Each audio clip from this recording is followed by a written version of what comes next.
In ancient times, at the dawn of the world, children of day and night respected and despised each other. Their battles, which began in the era of myths, were transferred to people, and now continue to this day. One day, a clown who was villainous in the city said that even an inveterate villain, while in hell, would dream of heaven. The police and civilians trying to stop him rushed to the sides in horror when Ralph the clown used the death ball move. The entire road around where Ralph hit was destroyed, and he grinned in his own way and said it was a good shot. One of the policemen managed to survive and pointed his gun at the clown, but Ralph noticed this and took out an upside-down pin, which was a bomb. Ralph said that those bastards always survive who were not caught the first time, and fired his pin shot at the survivor, blowing everything up. During the explosion, the bandits robbed the people they took hostage while Ralph dealt with the police. Suddenly, a school bus arrived at the site of the explosions from Ralph's attacks. But the clown did not pay attention to this and valued the loot in the form of money.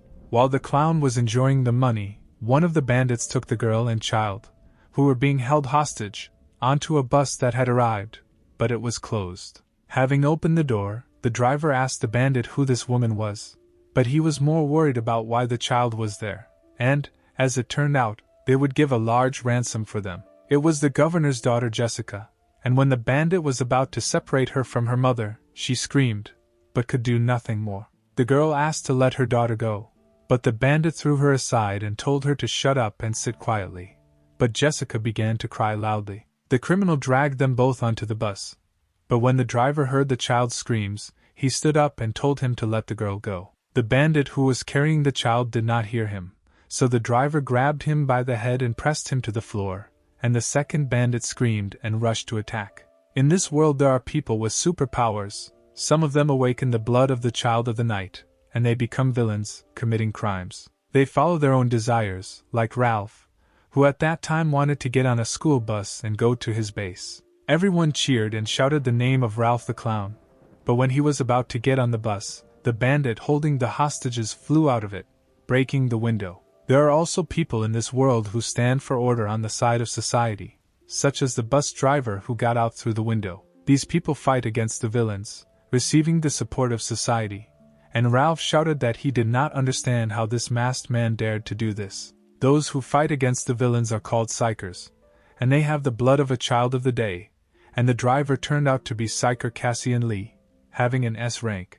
Cassian, who has the skill of fire, said that he had not seen Ralph for a whole year, but he only turned blue from fear and the surprise of his appearance. Someone in Cassian's earpiece began to say that he had ruined the whole plan, and he couldn't do this alone, but Cassian pulled out and burned the earphones. Cassian said that since no one would bother them, then it was time to have fun, but Ralph was not very happy about this and became even more afraid. Cassian said that later it would be difficult to gather the whole crowd, because there would be nothing left of them, the bandits, and he prepared fire in his hand. People were going about their business when suddenly the news came on the street, saying that there had been a robbery on South Avenue last night. The news reports said that the commission required the participation of Lampas, the Psyker organization, due to excessive violence on the part of Cassian Lee. At the same time in Lampas's Washington office, Tuffens Schiller asked the man sitting in front of her if he was a villain. In response to a question from an S-rank psycher,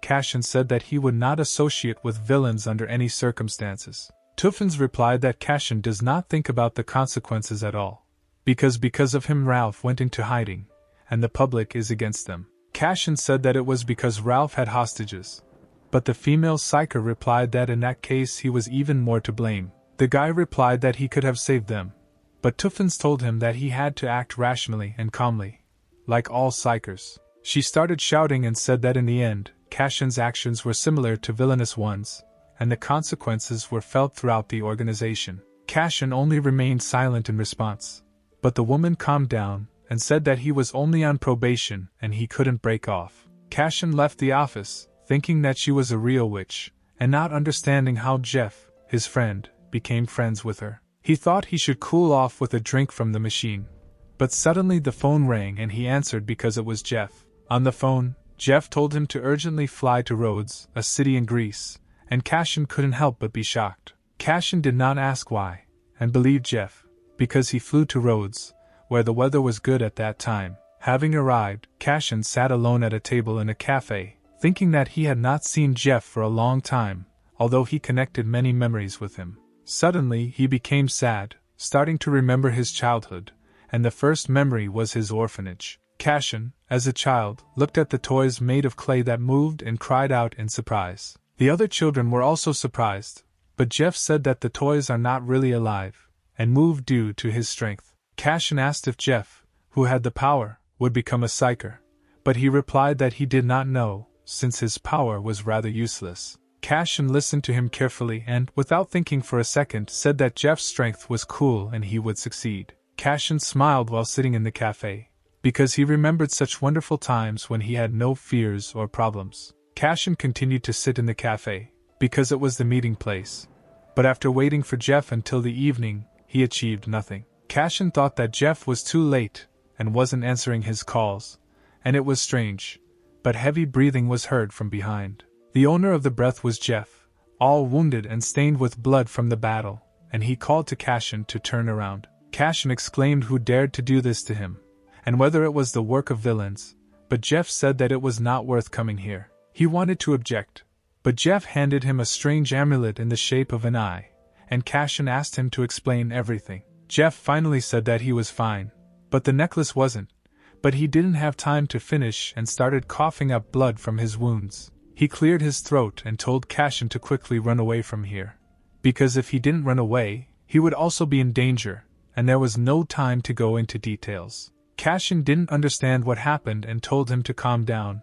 He would call an ambulance now, but he stumbled over his words due to a strange presence. A strange guy with a mask and a sword appeared behind them, and Cashin did not realize the danger, but Jeff's face darkened and trembled. Jeff pushed Cashin aside with all his strength, and the masked man began to run towards him, but Jeff only managed to turn around. The masked man ran up to the falling Jeff and made a vertical strike with his sword, hitting him squarely in the neck and killing him in the same place. Cashin could not do anything, because he did not have time to protect his friend in time, and fell to his knees in front of Jeff's bloody corpse. At this time, the masked man jumped onto the roof and began to run away, and Cashin stopped thinking about his friend and ran after the killer. They caught up with each other only late at night, resting on the embankment of the sea that surrounded Rhodes, and stood face to face. Cashin stood in front of a masked man with a sword and said that there must be a reason to kill Jeff, or someone hired him. But suddenly he came to his senses and said that he actually didn't need to know all this, because the masked man would die by his hand right now. Saying that Cashin was still sharp-tongued, the assassin took off his mask and revealed himself to be Jack Khalid, an S-rank night-class psyker. In response to Cashin's question about why he killed Jeff, Jack told him that he was only eliminating a traitor to the organization. Cashin could not believe this, but suddenly a woman appeared behind him and told him that it was true. Having said that, the organization confirmed that Jeff killed their colleague, Lila, an S-rank and enlightened class psyker revealed her essence. Jack told him that if he did not want to be considered a traitor, then he should tell him everything he knew about Jeff. Cashin was caught between two powerful opponents, and was forced to come to terms with what they thought were their demands. Cashin said that Jeff hasn't killed a single person in his 10 years as a psyker, but he is told that he did it to a colleague. Lila reminded him that he was surrounded by two top-class psychers, so he should think with his head and not be stupid. Jack added that Cashin was also a psyker, so he should be more reasonable, saying that this was the last warning. Cashin calmly listened to them and said that they were right, so he would act exactly like a real psyker. He rushed forward using his fire ability, and shouted that he would do the right thing and kill them all. Jack did not answer him and took his sword out of its sheath again, and he struck in the path of Cashin running towards him. Cashin dodged the attack and launched his own melee attack, forcing Jack to switch from offense to defense. Jack jumped away from him and realized that he couldn't win so easily, so he used the sword's soul technique, creating copies of his sword. At this time, Lila was preparing her cold blast ability, planning to strike a double blow on the enemy, coordinating with Jack. Cashin didn't mind this and prepared himself, and when the spells were released, he blocked them with his power, surprising the attackers. However, when he rushed to counterattack, the bullet hit him near his heart and pierced through him, and he, bleeding, realized that Layla was a sniper. Lila said that he had better give up, because if he did not obey her, then Jack would have to kill him too. He called them bastards and decided not to give up,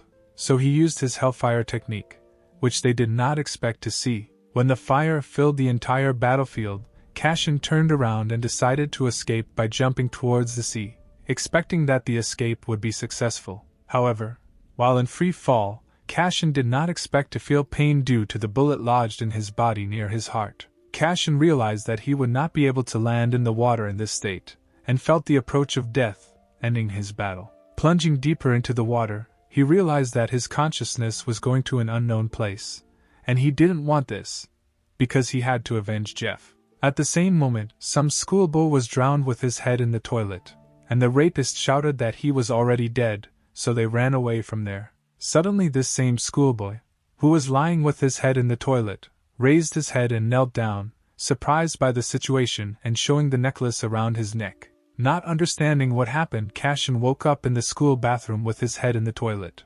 remembering that he had just been at sea, drowning due to losing a battle. He didn't understand why his voice was so high and childish, but when he walked up to the mirror, he opened his eyes in surprise at his new appearance. Cashin didn't understand why he looked like a teenager and had the same body, but he suddenly realized that this wasn't actually a dream. He could not understand why this happened, but suddenly the memories of a schoolboy, whose consciousness was in this body before him, hit his head. He realized that his name was now Kwon Kan-woo and he was in Korea, but he couldn't understand why he had other people's memories in his head. Suddenly a voice sounded in his head saying that Cashin had finally woken up and he couldn't figure out where the voice came from, so he tried to find its source. Turning around, he saw no one, but suddenly the necklace on his neck began to turn into something stranger. The necklace turned into a flying eye of an uneven shape, and presented itself as the ancient noble spirit Moros, who has been living for a very long time.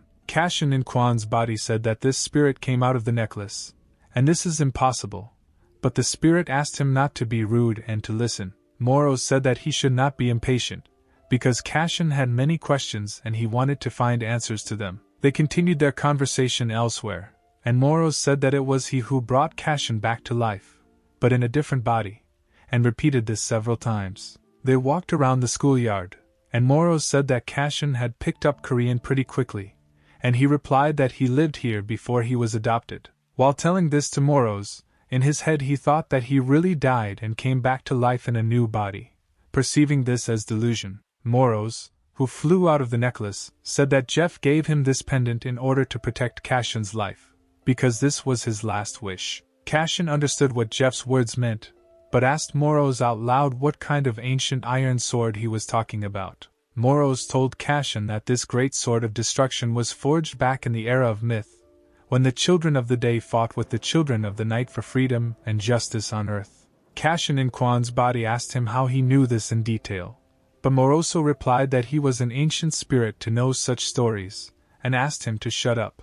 Cashin was distracted by the phone, saying that he did not need to know this, but Moros replied that, in fact, he was the victim here, because he had to use half of his power to revive someone like him. Looking at the phone, Cashin saw that Lampas made the case of his death as if he killed Jeff, and for such an act he was killed by Lila and Jack. He could not believe his eyes. He couldn't admit that Lampas had framed him as the killer of his best friend and mentor, because Jeff was the most important person in his life, which is why he clenched his teeth out of anger. Cashin began to express his anger to those around him, saying that he hated Lampas for putting everything up like that, although he protected people with blood and sweat, and Moros asked him to calm down, because a strange energy was emanating from him. This absorbing energy began to devour his consciousness from the inside, and he bent over from the pain in his head, but this did not stop his appearance from changing, making him look like a terrible monster. Cashin did not understand what kind of strange energy was coming from him, and when he was able to open his eyes, he saw that his hands were covered with strange armor, and his face had changed in appearance. The color of his eyes had changed. At this time, 3 hooligans were sitting in the backyard of the school, waiting for someone, and one of them asked when this person would come, but the second asked him to calm down and continue to wait. Suddenly, a plump high school student began running towards them from afar, and they called him a bore. But when he arrived, he said that he had double-checked everything again, but did not find a corpse in that same toilet. The bully asked him again, but realized that he had checked everything, and asked if there was an ambulance or police there, but the answer was no, and he did not understand how this happened, because that student was no longer breathing while in the toilet. The hooligan with the baton thought that he himself had personally checked that student, and remembered that he had died, but the situation was not in their favor, and the other hooligans were also alarmed. The most aggressive of them, the blonde one, asked what they should do now, but the guy with purple hair told him to calm down, because all they had to do was find him and finish him off with their own hands. At this time, Cashin climbed onto the roof with his new hands, and Moros said that all the schoolchildren come here for privacy, but he answered him, telling him to keep quiet and not pester him. Cashin asked Moros why he became a villain, and he replied that his fate changed the moment he was reborn, and the owner of this body was destined to manifest the abilities of a villain with disastrous consequences.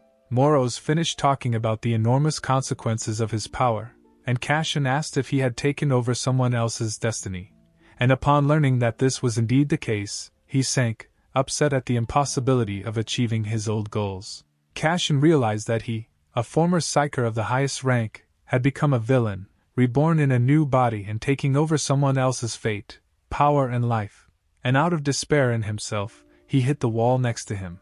Moros told him to control himself, but he asked him to close himself, and Moros said that now there is evil inside Cashin, which takes over his mind, forcing him to look only at his desires, as if he were a villain. Moros said that while he now helps contain the evil within him, the more angry Cashin gets, the stronger his villainous essence is within him, the worse the consequences will be. Cashin asked Moros not to say anything more, and out of misunderstanding he sat on the roof of the school, saying that he did not know what he should do now with these powers of the villain. He covered his face with his hands, but Moros shouted that now his task was to survive at any cost, and added that Jeff would definitely say so, because Moros communicated with Jeff before his death, talking about Cashin. Moros said that when he talked to Jeff, he realized that he felt death approaching, but was not afraid of it, and was only worried about having to drag Cashin into this matter, and gave him a chance to survive this situation.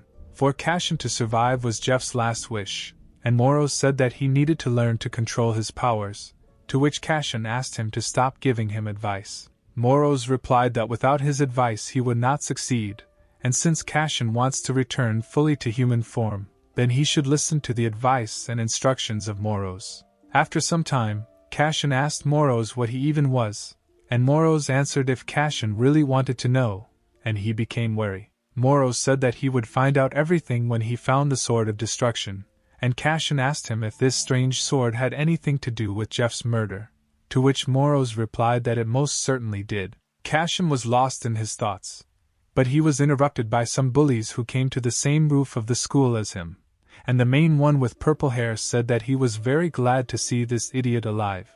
At the same time, a red-haired guy named Kim Woo-chang, walking along the school corridor, caught the passionate glances of schoolgirls around him, because he was a psyker on probation already in high school. Suddenly Kim received a phone call, and it turned out to be Lee Dun. Kim picked up the phone and asked what happened, to which he received the answer that there was some problem. Suddenly he looked out the window and remained silent on the phone, but a few seconds later he saw the hooligans on the roof and answered Lee Dun that he could call him back a little later. At that moment, Cashin stood on the roof in a new body and 3 hooligans, and he began to rummage through other people's memories, realizing that they had killed the previous owner of the body, and Moros told him that only he could see him.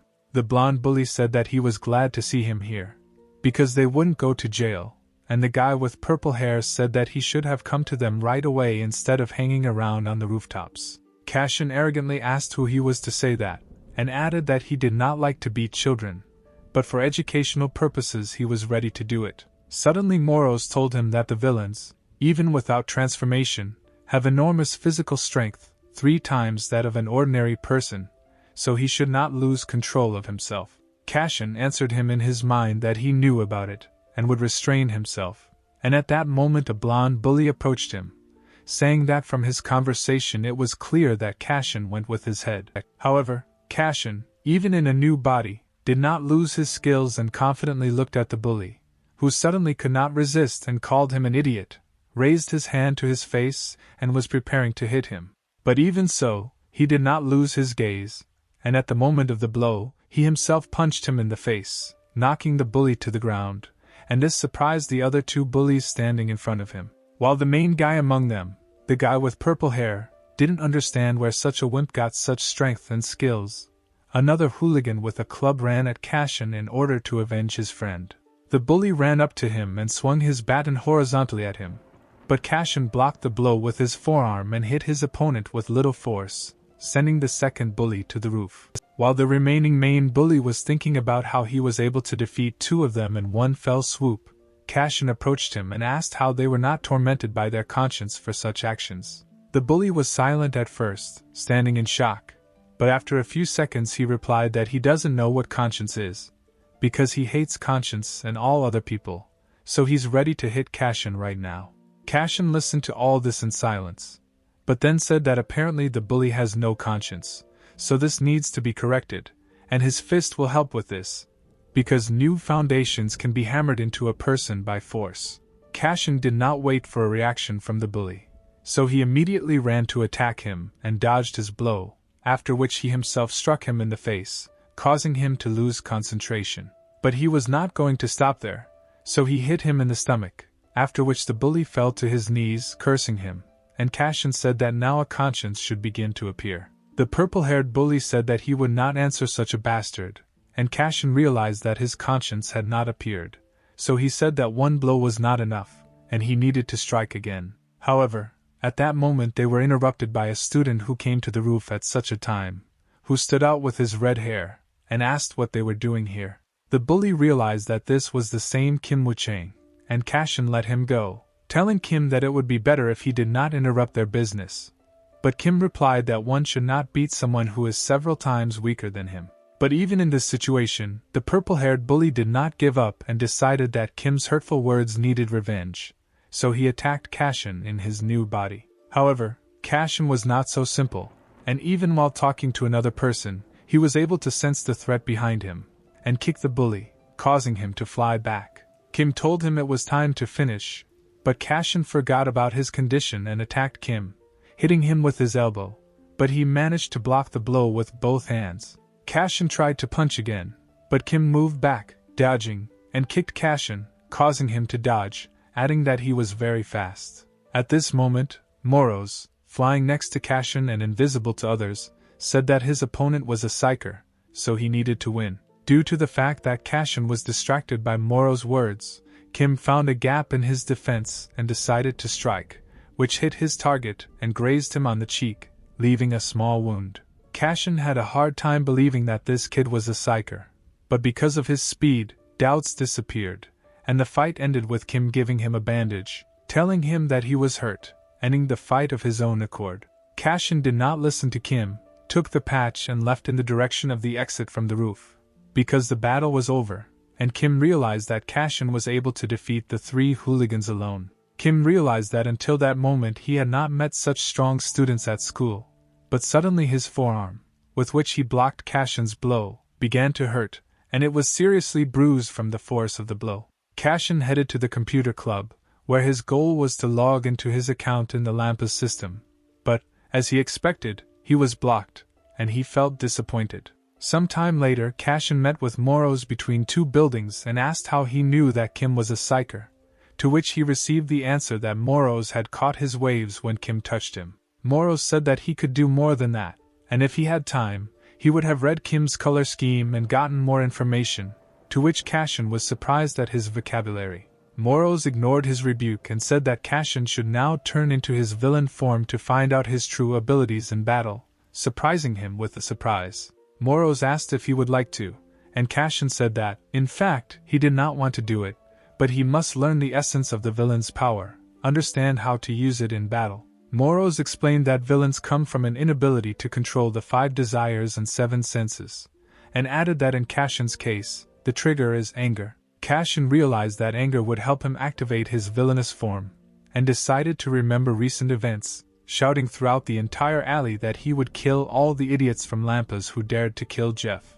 Moros asked what he was doing and Cashin said that he was releasing his anger, but Moros added that it could be done without shouting anything, and Cashin said that he should have warned in advance. At this time, two psychers were driving in a car on a new mission, and the psycher behind the wheel said that a villain named Blaster had arrived in the city illegally. Kim, the guy with red hair, added that 102 casualties were too many for such a villain who had just appeared in one day in the city. Lee Dun, a B-rank Knight class psyker, responded that Blaster has no special fighting abilities, but due to his power to create explosives, he brings great trouble to society. Kim said that he hates villains because they are sociopaths who cannot control their desires, so they should catch Blaster as soon as possible, and Lee Dun replied that Blaster is a psychopath. Kim said that it was the psycher's job to bring justice to the villains, but Lee Dun said that he understood him, but he should continue to train and watch his actions. At this moment, Cashin, in the body of Quan Kanu, switched to the form of a villain, and saw his skills in front of him in a hologram. His capabilities are a catastrophic force, and darkness is a feature. Quan also saw the shadow sword and healing skills, and Moro said that thanks to the healing, the wound on his face healed so quickly, ordinary people could not do that. Cashin asked how powerful the healing could be, and whether he could regrow a lost limb, but Moro said that it all depended on his mana, and now it was only 300 units. But suddenly Cashin realized that in the psycher's body he had more than 1,500 units of mana, and now its amount is extremely small, which means that his abilities in battle are limited. Cashin asked Moros what the catastrophic power in his statistics was, and he explained that it was a huge potential that needed to be developed with great difficulty. Cashin asked how often Moros could use this ability scanner, and Moros replied that no more than 3 times a day, and if he exceeded the limit, he would have to rest for the whole day. Moros finished speaking and Cashin thought about his words, but Moros said that it was time to try out new skills, and Cashin asked if he should do it, if he should shout out the name. Moros told him that he just needed to imagine the image of a shadow sword in his head and try to translate it into reality. But Cashin did not listen to him, and created a shadow sword in front of him. Quan Kanwu began to touch this sword, saying that even though this sword appeared from the shadows, it is very hard and quite sharp, it can be used as a shield. At this time, Moros looked at Cashin in Quan's body and realized that he had talent, because it could take a whole day to create a sword, and realized that Jeff knew him about his inner strength. Moros said that villains are also able to create protection, and Cashin replied that he knew about this, after which he wrapped his body in a protective layer of shadow, and Moros said that he had no sense of taste.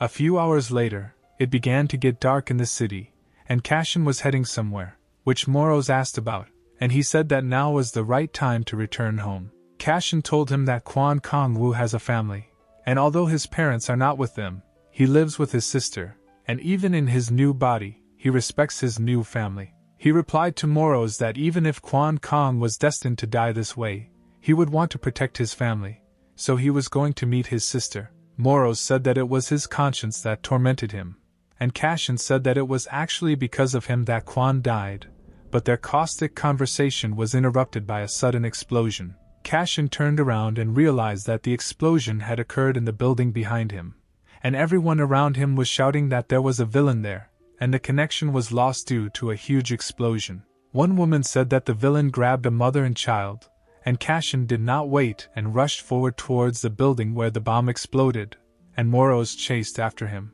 Moros caught up with him and said that this was a villain with incredible powers, and he was much stronger than the schoolboy with whom they fought on the roof of the school. Cashin replied that he would fight as a villain, but Moros immediately became serious, and said that fighting between villains was an unspoken taboo, and he, as a psyker, must understand the consequences.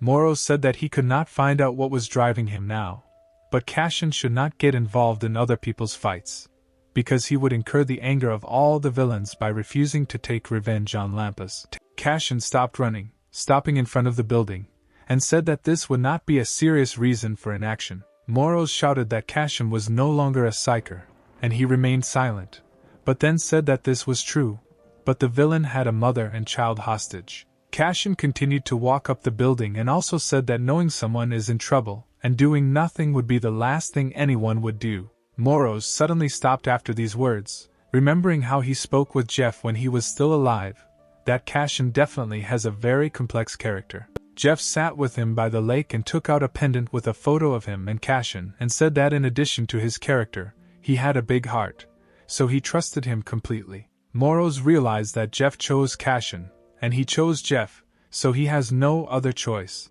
and Moros told Cashin to transform into a villain, because he will help him. In a completely destroyed building, with broken shop windows and stands, a mother and child were sitting, tied with a rope to a chair, and a villain was walking in front of them. The child was crying, and the villain maniacally calmed him down, saying that they were doing a fun thing and there was no need to cry. But after his words, there was only fear on the faces of the hostages, and the villain told them to smile, just like him, holding a bomb in his hand, which he constantly spun in front of their faces. At this time, Kim stood leaning against the car, thinking that the guy from the roof, Kwan, is not as simple as he really seems. Kim picked up the ringing phone and learned that a task had appeared, and informed his mentor Lee Dun, who had gone to the toilet, about this, adding that they were ordered to catch the C-rank villain Blaster. In the building at that moment, Blaster was asking a child if he had ever seen 5-colored fireworks over the pitch-black night sky. Blaster said that he had never seen anything like this either, feeling sad for a second, but then he said that he would let the boy see something more beautiful than this, smiling from ear to ear. Suddenly he nervously said that the boy would be able to see how the insides of his mother, hung with dynamite and explosives, would fly away like fireworks, and he could not get enough of it. He asked whether he should start with his mother's arms or not, adding that he wanted to leave the head as a souvenir and the chest and neck for last, smiling strangely. But suddenly they all froze with a strange sensation. Blaster realized that another villain had arrived, so he took a break from the hostages and said welcome, after which he prepared bombs in his hands just in case. He added that the guests should not be embarrassed and come out to play with them, and Cashin agreed, flying onto the floor through the window, preparing to hit the villain in flight. Cashin broke the glass in the window and flew onto the floor, after which he hit the uncomprehending Blaster right in the face. He did not have time to dodge the blow. The Blaster flew 10 meters away from the impact, and Cashin asked what happened to the hostages, and Moros told him that they were still alive. But suddenly he shouted that there was a bomb on Cashin's body. Cashin realized the situation and ran as fast as he could from the hostages so that they would not be hit by the explosion, and he almost managed to jump out of the building, exploding far from the hostages. People on the street could not see the explosion, because it was on the other side, but they still began to feel fear, asking where the psychers and the police were. At this time, Blaster recovered from Cashin's blow, saying that he did not know why he had come, but he had clearly acted like a tactless fool. He said that he wanted to make a beautiful firework out of Cashin, but he exploded before he needed to, and that made him very sad. Blaster created a bomb in his hand and told the mother and child that only they can satisfy this sadness. But he did not have time to kill them, as he received a cut from the shadows, receiving huge damage. The Blaster remained on his feet even after this, but he did not have time to react again and was hit by Cashin, who fell with his fist on top of his torso. Cashin pinned him to the floor with his body, but Blaster decided to create another bomb, and Cashin grabbed his arm, saying that he would not fall for this trick a second time, and punched him in the face. Cashin began to hit him in the face, continuing to intensify his blows, and Blaster's face had already turned into bloody meat, but Cashin began to forget and continued to strike. Moros began screaming his name as Cashin began to lose control and only thought about the pleasure of the beating, and eventually he stopped, regaining a sense of reality. Moros said that he finally heard his urges and explained that Cashin had lost control and his personality, as his emotions got the better of him while he was beating Blaster. Moros told him that this might not be the last time, and if he loses control again, he could become a real villain, controlled by his desires. Cashin asked him to shut up and grabbed his head as he stood up, and Moros asked him if he was okay after the explosion, but he replied that his main concern now was the hostages. Cashin continued to stand there as he spoke these words, but when he went to the hostages, he saw that they were genuinely afraid of him, as if he was the one who had tied them up and tortured them. Some time later, Lee Dun and Kim came to this building and discovered that the hostages were safe, and there was a fight between the villains between Blaster and another villain. Lee Dun said that witnesses described him, but so far they could not determine his identity, and Kim thought that the hostage was a child, but there was a fight between the villains. The police at that time were talking about how the villain had saved the hostages, and Kim heard their conversation, was surprised, and approached them, asking who they were talking about now. Before Kim Woo-chan could finish speaking, his mentor asked him to go check the cameras on the first floor, adding that he would join him soon, and he could only agree. At this time, Cashin remembered how he, in his villainous form, stood in front of the hostage's mother and child, who looked at him as if he were a murderer, begging for help and salvation. He sat on the bench, thinking that he really was a villain, and Moro said that if it weren't for him, Cashin would also have lost control, just like the villain Blaster. He sat there for a little longer, but suddenly his phone vibrated, and he saw that Kwan's sister had written, and he told Moros that he should go to her, because she invited him to dinner. At this time, in the security room on the first floor of the building, Kim and Lee Dian were looking at the screen, which showed camera footage of the villain rescuing the hostages. Also, Cashin came home, but there was no one there, and there was food on the table along with a note that said that the food needed to be warmed up, and there was fruit in the refrigerator. Because of this note, Cashin remembered how in his previous body he did not receive dinner as a child because he played too much with other children in the orphanage. However, Jeff gave little Cashin a loaf of bread, telling him not to scream, but to eat it quietly in the corner, and at that moment he looked like the happiest child in the world. He finished reminiscing about the wonderful times, thinking that his sister's soup was very tasty, and he also hadn't eaten home-cooked food for a long time, and said thank you out loud.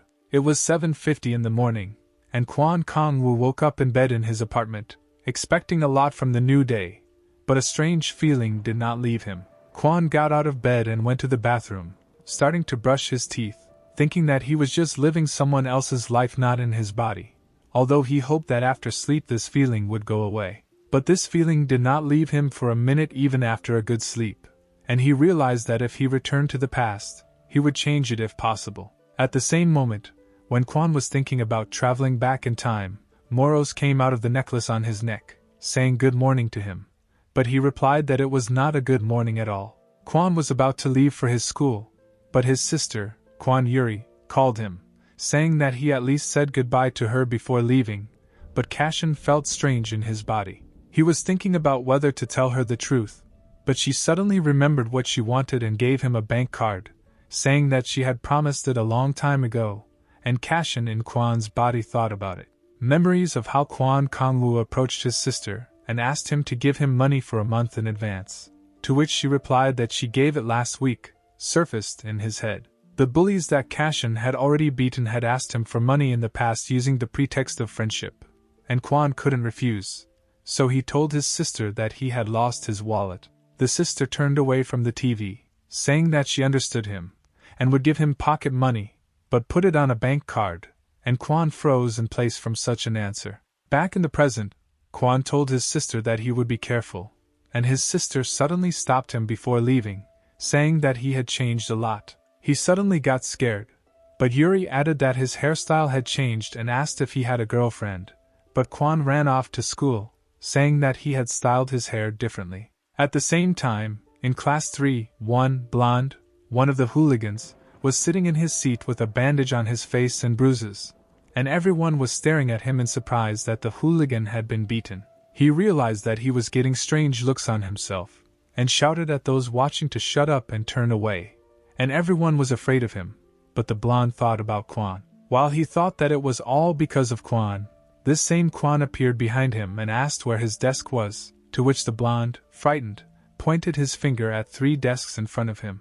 Kwan sat down at his desk and Moros told him that the blonde was glaring at his back while 3 of his classmates were discussing the fight between the villains. One of the 3 guys said that he saw the live broadcast at his part-time job nearby, and added that there was a huge fight between the villains, which all 3 agreed with. One of them said that the world is becoming different, and the second added that a serial killer has now appeared, and the third confirmed, saying that he has information about the murder of a schoolgirl. One of them said he learned from the news that the killer was Driver, Wilzona's boss in the Kadam area, and Kwan wondered if Wilzona had been there before. The second of them also said that Driver was conducting experiments on people, and all three of them agreed that it was disgusting and all villains should die a painful death. At this time, the hooligans gathered in the backyard, and the guy with purple hair made Kwok Taegu laugh, but asked him to control himself, and he asked him to let him laugh. Kwok Taegu asked the guy with purple hair what he should do, but he replied that he would not deprive him of the reward, handing him an envelope with money. While they were talking, the black-haired bully, who was now without a baton, thought that she did not want to deal with both of them. Kwok Taegu stood up from his seat and said that it is good to have true friends, grabbing the guy with purple hair by the shoulders and asking what this guy should break or should he be killed. The lesson ended and the bell rang, signaling a break, and Kwon Kang-woo walked calmly along the school corridor, but suddenly he was asked to stop. The one who called him was Kim Woo-chan, and he asked Kwon how his wound was, speaking formally since he didn't know his name until now. Kwon showed him the patch on his cheek, and Moros remembered how in the toilet he stuck it on his healthy skin, saying that if he met this guy, he needed to play it safe. Moros realized that Cashin was far from a fool, and at that moment Kwon showed the bandage on his cheek, asking if he was going to pay for it, as if he was asking for a fight. Kim replied that he could repay with something else instead of money, but Kwon grinned and said that there was no need, turned around, and finally said his name to Kwon Kang. Kwon Kang-woo left the school and Moros asked him what he was thinking about, and he said that it was awkward with that psyker Kim Woo-chan. Kwon began to talk about Kim, that he owns fire, and also has an ideal appearance, has an ideal academic record and cannot turn a blind eye to injustice, an ideal psyker. Moros asked if Kwon was jealous, but he only continued to say that with the ability of fire, he wanted to become like Cashin Lee, a special class psyker with the same power. Moros asked if he was Kim's idol, and Kwon said that with such power, he should have been sent to special psyker training, and not the usual one where he goes now. Moros suddenly noticed that while he was talking with Kwon, he was being watched from around the corner, and the blonde man who was watching him did not even suspect that they already knew about him. The blonde called the purple-haired bully and said that so far everything was going according to plan, and Kwok Taegu approached the bully, asking how everything was going, and the three of them set off.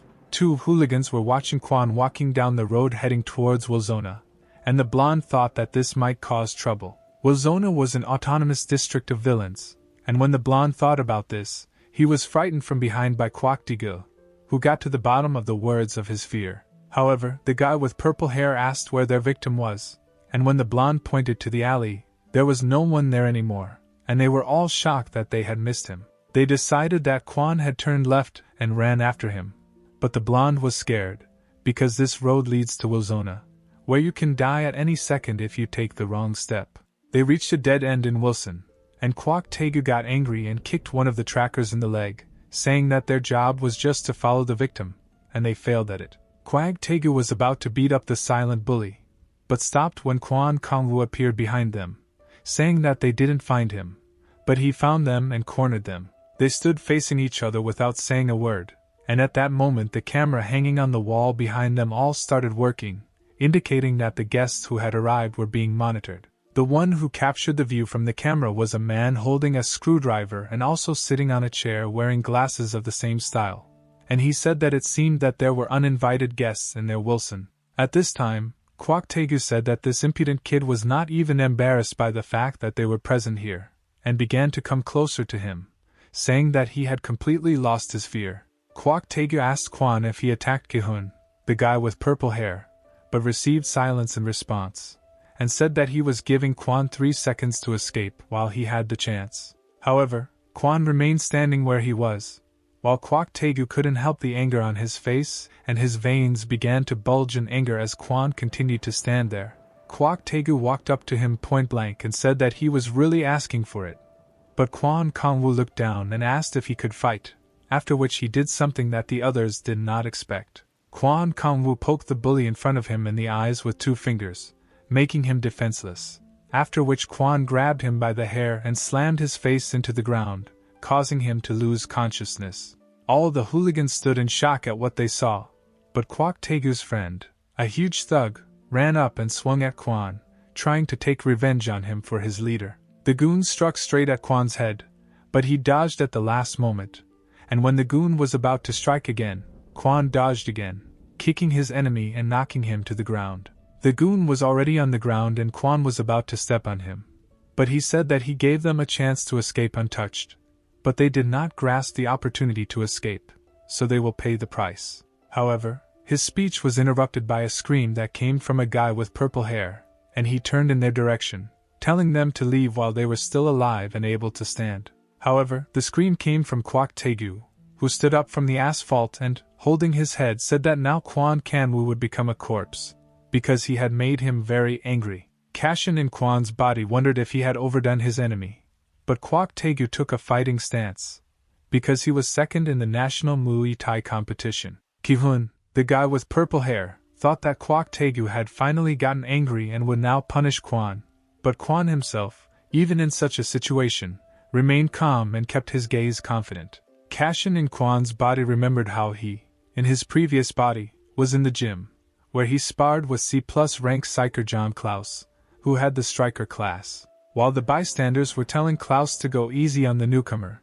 because he might kill him. Psyker Jack arrived, and the bystanders greeted him, saying that he was late. Jack asked them what they were doing, and the guys explained that they were watching the sparring that was now happening in the cage, and Jack also began to watch them. Jack wondered and told the guys why the attacker was without protection, and they replied that the newcomer refused protection, but Jack added that he meant that John needed protection. The onlookers were surprised by his words, but Jack explained that Cashin was a graduate of the Psyker Combat Training Agency, and the youngest one at that. Jack added that Cashin was a master of hand-to-hand combat, and had never lost in a one-on-one fight, despite his enlightened class and fire skill. Cashin struck John, knocking him down, and at this time Quan Kong was beaten by Kwak Taegu, who was arrogantly going to knock all the pride out of him, and Quan put him against the wall on the ground.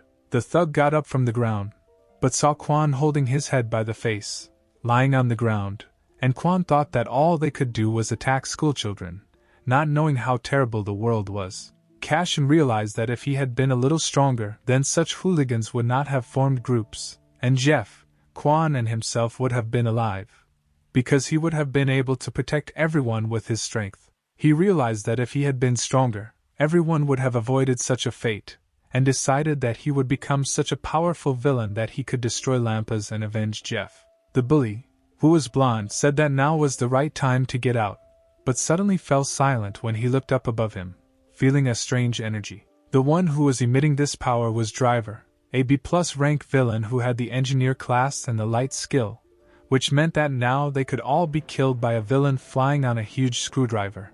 All the hooligans paid attention to him, and decided to run away while they were still alive, and even Kwag Diga got up from the ground and backed away towards the exit from Ozana. But despite all this, Quan Kong remained standing in place, although even Moros flew out of the necklace and was about to warn Cashin from the danger to his life. The driver sank to the ground and said that he was going to help Quan, because they were going to beat him, but in the end his help was not needed, because everything turned in his favor. Quan Kongwu replied that he didn't ask him for help, but Driver said that he shouldn't be so caustic, because not everyone wants to fight with someone like him, and to confirm his words, he prepared a weapon.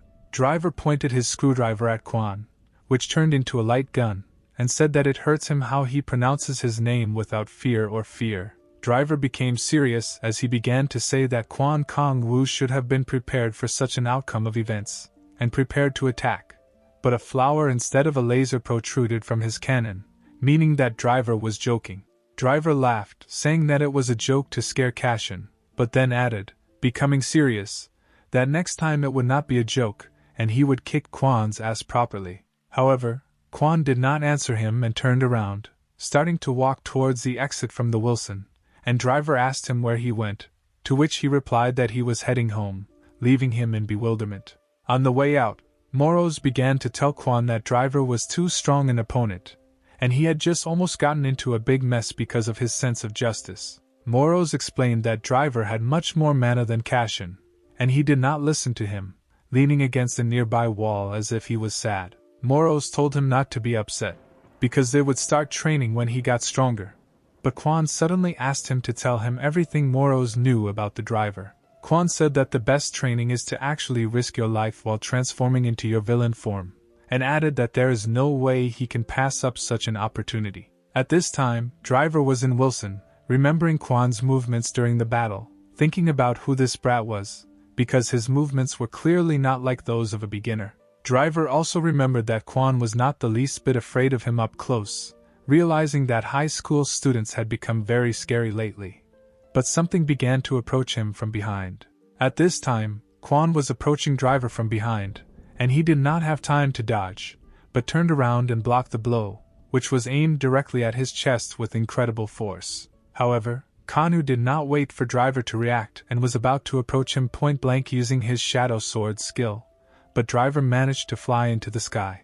Cashin did not have time to attack with the skill, and remained standing on the ground, realizing that the Driver was not as simple as it seemed, and the Driver summoned his weapon. Moro says to be careful as he prepares to shoot, and Driver loads the weapon, saying that Kwan is in very great danger now. Kwan opened his eyes in surprise, and Driver said that what you get, you must always give, after which he used Driver's beam skill, which was directed directly at Cashin. All the villains who were in Wilson at that time saw a huge beam of light that illuminated the area, and did not understand what made Driver use this skill. The Driver finished an attack of incredible power, and the light dissipated, but he saw Kwan Kanwu sitting unharmed and invisible, covered by the Shadow Sword from the light beam. Moros flew next to him, remembering how he used his skill on the Driver, showing Kwan its characteristics, and they saw that the Driver had 3 times more mana. Cashin, in Kwan's body shrouded in shadow, said that in this case the battle would be even more interesting,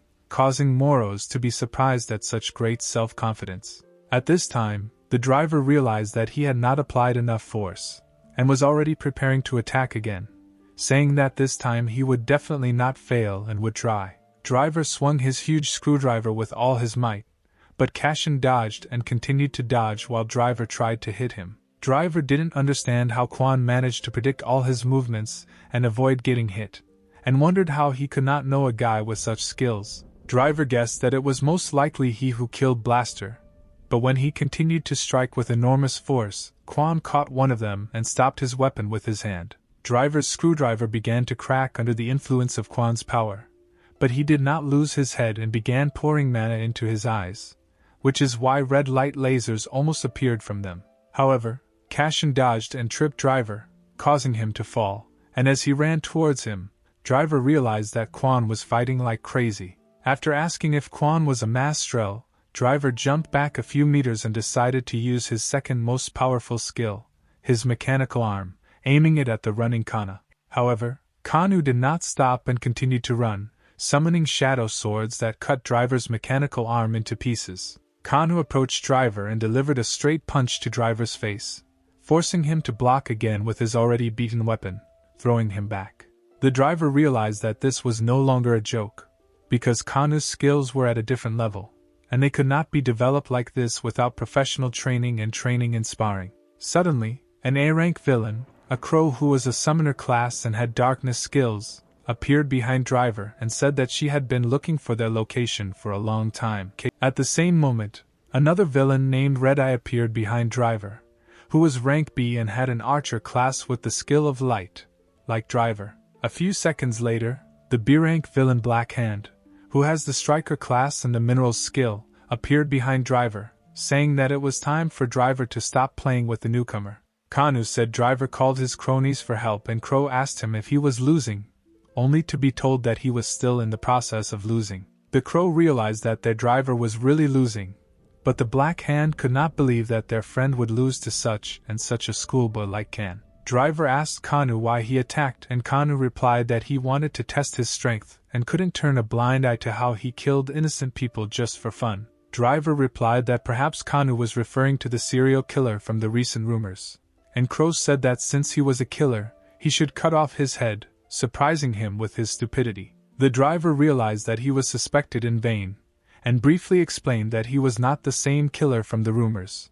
and he had no evidence, and Kanu listened to him to the end. He realized that Driver might be blatantly lying, but suddenly he felt the impact of using his powers so often and so much, clutching his head with his hand in pain. At this time Black Hand, standing behind Kanu, did not understand how anyone could treat Driver so disrespectfully, and decided to get him, preparing to hit him from behind. Black Hand jumped on him from behind, using his Death Gauntlet skill, which summoned several more fists for an attack, and sent it towards Kana. But even despite the pain, Kashin in Kanu's body was able to dodge this attack, which hit an empty spot on the ground, and asked the villain which of them was still a scoundrel. The villain did not understand what happened, and Kanu said that only the last scum attacked the defenseless, especially from behind. The Black Hand struck again, but Kanu again seemed to evaporate, and appeared behind him, saying that he would undertake his re-education, and struck him with all his strength. The other three villains watched in surprise as Kanu punched Black Hand, sending him flying to the side and Kanu defeating the third strongest villain in Wilson. The villains also understood that their comrade had lost in one blow, and Moros asked Kana how he was, to which he received the answer that he was fine, except for the hellish pain in his head. Driver used a scanner on Kanu, and told everyone that he only had 300 units of mana, but he used them to the fullest during the battle so competently. Crow and Red Archer realized that Kanu was a D-rank villain, but was able to knock out B-rank Black Hand in one blow, something that none of the D-rank villains are capable of. Driver said that you shouldn't be surprised, because everywhere there are diamonds, and the proper use of mana does not determine the outcome of the battle, it is determined by skills and abilities. Driver realized that Kanu had incredible strength and reaction speed and a strange but effective technique, which made him not a villain, but an ideal killing machine.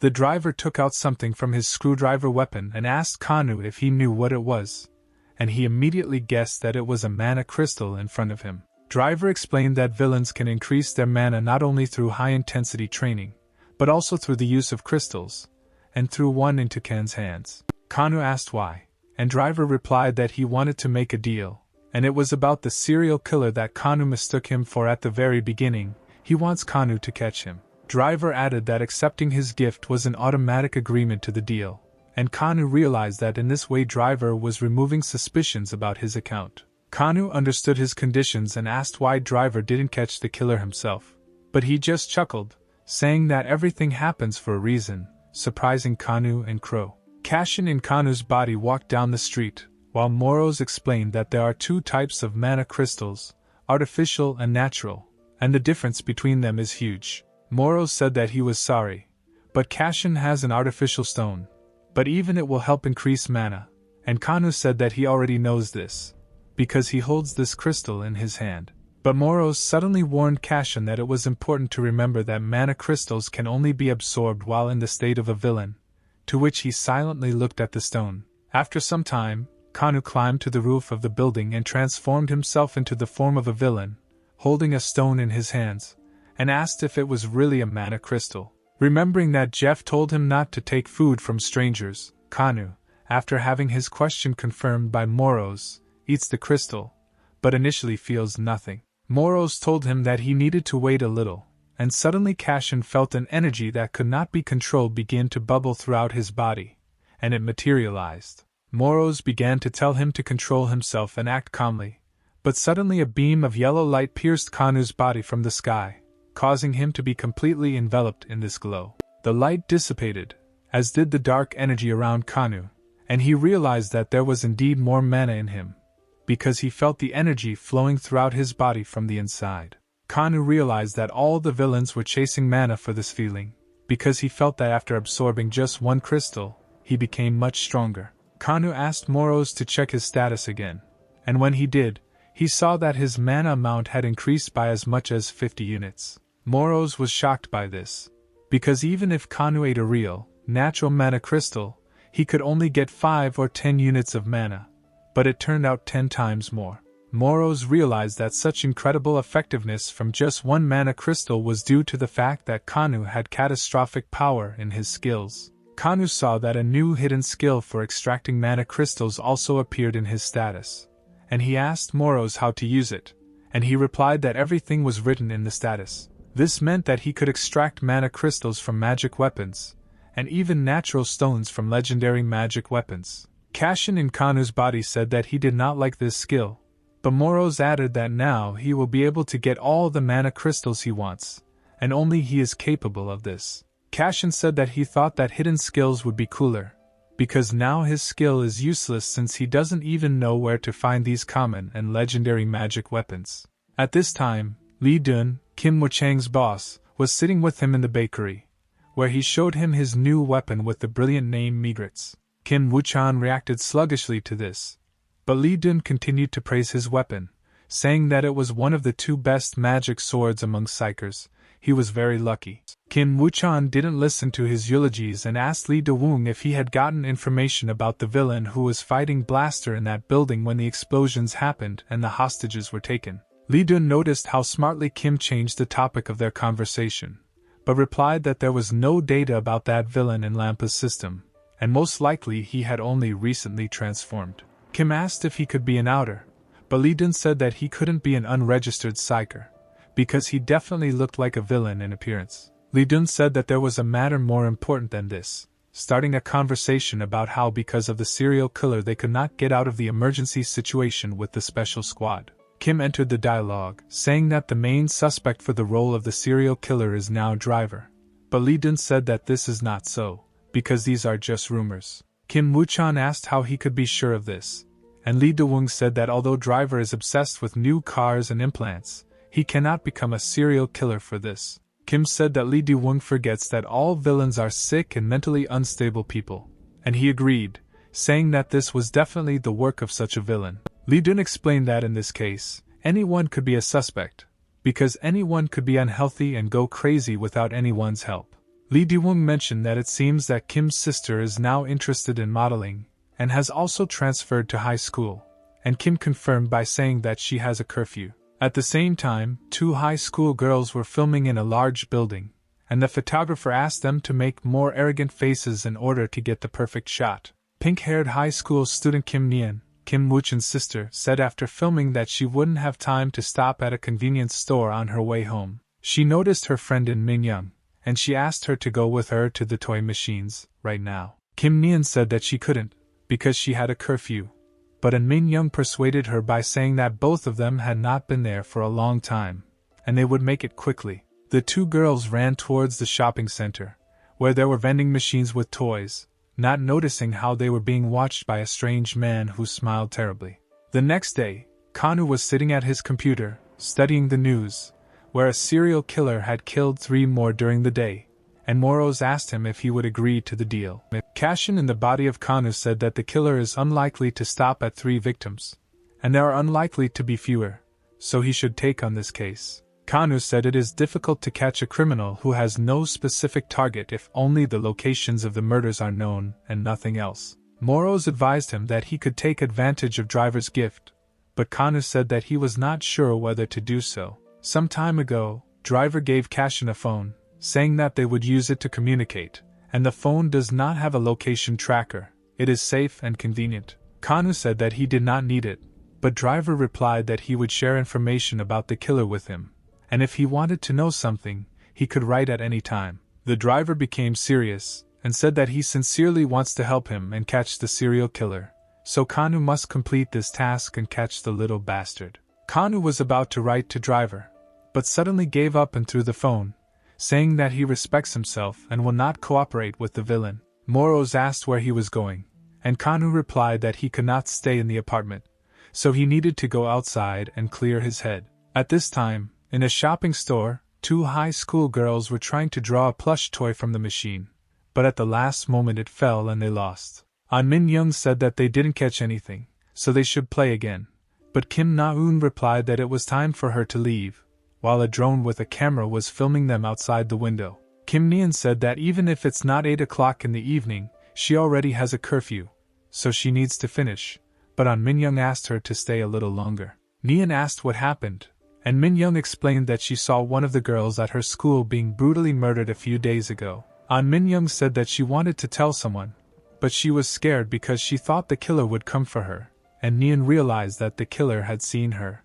Kim Nyeon decided that this couldn't be left just like that, so she told her friend that they should immediately find the police station and tell them everything. However, when they were about to escape, they could not leave the building, because all the entrances were closed at the same time, and the lights in the building suddenly went out. Kim Nyeon noticed that there was blood pooling under their feet, and they saw behind them the villain Blood Rain B rank, who has the enlightened class and the skill of psychokinesis. This time later, Kanu went for a walk and, standing on the roof, Moros told him that the walk didn't seem to be particularly calming or helpful. Kanu said that if Moros would be mischievous, it would be better for him to stay at home, but Moros replied that he could not stray far from him and the necklace. Their verbal skirmish was interrupted by the phone that Kanu had in his pocket, and Moros reproached him for lying and saying that he had pride.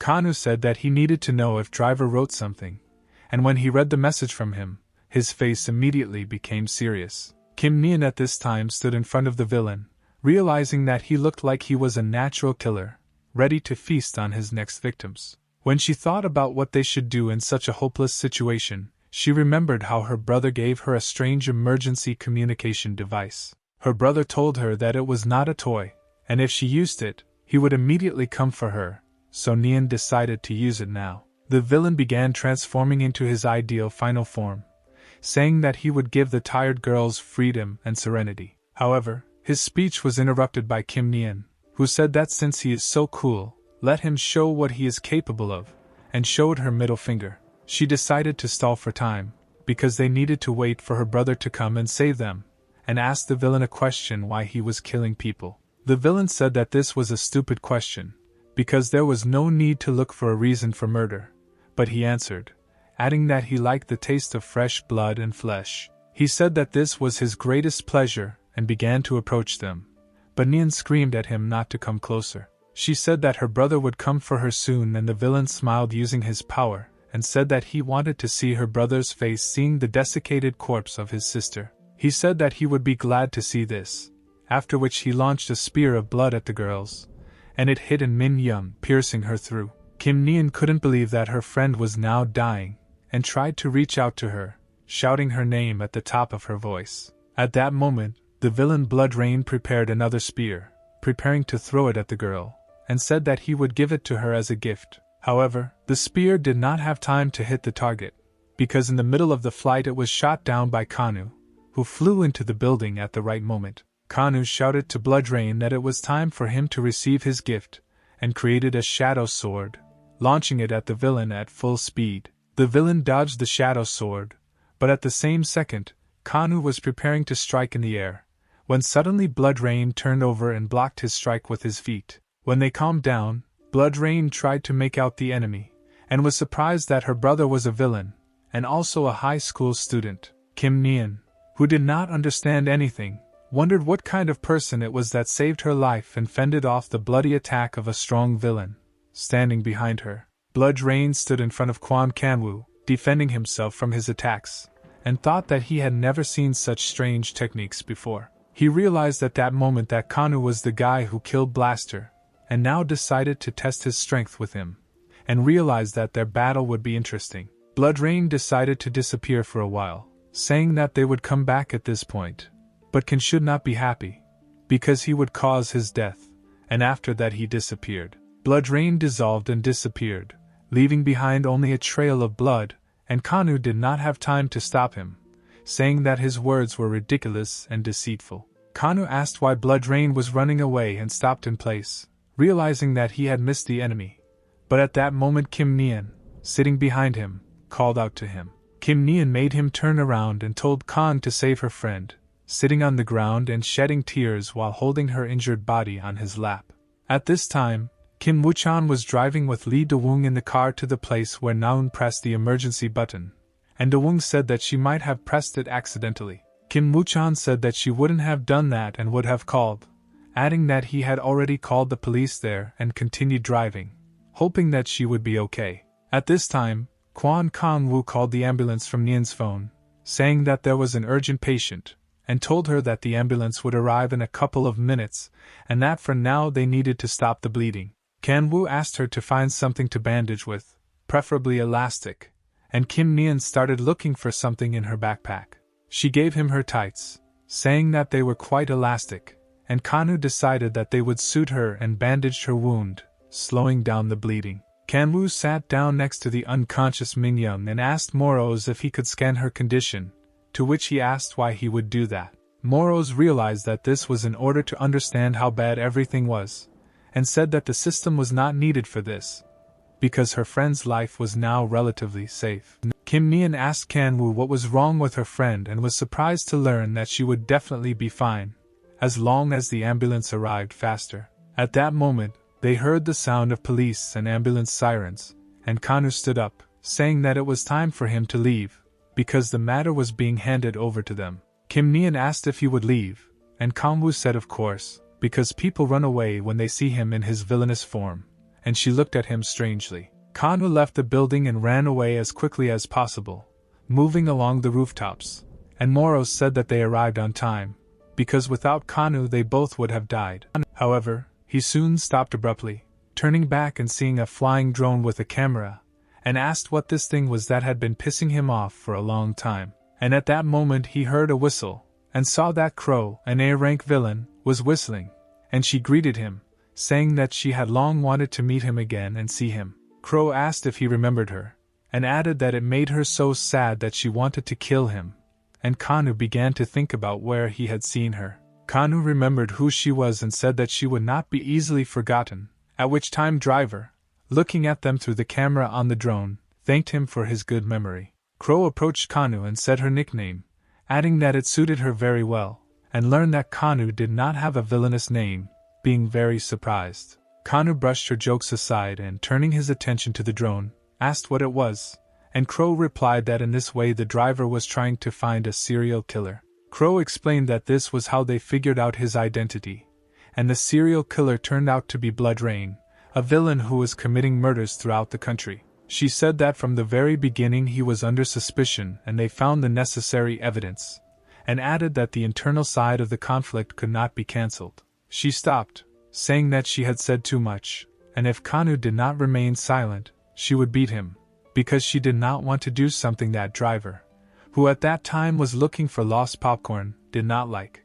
But Crow changed the subject and said that Driver wanted to give something to Quan Kong, and took out a small box and threw it to him, saying that the explanation would come later. Kanwoo asked what it was and Crow said it was his promised reward, and Kanwoo opened the box to see 3 superior quality mana crystals. Sister Kanwoo, watching TV the next morning, listened to the news as they talked about a serial killer attack that was thwarted by the Psychers. There, the presenter said that no casualties were avoided, but the schoolgirl who was attacked is now in the hospital, but her condition remains stable. Kanwoo finished listening and left the room, and his sister asked if he was already getting ready for school, and when she found out, told him to be careful, to which he peacefully agreed. Walking down the street, he thought that several weeks had already passed since his appearance in the body of Quan Kan, and the most important thing for him now should be revenge on Lampus. Kanwoo was thinking that now he had to figure out how much he could trust Driver because of his sudden appearance in Wilson. He began to remember how the Crow gave him a box with 3 crystals of the highest quality mana,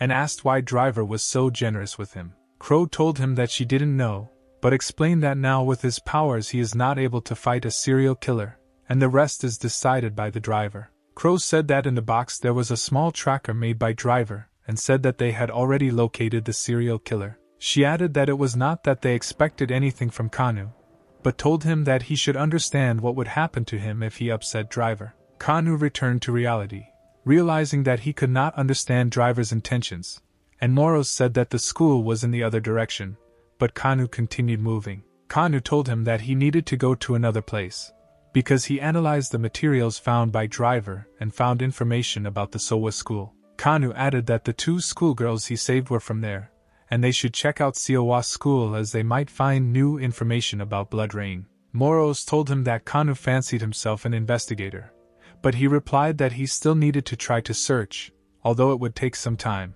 Kanwoo said that one of the Levchenkos is the sister of Kim Woo-chang, a popular high school psycher, and decided to call the school, saying that he was sick and would sit at home. Kim Woo-chan was sitting in the hospital looking sleepy at the time, and Lee Do-woong, his son Bae, greeted him, asking if he had slept and giving him a cup of coffee to cheer him up. After asking how Naun was and learning that she had just fallen asleep, Lee Do-woong said that he saw the case files involving his sister, and explained that they were attacked by the villain Blood Rain. Lee Dun confirmed that only Blood Rain could suck the blood from a victim, but the serial killer constantly abused the bodies of his victims. Lee Dun said, clutching his head in despair, that for this reason, Blood Rain is not the one they are looking for, and in fact the serial killer is someone else. Kim Woo-chan mocked him, but replied with the same lost look that it was the villain who helped the girls escape, and Lee Do-woong asked if it was the same villain. Nian told him that the villain came there to save them, and Kim said that despite the madness of the villains, he saved the person, his sister. Kim Woo-chan didn't understand what was going on with the world of villains, and Lee Do-woong said that he himself couldn't understand this strange unidentified villain from the cameras. Kim Woo-chan, like his son Bae, wondered who this villain was who saved a man and defeated his fellow villain Blaster. At the same time, Kanu was standing near the store, looking at the schoolchildren passing by, and Moro said that now he was skipping school near another one. Kanu entered the store and took a soda from the shelf, while at the checkout 2 schoolgirls pestered the cashier with questions about whether he was definitely not a model. The cashier said that he was just a student on leave of absence, and asked the girls why they were so curious, as if he did not understand their interest and desire to know. Kanu approached the cash register with a gloomy face and asked to pay for a can of soda, to which the cashier replied that he would be happy to do so and smiled suspiciously. A cashier with a model appearance knocked his soda,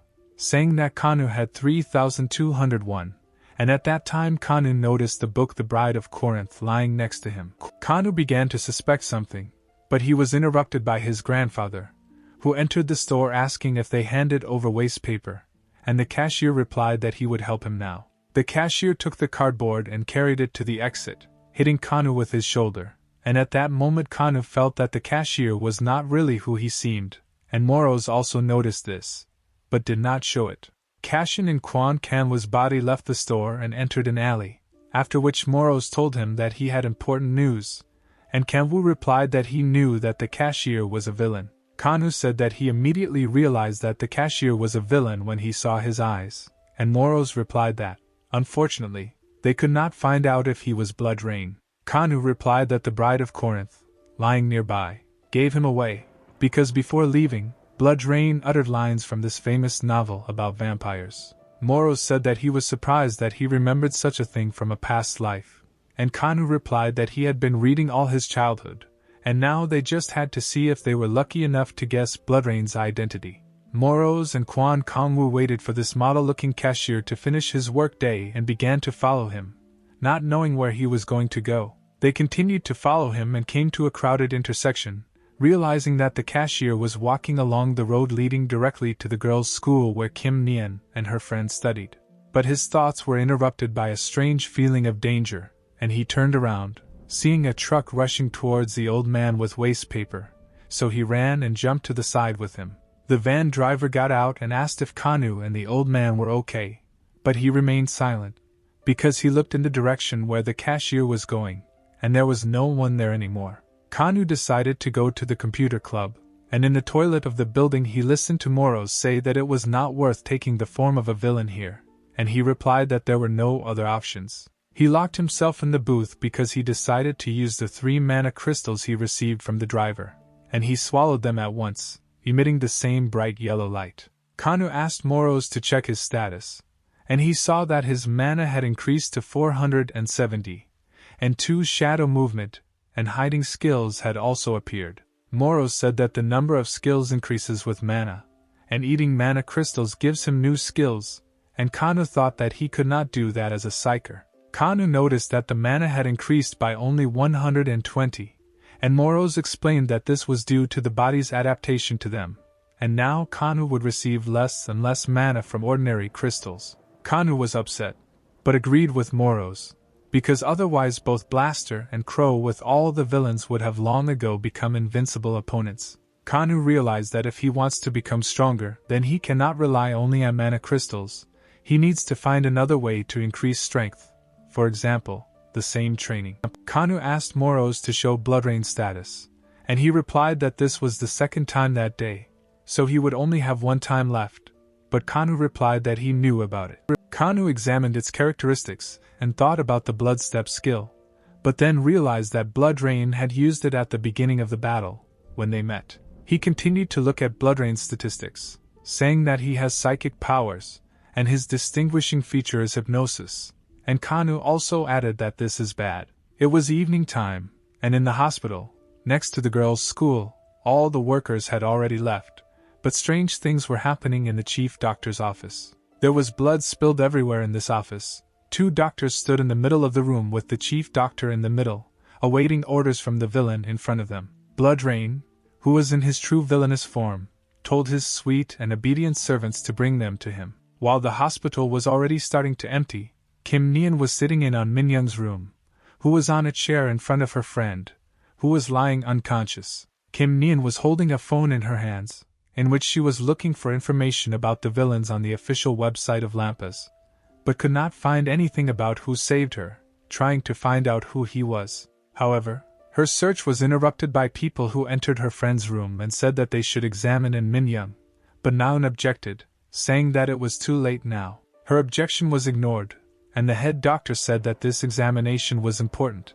so Kim Nian needed to go with them, and she was surprised. The doctors' faces twisted into smiles as Kashin tested his new skills in Quan Kanwa's body, transforming into his final villain form. By moving with the help of shadows, Kanu realized that he could combine his shadow hiding and shadow movement skills, gaining invulnerability when moving. Moro stopped him, telling him that he was watching him, and Khan should spend less mana and use such skills only when necessary. Kanu stopped moving in the shadows and stopped on the roof, after which he took out his phone and saw that the driver's tracker was shown very close on the screen. Kanu realized that this bastard, Blood Rain, went immediately after his shift to the hospital where 2 high school girls were. Kanu saw this thanks to driver's tracker. Kanu realized that the schoolgirls were now defenseless against the villain, so he jumped off the roof and used shadow movement to rush there. At this time, Min Young, who was unconscious, was loaded into the car by the doctors, and Kim Nian did not understand what was happening, and asked why her friend was being taken away. The doctors did not stop after her words and only answered Kim Nian that this was such an important test that it was not carried out in this ordinary hospital. Her question was also answered by Blood Rain, who appeared from behind, saying that this was a test of loyalty, and greeted her, saying that he was glad to see his food. Kim Nian did not fear, but shouted to the doctors to run, because there was a villain here. But the doctors did not listen to her, their eyes glowed red, and they smiled strangely. Blood Rain said that these doctors are his puppets, and soon she will become the same obedient and sweet puppet, and Blood Rain approached her, touching her face with his finger. Kim Nian replied that she would never become his puppet, so Blood Rain began to realize that she was brave and strong, and decided to even make her his bride. However, someone in the distance shouted that they would never allow this to happen, and Blood Rain and Kim Nian tried to find the source of the voice, but Nian heard in her head the advice to duck. 3 seconds later, Kim Nian ducked down and Kanwu appeared from his shadow, flying with his foot right at Blood Rain's face, but he managed to dodge and the foot hit him in the torso. Blood Rain was slammed into the wall, saying that he had been thwarted again, and Kanu decided not to slow down, so he gathered his strength into his fist and rushed to strike him. Blood Rain saw the danger to his life in this attack, so he tried to dodge the first blow, but the first was followed by a hail of powerful attacks from Kanu. Continuing to dodge, Blood Rain became angry and decided to counterattack using his Blood Cutter skill, which extended his claws and pointed them at Kana. Kanu ducked under his attack and hit him in the chin, but Blood Rain managed to dodge again, and then Kanu fell on him, landing a punch right in the face. The blow hit the target, but Blood Rain suddenly stood up and stood face to face with Khan, after which he used his psychic hypnosis skill on him. Blood Rain thought that Kanu had succumbed to his attack, but just as he was about to ask him, Kanu suddenly moved his hand and pierced Blood Rain's eyes with his fingers. And here again, Blood Rain finds himself pinned to the floor by the hand of Kanu, who has come out of his hypnosis and now is definitely not going to let him go so easily. Kanu began to talk to Blood Rain, saying that all this time he lived as a villain without a care,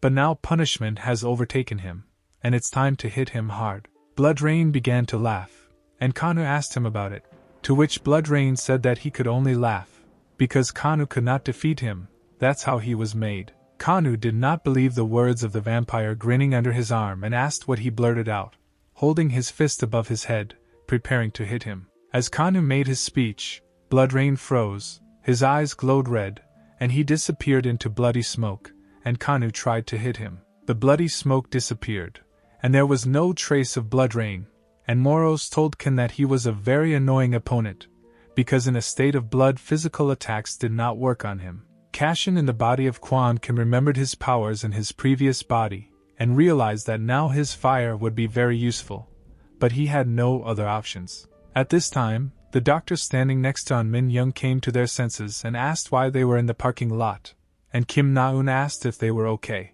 Kwon Kang-woo realized that they had woken up from hypnosis, and told them to bring the nurses to take the patients back to the wards.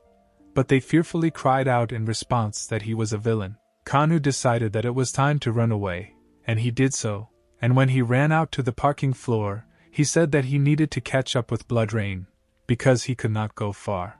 But at the same time, Kim Woo-chan and Lee Dean arrived at the hospital because Nian pressed the button again, and when Kang-woo ran out, they ran into each other. Kwon Kang-woo exchanged glances with the two psychers, and Lee Dun shouted that there was a villain in front of them, so he immediately took out his sword and used the legendary sword skill.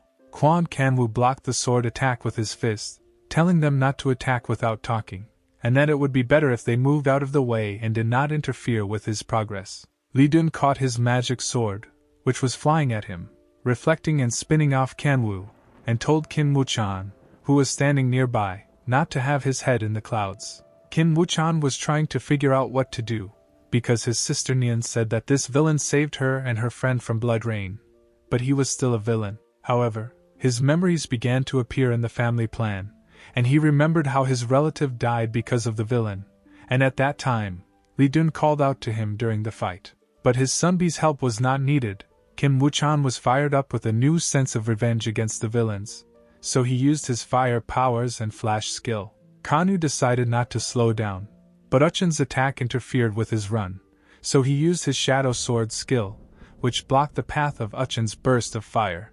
Lee Dun didn't wait, and when he saw an opportunity, he sneaked behind his enemy and was about to stab him using the starburst skill at his back. Lee Dun hit Kang, who managed to notice the attack, but did not have time to dodge far enough, and the sword hit him on the side, cutting a small layer of flesh. Kim Woo-chan heard the words that he needed to finish off the villain and was about to use the flash skill, but stopped, remembering his sister's words about this villain. Kanu was about to dodge, but seeing that Uchin has stopped his attack, he decides not to dodge, but to escape to another room using shadow movement. When the enemy disappeared, Lee Dun shouted at Kim Woo-chan, saying that he was completely out of his mind while guarding his sister, and Woo-chan only apologized to him. Lee Dun said out loud that it was the first time he had seen such a technique of the attribute of darkness, when everything was filled with shadows and the enemy had disappeared, asking how to report this to him, but Wu-chang was silent. Lee Dun realized that something was wrong with Wu-chang, so he walked up to him, took him by the shoulder and told him not to stand there like a pillar, but to run to see his sister, and he agreed. At this time, on the street, in one of the alleys, the same cashier with a model appearance was walking, holding his side, and said that he had missed them again and that was bad, because he was thirsty again. This man continued walking, saying that he again failed because of the villain, but on the way he felt thirsty, because his throat was very dry. He walked out into a crowded alley, covered in blood, and saw a club building in front of him, so he decided to go there, saying that in a place like a club he would quench his thirst. After some time in this very club, the cashier approached the girl, and she asked if he was hurt, because his shirt was covered in blood, and she was worried. He said he was thirsty and the girl said she could buy him a cocktail, but the cashier bit her on the collarbone, saying he wanted something better than a cocktail. Lee Dun was driving in his car, listening on the radio to the Red Juice Club's Blood Rain-like villain attacking the people in the club, and Lee Dun screamed in displeasure. Wu-chang asked him what happened, and Lee Dun explained that Blood Rain started attacking the locals again, and Wu-chang suddenly thought about something. Kim Woo-chan recalled how he and Lee Do-woong found Na-eun, his sister, and he ran to her, asking if she was okay, but she looked depressed. Kim Nian answered her brother that she was saved again by him, or rather by the one who saved her last time from Blood Rain, and this villain disappeared again without explaining himself or introducing himself. At this time, Cashin in the body of Quan Kan stood in a night alley, hidden from view, and Moros told him that everything turned out well, because everyone was alive. Moros noticed Kanu holding his side where he was wounded and told him that today Kanu fought as if he was not himself, but he did not understand what he was talking about. Moros told him that Kanu behaved differently in battle today, because he fights villains differently, and asked if it was because his opponents were psychers. Kanu realized his mistake and after thinking said that this would not happen again, because his opponents were not only villains, but also psychers, like all of Lampas. Moros told him that the wound received in the battle was almost healed, but Kanu was disturbed by the driver tracker in his pocket, which told him important news. At this time, in the Red Juice Club, two psychers saw Blood Rain sitting in the middle of a sea of blood, drinking a glass of fresh human blood before their eyes. Li Dun saw Blood Rain say that he had now quenched his thirst completely, and Li Dun told him that only a beast could do such a thing to people, but the villain asked him to shut up. However, Blood Rain, after asking him to shut up, said that he had better not interfere while he was recovering, and continued to drink blood from the glass. Blood Rain was still drinking blood from the glass, but Li Dun stopped looking at him and told Kim Wuchan that they needed to evacuate the people and capture the villain. At this point, Blood Rain threw the glass and said that he had finished recovering, after which he began to create blood energy using the blood spear skill on the psychers. The spear flew straight at Li Dun, who managed to draw his sword before stabbing in front of him, cutting the bloody spear and giving them time to counterattack. Kim Wuchan did not stand aside, so he ran a step forward and was about to use fire, but Li Dun stopped him, saying that this way he would harm people. Kim's delay gave Blood Rain time to attack, and he appeared in front of Li Dun, saying that now was not the time to worry about other people's lives. The attack of concentrated blood energy hit Li Dun, who managed to block, but still caused him damage, and he flew into the wall. However, Blood Rain did not stop there and decided to finish him off by approaching Li Dun and using the bloodied blows skill with full force in his face. While Blood Rain reveled in his victory over the swordsman, Kim Wuchan approached him from behind, channeling a huge force of fire at him, hoping to avenge Sunbei. But Blood Rain was not so simple, so he managed to move behind Uchkin, saying that he has an excellent technique, but there is no point in it, because he cannot hit. Kim Wuchan did not have time to understand how Blood Rain ended up in his blind spot, and turned his body and face towards him, but an attack was already flying at him, cutting him on the chest 3 times. Succumbing to his instincts, Kim Wuchan kicked diagonally, but Blood Rain managed to jump back several times, leaving the psyker at a loss. Blood Rain licked his fingers, which had Kim Wuchan's blood on them, and said that this was not enough, and if he had hit more accurately, he would have broken all his bones. Uchkin realized that Blood Rain could not be defeated without fire magic, but the villain told him not to worry too much, because the hostages only obey him anyway. Suddenly, Blood Rain said Kim Nian's name, saying that she was his sister who was into modeling, and he inquired about her, causing Wuchan's face to darken. He said that this sweet and brave girl with pink hair was able to deceive even him, because Blood Rain thought that her brother was a villain with black hair. He said that his sister should be punished for this, but Uchkin rose from his knees with renewed vigor, saying that if he even laid a finger on his sister, he would kill him. Seeing how he flared up, Blood Rain realized that Uchkin had fallen for a trick, and he was already impatient to taste the blood of the furious psyker, because it was very special. Blood Rain decided to continue to play on his feelings and said that, seeing how he was inflamed, he decided to give Kim Wuchan a chance to stay alive and fight again. They moved to an abandoned construction site, and Blood Rain said that this place was perfect for them, because here Uchkin would be able to fully use his powers. Saying this, while Wuchan was preparing for battle, Blood Rain actually thought that the place was perfect for drinking his blood while enjoying the starry sky. Kim Wuchan did not wait for the battle cry and ran to the attack, saying that Blood Rain would regret it, and used the flash of fire skill directly at the villain who was standing still. However, Blood Rain remained in place until the very end, but before the fire, he jumped and did a backflip, smiling and preparing to attack. Blood Rain, using the power of blood, extended his arm and fingers, grabbing Uchkin by the neck, and said that this is really all that this promising psyker is capable of. Blood Rain said that our psyker was not trying to win at all, and added that he had something to show, after which he threw Uchkin into the wall with great force. At this time, Quan Kanwu came to the Red Juice Club, where everything was already empty, and on the wall he saw traces of quite strong magic used by Blood Rain. Kanu could not believe that Blood Rain could use such magic, but suddenly he saw the unconscious Psyker lying to the side of him, who had attacked him today. Kanu approached him and asked Moros if he was dead, but Moros said that he was still alive, and Kanu remembered that the red-haired Kim Wuchan should have been with him. Moros managed to notice some kind of sword next to him, and he interrupted Kanu from his thoughts, saying that there was a sword lying nearby, and Kanu saw it, realizing that it was Li Dun's weapon. Moros suggested that this sword was a magical weapon, and Kanu picked it up from the ground, saying that it was definitely a magical sword, because he felt its energy. Moros said that this was his chance to get the mana crystals out of him, and Kanu replied that this was after all a Psyker weapon, it belonged to him, and he thought about it. Kanu remembered that he had been wounded in the side by this sword and decided that Psyker would no longer need it. So he used the skill and took out 2 mana crystals. He swallowed 2 crystals at once, and suddenly the power began to condense around him in a different way than usual, and he felt a strange sensation of moving forward in power. Moros realized what had happened, and Kanu said that there was no need to use the system, because he felt that he wildly liked this feeling, as if the old power had returned to him. Kim Wuchan tried to fight Blood Rain while 3 villains were standing on a construction crane, saying that they were late.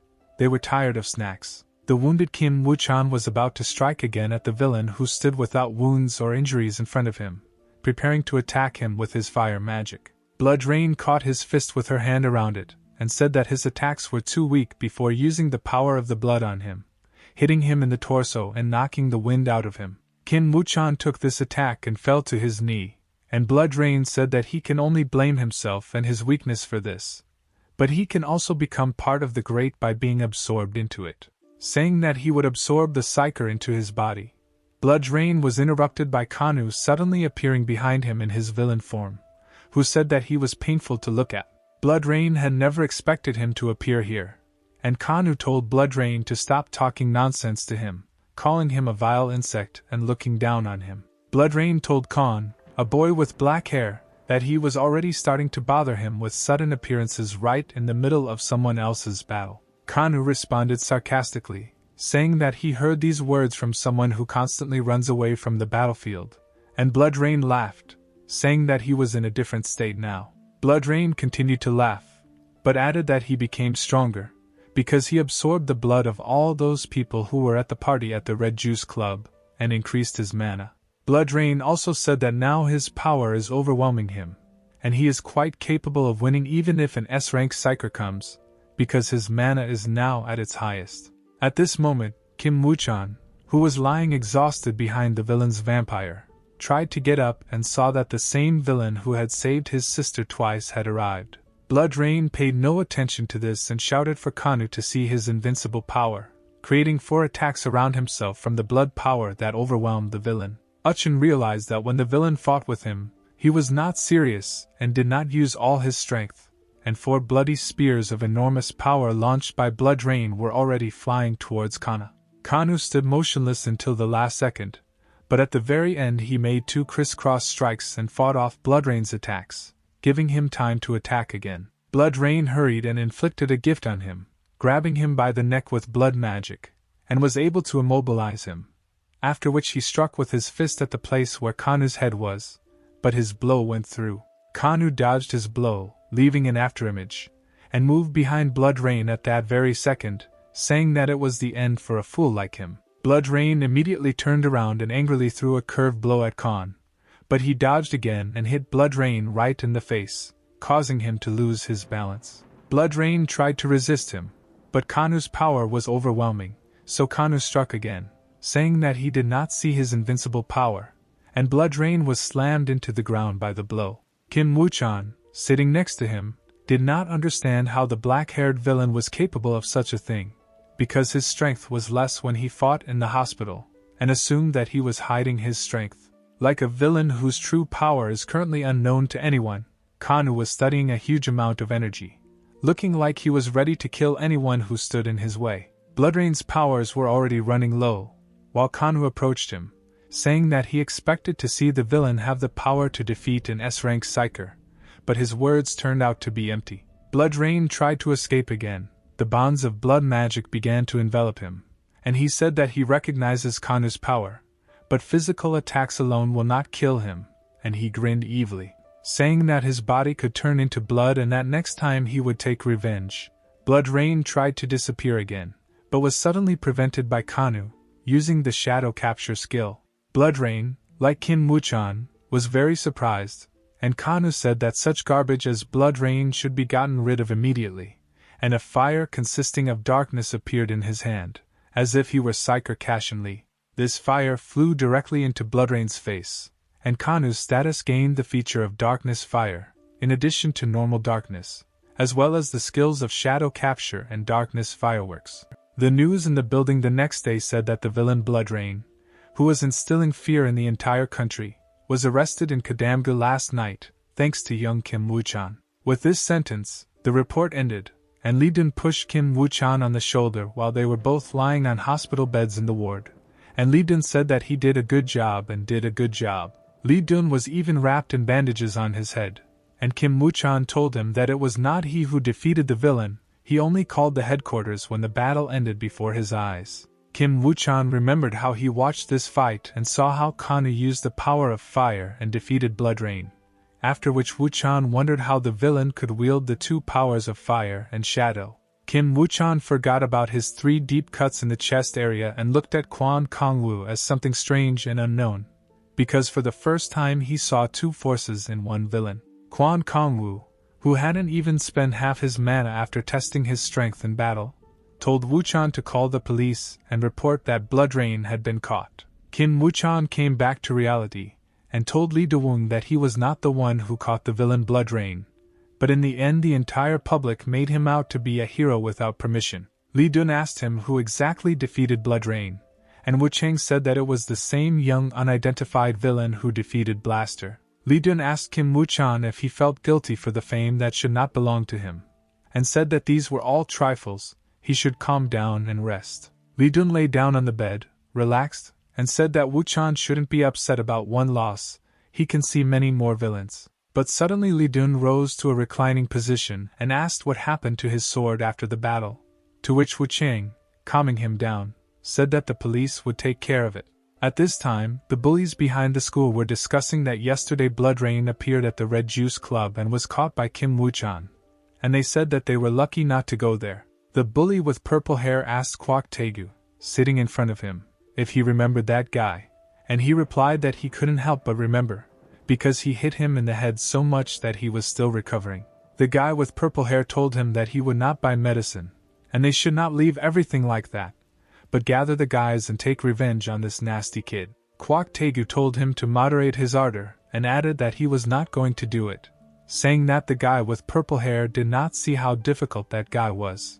Kwok Taegu said that, to be honest, he fears this guy more than Kim Woo-chan, who catches dangerous villains, because he saw his eyes, which were like those of a man who has seen a lot. Some time later, Kwon Kong-woo sat in class, listening to his classmates talk about how cool Kim Woo-chan really is, because he caught a dangerous killer. Kwon Kong-woo said that everyone is very noisy today and sat back in his chair, thinking that he needed to meet with driver to check something that Moros asked about. Kanu did not answer him and was lost in thought, and at this time in Wilson, a place for villains, a girl was painting a wall with spray paint, making various graffiti. At the same time, driver was sitting in his base, minding his business, and 3 villains came to him, 2 little girls and 1 tall man in the middle of them. The man said that his place was not clean as usual and stank of dampness, but driver replied that he had just arrived and was already talking all sorts of nonsense. But the man said that he himself called them. Smirking, driver got up from the floor and went to pour drinks for his newly arrived guests, asking along the way if they had seen the guy fight. This man was Royal Gannett, an A+ rank villain with enlightened class and fossil power, and he said that this battle was a pleasure to watch, like a movie. Gannett said that it was certainly nice to watch, but there was no thoughtful script or story, and he took a cookie from a plate on the table. The girl with lilac hair, the A-rank villain Otto, said that there were too many clichés, and the blonde girl, the villain of the same rank as Otto, Aroma, said that she agreed with her. Royal Gannett said that the main character in the series shone like a black diamond, playing his role perfectly, and Driver replied that he took it as a compliment. Gannett asked Driver that it couldn't have happened any other way, but also mentioned that Driver apparently knew that Kanu would manifest a second power, and that's why he brought them there to see. Driver looked at the three villains sitting on his couch, and said that now everything was clear to him, to which Royal asked if he really didn't know about it himself. The Driver answered him that he guessed that the guy was not like everyone else, and Gannett replied that everything was clear to him, but he added that it was the first time he had heard about a villain who had two powers. Driver said that this was possible, and the three villains became alarmed, and Driver continued, saying that such villains existed a long time ago, back in the era of myths. After some time, Kanu walked through Vilzona, realizing that this was not a prison for villains, but a place where they could live in peace, without fear of meeting the evil Psyker. Continuing to walk along Vilzona, heading towards its very center, Kanu realized that this was a refuge for everyone except the Psykers serving lampas, and here he would not find his revenge. He stopped in the center of the alley, thinking that he would never get used to this place, and suddenly he was greeted by Driver flying in the sky, saying that during the time he had not seen him, Kanu had changed a lot. The Driver brought him to the bar, saying that he was very glad to meet him, and treated him to grapefruit juice, saying that it was very tasty here, and they needed to relax and take a walk around Vilzona. Kanu remained silent, looking at the grapefruit aid, and Driver took out the box, moving it towards him, and said that this was the promised reward for his efforts with Blood Rain. There were mana crystals in the box, and Driver peered at Kana and said that he had really found real mana crystals, because his level had increased significantly. Kanu told him that he couldn't get it out on his own and took a sip of the juice, and Driver, using his instruments, continued to evaluate him, trying to find out how this happened.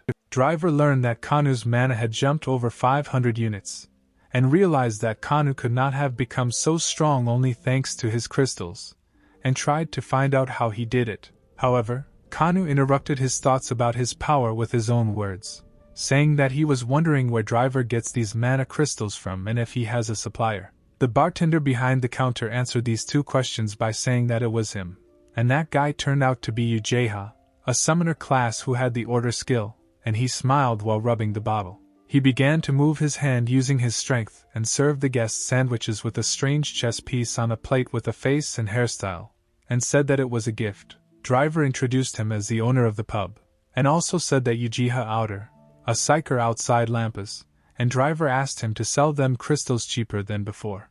Ujeha said that the price is already below the baseboard, and Driver sweetly said that he could give a discount to his friends, but Ujeha also replied, saying that he separates work and personal. Kanu thought at that moment that since Ujiha Outer was in Wilson, he probably had a very interesting personal story behind him. Kamwu interrupted his thoughts and asked the pub owner if he could also buy crystals, and Ujeha replied that of course he could if he was a resident of Wilzona. Kanu asked what that meant and Driver said that he should just come live here, to which Kanu replied that it showed that he wanted Kanu to work for him. The Driver ignored his barbs and said that first he would need to pass the test, and then it would be clear who was who, and perhaps Kanu could also become the boss. Driver ignored Kong Wu and answered Uje's question about whether he was going to quit his position by agreeing, saying that he had been planning it for a long time. Kanu told Driver that he was not interested, and Driver replied that Wilzona's boss had a lot of privileges. But Kanu replied that then there was no benefit for Driver to resign. The Driver began to talk about the advantages of the position, saying that he would have subordinates, that he would be able to give them any commands, and that he would have a huge training room. Kanu closed his eyes and said that he didn't care about it, but suddenly Driver explained that he would be able to buy any mana crystals on the black market. This took him out of potassium. Cashin in the body of Quan Kongwu realized that most likely Ujeha was a black crystal dealer, and he was confused by the people in uniform standing behind the bar, making a fuss in his thoughts. The Driver continued to speak, then interrupting Kanu's thoughts, that the salary for the position of Wilzona's boss is also not bad, it corresponds to it, but this is secret information. But despite Driver's words that this was secret information, Kanu asked to tell him, and Driver whispered in his ear, causing Kanu's eyes to bulge and he smiled. Some time later, still in the same Wilson, the villain Black Hand was eating a sandwich, saying that it was completely tasteless, and then jumped up and swore that he wanted a burger. A rank B+ villain named Crash, a striker class with the strength skill, said that he agreed with the Black Hand, but he also wanted pizza, which he did not remember the last time he ate. Crash said that he couldn't stand pineapple pizza, and the Black Hand told him that it was he who destroyed the only pizzeria in Wilson, but they were suddenly interrupted. They were interrupted by a villain named Cutter, who had a B rank, and he was also an assassin class and his power was wind, and he said that now was not the time to discuss pizza. Black Hand asked him if Razak had gone crazy from life here in Wilson, and Razak categorically rejected this, saying that he had found him, the villain who attacked the Black Hand. Black Hand remembered how Kanu humiliated him in front of the driver, and asked the Cutter if he knew where that villain was now, to which the Cutter said that the driver had him.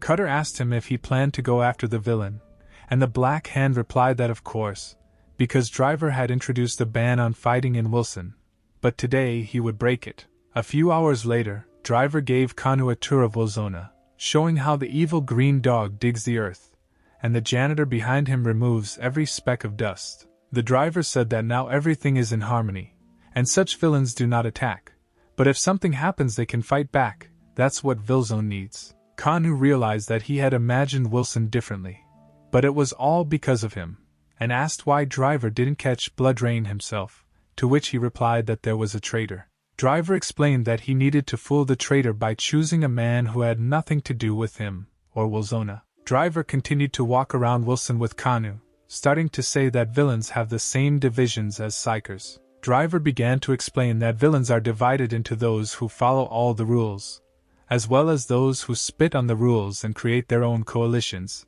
acting lawlessly.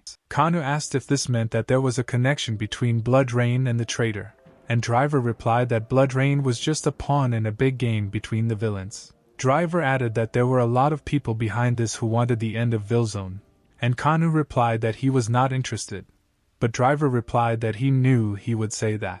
The driver asked him to become a resident of Wilson and said in response to his words that this is nonsense, that it is true, and he is putting his life on the line for this event.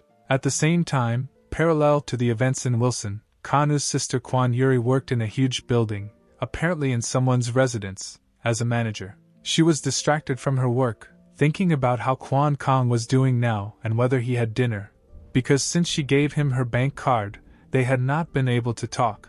At that moment, one of the servants called manager Kwan Yuri and said that the director was calling her to talk to him, to which she was very surprised. At this time, the director was in his room talking on the phone with a person from a distant place, telling someone that she was an excellent employee and there would be no problems. The woman answered the director that this was a worthy person, and she was looking forward to meeting her, while looking out the window from her window in the room. The director told her that he was even sorry to give up such a valuable employee, and the woman replied that she was sorry for that.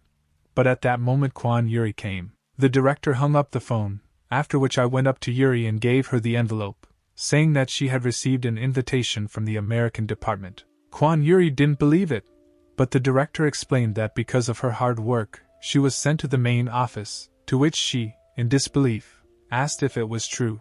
The director told her that their company would pay not only for the flight to another country, but also for accommodation in the nearest apartment, located near work. The director told her that this was a great chance for advancement in her career, asked if she would go, to which Kwan Yuri was going to answer right away, but thought about her brother Kanwoo. Kanu stood under the night sky, remembering the conversation with Driver, where he said that he was putting his life on the line and asking him to move to live in Wilson. Moros asked Kanu if he liked Psyker's proposal, but Kanu did not answer because he noticed the villains from Vilzona standing nearby. Crash told the Black Hand that this was the same villain, and Kanu approached him, saying that he saw how a rat had started among the villains of Vilzona. Cutter, who was standing behind the wall, realized that Kanu was an unusual villain the moment he said that he noticed one of them hiding, although it was difficult to detect. Crash said out loud that Kanu was pissing him off and he wanted to blow his head off right now,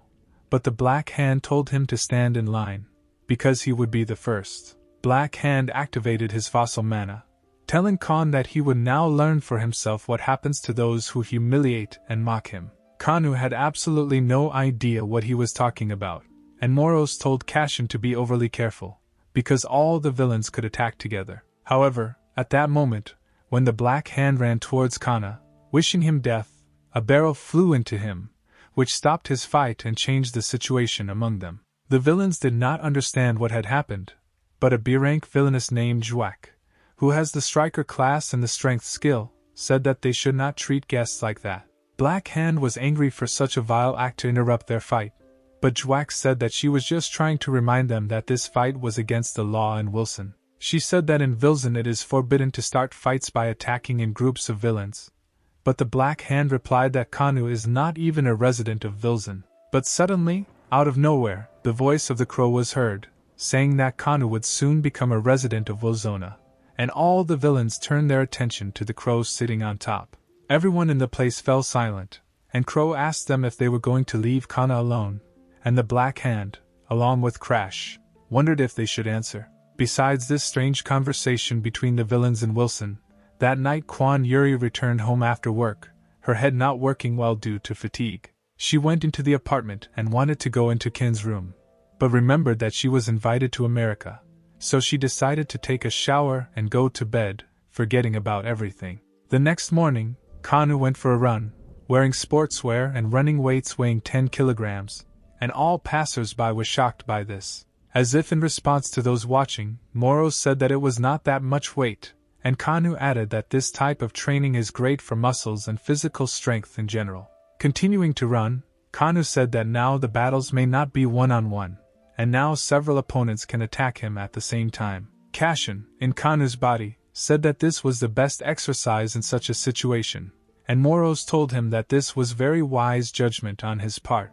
Kanu recalled how, in response to Juak's words, Crash said that in order to become a resident of Wilzona, he had to pass a test, otherwise he would not be accepted in this place. Crash asked Juak if he still had to take this test to get permission, but the Black Hand intervened and shouted that there would be no test, because he wanted to kill Kana right now. But the Black Hand's speech was interrupted by Kanu, who said with a serious face that he proposed to conduct a test in 10 days, surprising all the villains who heard him. Juak told him there would be no problem with that and explained the rules, saying that the test was a one-on-one battle, which gave Khan an advantage. She said that killing was only allowed in exceptional circumstances, and added that the first opponent would be herself, having amused herself. While doing the horizon on the uneven bars, Kanu thought that he didn't really want to become a resident of Wilzona, but that was the only way he could become stronger. He decided that this was necessary in order to take revenge on Lampas, and even if he goes to hell, this is still the path that he chose on his own. Kanu finished his training and 2 girls saw him, saying how hard he was trying, even though they themselves were also training on the same ground. The 2 girls changed their appearance into A-rank villainesses who were next to Gannett at the driver and said that they would not tell Gannett about this. Kanu finished his workout, returned to his home and took a shower, and after he got out, he wondered if his sister was still sleeping. Kwan Kangwoo walked into the living room and saw that it was a mess, so he picked up the letter from the floor, and Kwan Yuri, who had just gotten up, screamed, saying that he was reading. Yuri asked if he read it, and Kangwoo replied that it was an invitation to work in America, and Kwan Yuri said that he need not worry, because she will not go. Kangwoo asked why that was, and Kwan Yuri told him not to ask stupid questions, because she couldn't leave her little brother alone to live. Yuri told Kanu not to joke like that, because he would not be able to cook his own food,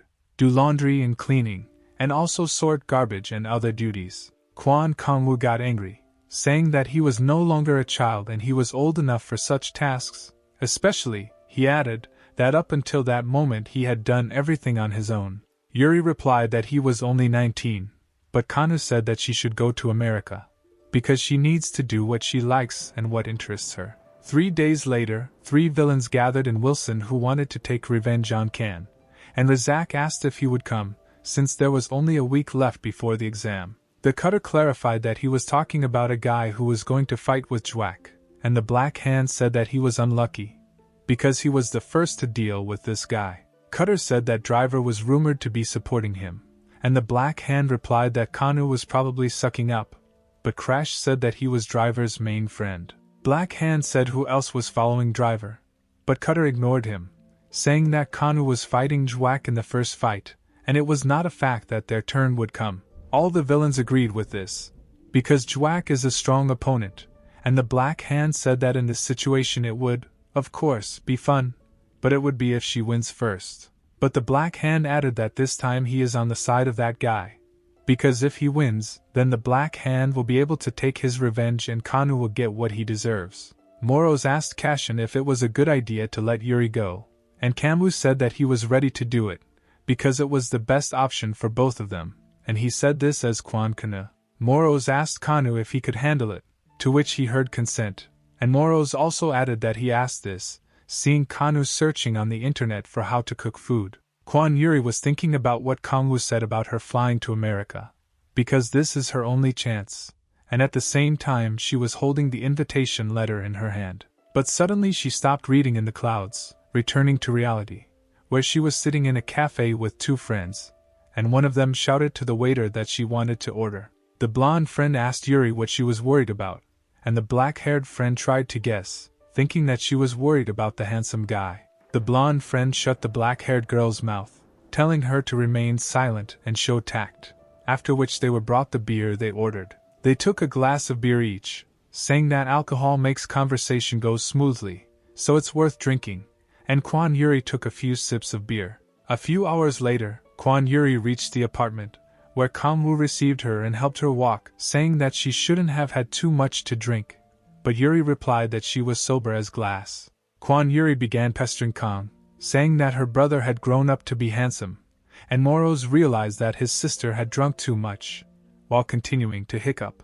Kanu put her to bed and Yuri started telling him that Kanu was such a cute baby when he followed her around as a child, causing him to react. She said that she still couldn't believe that he had grown so much, that he was no longer a boy, but a man, and Kanu remembered Jeff saying similar words. The next morning, Kwan Yuri woke up and, leaving the room in the morning, felt a severe pain in her head from a hangover, but suddenly saw breakfast and a note on the table. This breakfast, like the note, was prepared by Kanu, and it was written there that he had prepared hangover soup. She needed to eat it with rice and have a good rest. A few hours later, Kanu was saying goodbye to Yuri at the airport, and she told him not to go hungry, to eat 3 times a day, and to answer the phone when she called him. She told him to be careful, because there are a lot of scary things happening in the world right now related to villains, and Kanu told her not to worry. He told her that, in fact, he would also be worried in such a situation, and told her that she should call him if anything happened, and he would immediately rush to America. Kwan Yuri told him that she would call him as soon as she arrived, after which she waved to him and ran off to her plane flying to America. That same day, but in the evening, the villains who are participating in the exam gathered in Wilson, and Jwack said that the fight is considered over when someone is unable to fight or gives up. Jwack said that in total he only needed to win 3 battles, and nothing would happen to him for losing, but someone else said that it was in vain that Kanu dressed up so beautifully. That someone who said that Kanu was about to get his clothes dirty was Driver, and he added that if he wanted, he could challenge him too. Kanu said that there was too much noise on the battlefield and asked to start, but Driver asked Jwack and he said that he was fully prepared for the battle by preparing his magic. Moros told Kashin to brace himself because she looked strong, and Kanu said that he knew about it, but still wondered what the main feature of her fighting style was. Jwack had strength, endurance, and even taking into account all these factors, it would already be possible to call Jwack a strong and worthy opponent for Kanu. Razak remembered that Jwack is a master of hand-to-hand combat, trained in combat sambo, and she is the kind of opponent who knows her strengths. Everyone realized that the high-speed attack that Kashin was good at would not work on Jwack, so he would have the terrible start to the fight they thought. This fight will be interesting, and Driver voiced the beginning of the battle, after which Jwack immediately rushed at Kana, saying that the sooner they start, the sooner they will finish. Jwack, rushing towards Kanu at full speed, did not expect that she would suddenly be stopped by the shadows called by the shadow shackles of Kanu's skills, and realized that she had fallen into a trap. Someone shouted that Kanu was now in front, but Jwack did not see him there, and Razak shouted that he was now in the back, but Jwack only managed to turn around. It was too late to evade. Jwack thought that Kanu was about to punch her in flight, counting on a further counterattack, but Kanu kicked her in the face. All the villains standing nearby opened their mouths in surprise, and Driver put his hand on his forehead at what happened to Jwack, and Kanu asked to start the next fight. Black Hand couldn't believe that Jwack, one of Wilson's most powerful villains, was defeated in the first round by some kid. Kanu said he didn't want to wait and waste time, so he asked for the next fight, and Black Hand thought who this guy was. Kanu asked to call someone who really wanted to fight him for the next fight, and Crash told the Black Hand that it was his turn. At that moment, an arrow flew right at Kanu's feet, and Red Eye, the best archer in Wilson, appeared and asked to fight Kanu. At this time, in the dark building of Wilson, there was a man who, talking on the phone, said that Blood Rain was just a pawn. They didn't expect much from him. This person said that Wilson would soon fall apart, and the chairman need not worry about it, because he would contribute to it. At this time, a battle was going on in Wilson. Explosions of red light were visible from afar. Red-eye arrows were flying everywhere. Another arrow flew at Kana, but he managed to push off from the vertical wall of the building, dodging it at the last moment. Red-eye caught Kana making a mistake, because that arrow was a trap, and now he used the arrow fire skill, firing it straight at Kana. An explosion occurred in Wilson, and Red-eye flew up onto the building, sat and thought that Kanu was actually not as cool as the rumors said.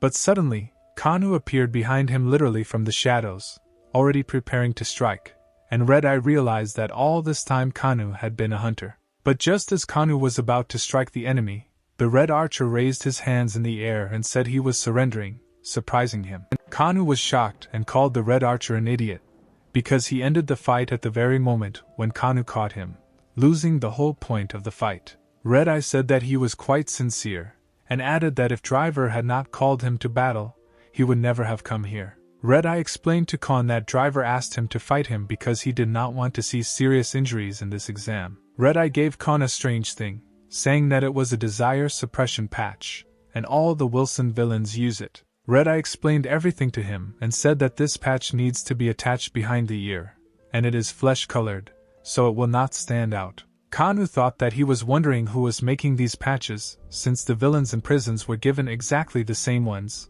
but in a different form. Red-eye brought Kana back to reality by saying that the next opponent is the Black Hand and he hopes he and the good guy don't get beat up too much. Kana listened to him carefully, but did not understand where the Black Hand was a good guy, because he himself attacked him from behind for the first time. At this time, Black Hand was discussing with the villains how they liked the guy, and Cutter said that Kanu is good in one-on-one battles, or maybe Jwack is weaker as a woman. Razak added that it may not be a matter of gender, but that Kanu has the strength to defeat Jwack in the first round, knocking her out with one blow. Crash offered to fight him 3-on-1, but the Black Hand did not appreciate this idea, unlike Cutter, and someone interrupted the conversation. It was Jwack who woke up, saying that even lions make a group attack, calling their friends for help in hunting a strong buffalo. The Black Hand told her that Jwack had completely lost her fear, because he himself could defeat him, because he was a great tiger hunting alone,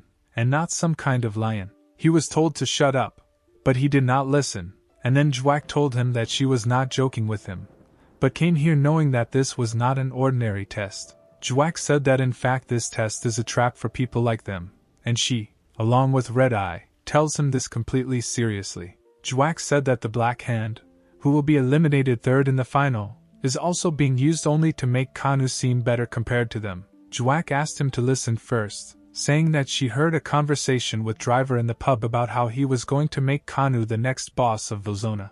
The Black Hand replied that this was complete nonsense, because many villains were targeting this place, and Jwack said that it was true, she was not alone there and the others could confirm. Jwack got angry, saying that Kanu was an idiot, a stranger who did not know the laws of these places, and they could not give Wilson to him so easily. She said that one cannot believe that the Driver is patronizing him, because this is not the same Driver that was before. Now he is deceived by him. Jwack said it was time to solve the problem and they all needed to show this idiot where he belonged, and the villains wondered what they had to do with it. However, their questions were dismissed when Jwack said that she brought people with her to make it more fun, and they stood behind her. At this time, Kwan Yuri was flying on the plane. They brought her dinner, and she began to eat, thinking about how long it would take her to fly to America. Saying bon appetit to herself, Kwan Yuri looked out the window, wondering how Ken was doing now and whether he was eating well. Meanwhile, Kanu was eating sandwiches from Red-eye, who said that if he eats right, he will become healthier. While eating it, Kanu realized that they tasted like garbage, and Moros asked if he suspected eyes, to which he replied that Jeff said he should be on his guard. Kanu noticed a black hand who approached him with downcast eyes and asked what his relationship was with Driver. Black Hand asked what Kanu had done to him, and while Kanu did not understand what he meant, Crash flew towards him from behind, trying to hit him in the back with a hammer. Kanu sensed the danger and managed to jump to the side, but Cutter came up behind him, preparing to hit him, but Kanu hit him first. The Cutter, who did not have time to dodge the counterattack, jumped back after receiving the blow, realizing that Kanu had the reflexes and reaction of a monster. Kanu stood surrounded by 3 villains, saying that they could not defeat him, so they decided to attack the 3 of them, taking them not by force, but by numbers. Kanu stood still, but suddenly a barrel sent by Jwack flew at him, and Kanu realized that he was at a disadvantage. Jwack ran out to the evading Kana and said that since 3 were not enough, then even more would be enough, after which she struck him with the drunken dash skill. At this time, Driver was sitting in the same place and asked Voronik that since the day had gone well, he needed to find out how his pet was doing. Driver said that the nickname Black Duckling would not suit him, and that he did not have a villain nickname at all. But Crow interrupted him. She tried to seduce him by saying that he would rather be interested in her as well and she would repay him. But he ignored her and asked about a villainous name for Kanu. Suddenly Red Eye arrived to them, and Driver asked if he was done with his work, but Crow ordered him to get out quickly. The Driver asked that since Red Eye had done a good job, he should know how the Dark Duckling was doing, but he did not understand what he was talking about. However, the Driver suddenly became silent, feeling a strange sensation, and used his glasses to enhance his vision, and realized that something dangerous was happening at the battle site. All the villains living or present in Wilson at that time felt a strange force in the battle area, and Kana was thrown into the wall. Kanu became seriously angry, and when Crash was about to hit the neutralized villain again, Kanu stopped his hammer with his hand and hit him with all his anger. Crash was defeated by Khan in 1 blow, but Khan was not allowed to catch his breath and rest. Black Hand attacked him from behind, intending to kill him. Kanu felt this attack and dodged the blow by going behind the Black Hand and grabbed him by the hair, kicking him with great force and speed. But the fight did not end there, because Kanu was seriously angry, and he hit the Black Hand, driving it into the ground, after which he fought off the newly attacking Crash. Crash was thrown back again, but before Kanu had time to come to his senses, Jwack attacked him from behind, hitting him diagonally with a barrel, but he managed to dodge the blow. Having escaped the blow with a barrel, Kanu did not wait and attacked in response, jumping into the air and pouring energy into his right leg, letting Jwack know that she was about to be hit by a blow of incredible power. The 3 villains were defeated despite their numerical advantage, and Black Hand looked at Kana, thinking that he was too strong, a pompous jerk. Black Hand was thinking that he couldn't lose to him, and Crash next to him woke up, saying that they were fortunately alive, wondering where such a monster came from. But suddenly 2 villains appeared, Hemaboy of rank C+, Archer class and the skill of fossils, who said that hunting was more interesting this way, and Pointer of rank C, class of night and with the skill of fire.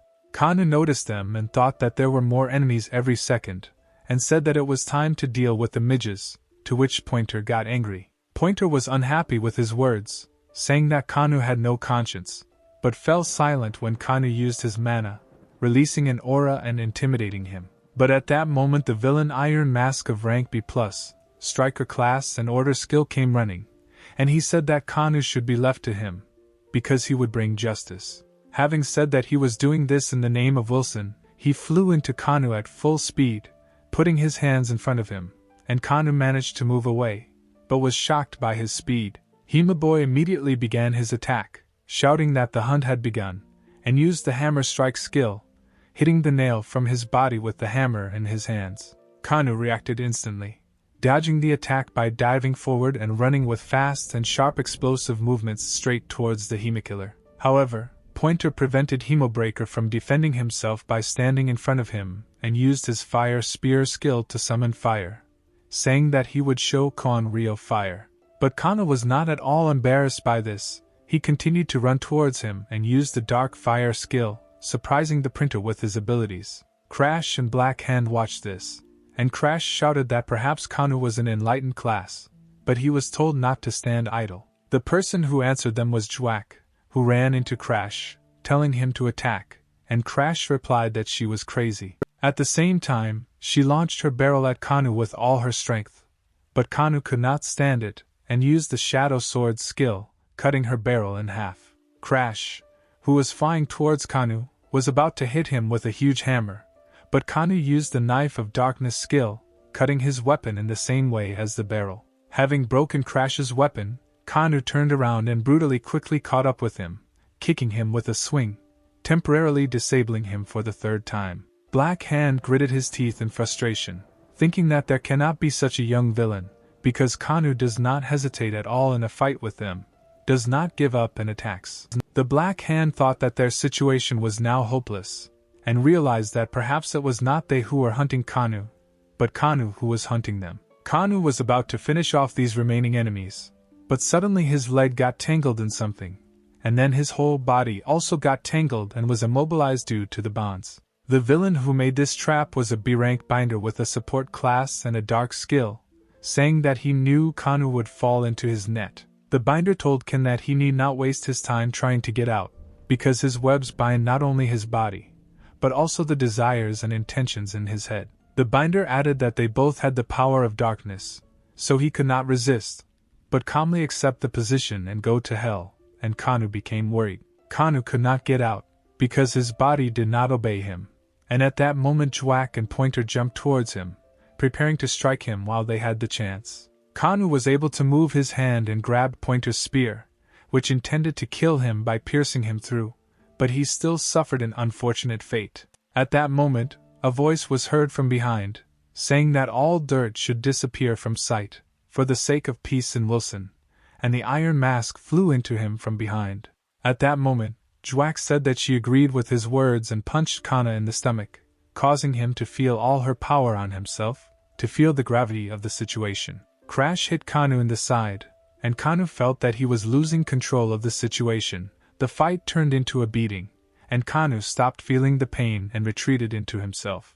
Kanu began to feel that something was changing in his head, and heard the voice of Kwan Kanu, the owner of the body, who said that Kashin was a weakling, since he was only capable of stealing his body. The owner of the body in his head said that if this was indeed true, then Kashin was truly better off dead, and Kashin remembered his death. Suddenly, all the villains stopped beating Kanu, because incredible energy began to emanate from him, which made even Moros surprised, and Kanu opened his eyes burning with mana.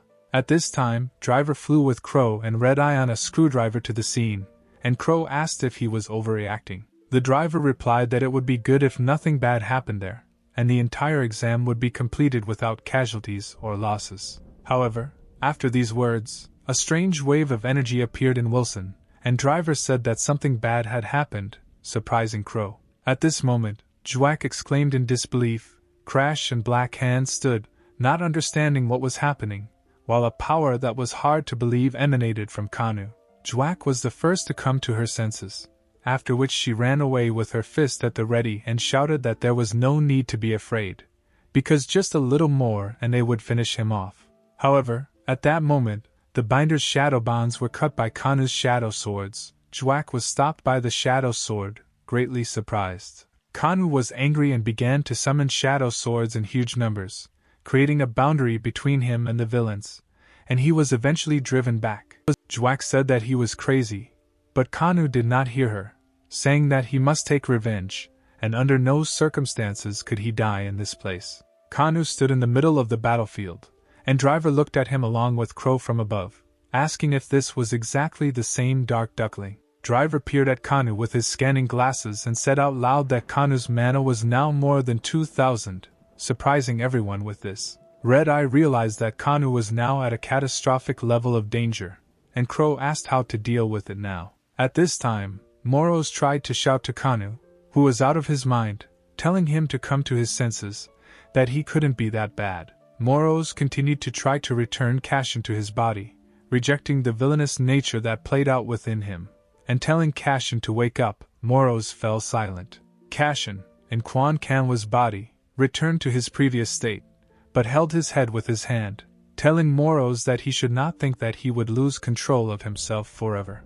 Kanu said that this couldn't happen and pointed to the patch from Red Eye that helped contain the power, and Moros thanked him for that in his head. Driver saw this and said that everything was fine, but Crow added that it was really a shame that they wouldn't be able to see his true power. Driver scanned it with his glasses and realized that his mana glasses had returned to the same, but he was confused about what kind of normal explosion it was in such a case. Kanu told Moros that he was fine, but his head was spinning, and turned his attention to the villains, asking if they would continue to fight. Jwack bit her tongue in anger, but Black Hand suddenly said that they were giving up, silencing Jwack, who was about to continue. Jwack told him to speak for himself, but Black Hand told her that she too was giving up, and prevented her from objecting to this by punching her in the face. He grabbed Jwack by the collar and prepared to strike again, saying it was time for her to finally admit defeat in the fight. Black Hand asked if she had any pride left and told her that she would tell the boss about it,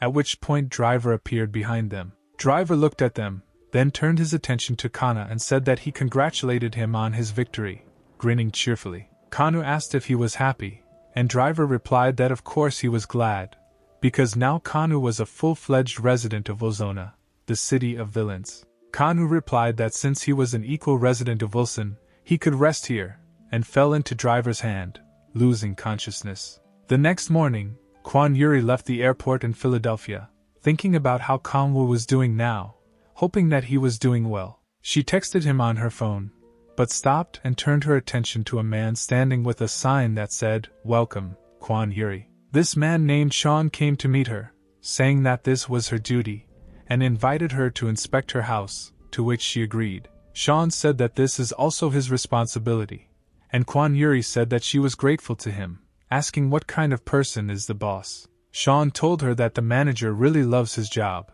and now he is on a business trip, from which he can return in 10 days. Yuri said that was great, and Sean told her that she could ask him anything she was interested in at any time. She thanked him for his concern and suddenly said that she promised herself and him that she would work hard, tirelessly, and achieve her goal. Suddenly the action moves to distant years, in someone's memories, and in an orphanage a boy told a man that he would become a psyker. The man replied that the boy wanted to become a cool villain, but young Cashin told him that these were dreams from his distant childhood. The man asked Cashin why he wanted to become a psyker, and he replied that he wanted to be on the side of good, that was the reason. A man named Hyun said that this was nonsense, and, answering the boy's questions, said to listen to him carefully, because not all psychers are on the side of good. Cashin replied that this was strange, and asked Hyun who, then, was on the side of good, if not the psychers and not the villains. Hyun at first said that he didn't know, but then he thought about it, and replied that on the side of good are those who fight for universal peace, and not for themselves. Cashin listened to him attentively, and Hyun patted him on the head, telling him to be attentive to good and evil, remember his words and appreciate what he has. Little Cashin sat with curiosity in his eyes as Hyun told him that he really hoped that he would make the right choice. At this moment, Cashin returns to Kwan Kanu's body and realizes that he had been sleeping for a long time, seeing Moros in front of him, who does not understand Kanu's panic. Kanu asked Moros where he was and if he called him, but there was no answer. He heard Driver, who thought Kanu was sleeping. At that moment, in Lampa's office in Korea, Psyker Kim Woo-chan was walking along the corridor of one of the middle floors, thinking about something important. He went into his Sunbi's room, Lee Daewon, saying that he congratulated him on his discharge, but saw a gloomy picture there. Kim Woo-chan turned on the light, seeing Daewon sitting over his sword, and Woo-chan asked him why he was sitting in his room alone, without a light. Lee Daewon answered him by name, but then shouted, saying that his sword no longer worked, picking it up and showing it to Wu-chang. Lee Daewon explained that it was as if all the magical powers had been sucked out of his sword, and added that this might be the work of Blood Rain, the defeated villain. Kim Woo-chan stood and did not understand a word, while Lee Daewon told him that Blood Rain, who ruined the sword, would still pay. At this time, Driver and Kanu were sitting in the pub where they came for the first time, and Driver congratulated Kanu on his victory and appointment. The driver said they were at Jez's pub to help with customers and added that he had punished all those responsible for the testing incident. Driver said this and asked if such punishment was enough, but Kanu remained silent, Remembering what happened during his exam, Jiha served Kang a delicious dish at the house's expense, and said that it was his congratulations for the new boss, answering Kang's question. Kanu did not understand which boss they were talking about, and Driver said that he defeated everyone, so the boss, and he himself surrendered in advance, so Kanu has no choice. Kanu said he didn't want it, but Driver replied that they would issue a permit, and there would be no problem, causing Kanu to ask if he was his employer. Driver said that Kanu can do what he wants, but it is important for him that the position of Wilzona's boss is filled by an equally charismatic and strong guy. Kanu said the locals would not be able to accept the new boss so easily as he was an eyesore, but Driver said they would change their minds. Driver said that the main thing is that he believes in Kana, and his opinion will not change and will remain so in the future, the rest is trifles. Kanu remembered how Hyun told him similar words when Kashin was a child, adding that one should believe in goodness and be a kind person. Driver asked Kanu if he had a villainous name, and wanted to say that the Dark Duckling came up with a name for him, but didn't have time. He said that he would take the name Kashin, the name of a high-class psyker who was killed for treason, and this villain would exact revenge under his name. Kanu recalled standing at the airport, watching the plane with his sister take off, and Moros asked if he was worried. Kashin, being in Kanu's body, replied that he hoped that nothing bad would happen to her, and that his help would not be needed. Moros asked if Kanu was looking to settle in Wilson to improve his skills, and Kanu said it was a great place. Kanu thought about it, and replied that he would have strong comrades next to him, and he could not lag behind them, he needed to match. Kanu said that thanks to training he is getting better and stronger, but Lampas has eyes everywhere, so Wilson is the best place, because it allows him to move freely. He added that perhaps due to his enormous potential, he was able to gain a second power that no one had heard of before. Kanu looked at the sun and said that if he used all his skills wisely, his revenge could be carried out perfectly. Moros added that then they could begin searching for the sword of destruction that Jeff was talking about, and Kanu was surprised at his words. Kanu came back to reality, standing on the bridge, looking at Wilson, and realized that he had indeed become the boss of this city. At that moment, at Siawa Girls' High School in Kadam District, Kim Nian returned to her studies and noticed that her classmates were engrossed in something. A friend showed her the news with a photo of Kanu, saying that there is a new boss in Wilson, but there is no need to be afraid, because Brother Nian will quickly catch him.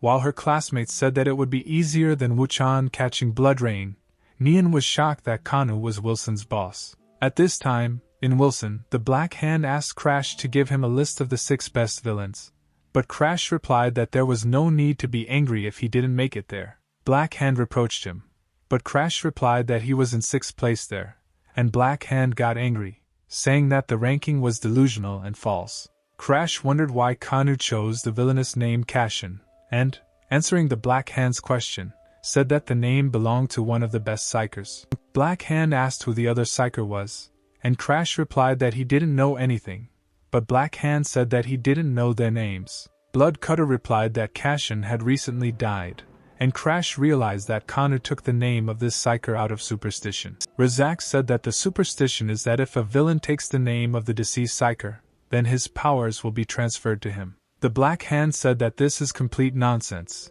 and only an idiot would do this. You cannot believe in such nonsense in your own mind. Crash said that many in Wilson do this, and Black Hand added that many idiots do this, and Cutter asked not to quarrel between them again. The assassin class Blood Cutter wondered why Kanu chose this name, whether it was out of stupidity, or because he could gain new power. At this time, in the same Wilson, in the basement training room, Kashin came out of the shower, refreshed after a long workout. Moros told him that he was training more than usual and his body might not be able to handle it, but Kashin replied that he knew what he was doing. Kashin added that his body had become noticeably stronger, and this was influenced not only by training, but also by the explosion during the exam. Suddenly someone knocked and called Kashin, and he replied that he was already on his way, but Moros reminded him that he was not in villain form right now. Kashin turned into his villain form and went somewhere with Driver, and Driver asked if he was training day and night,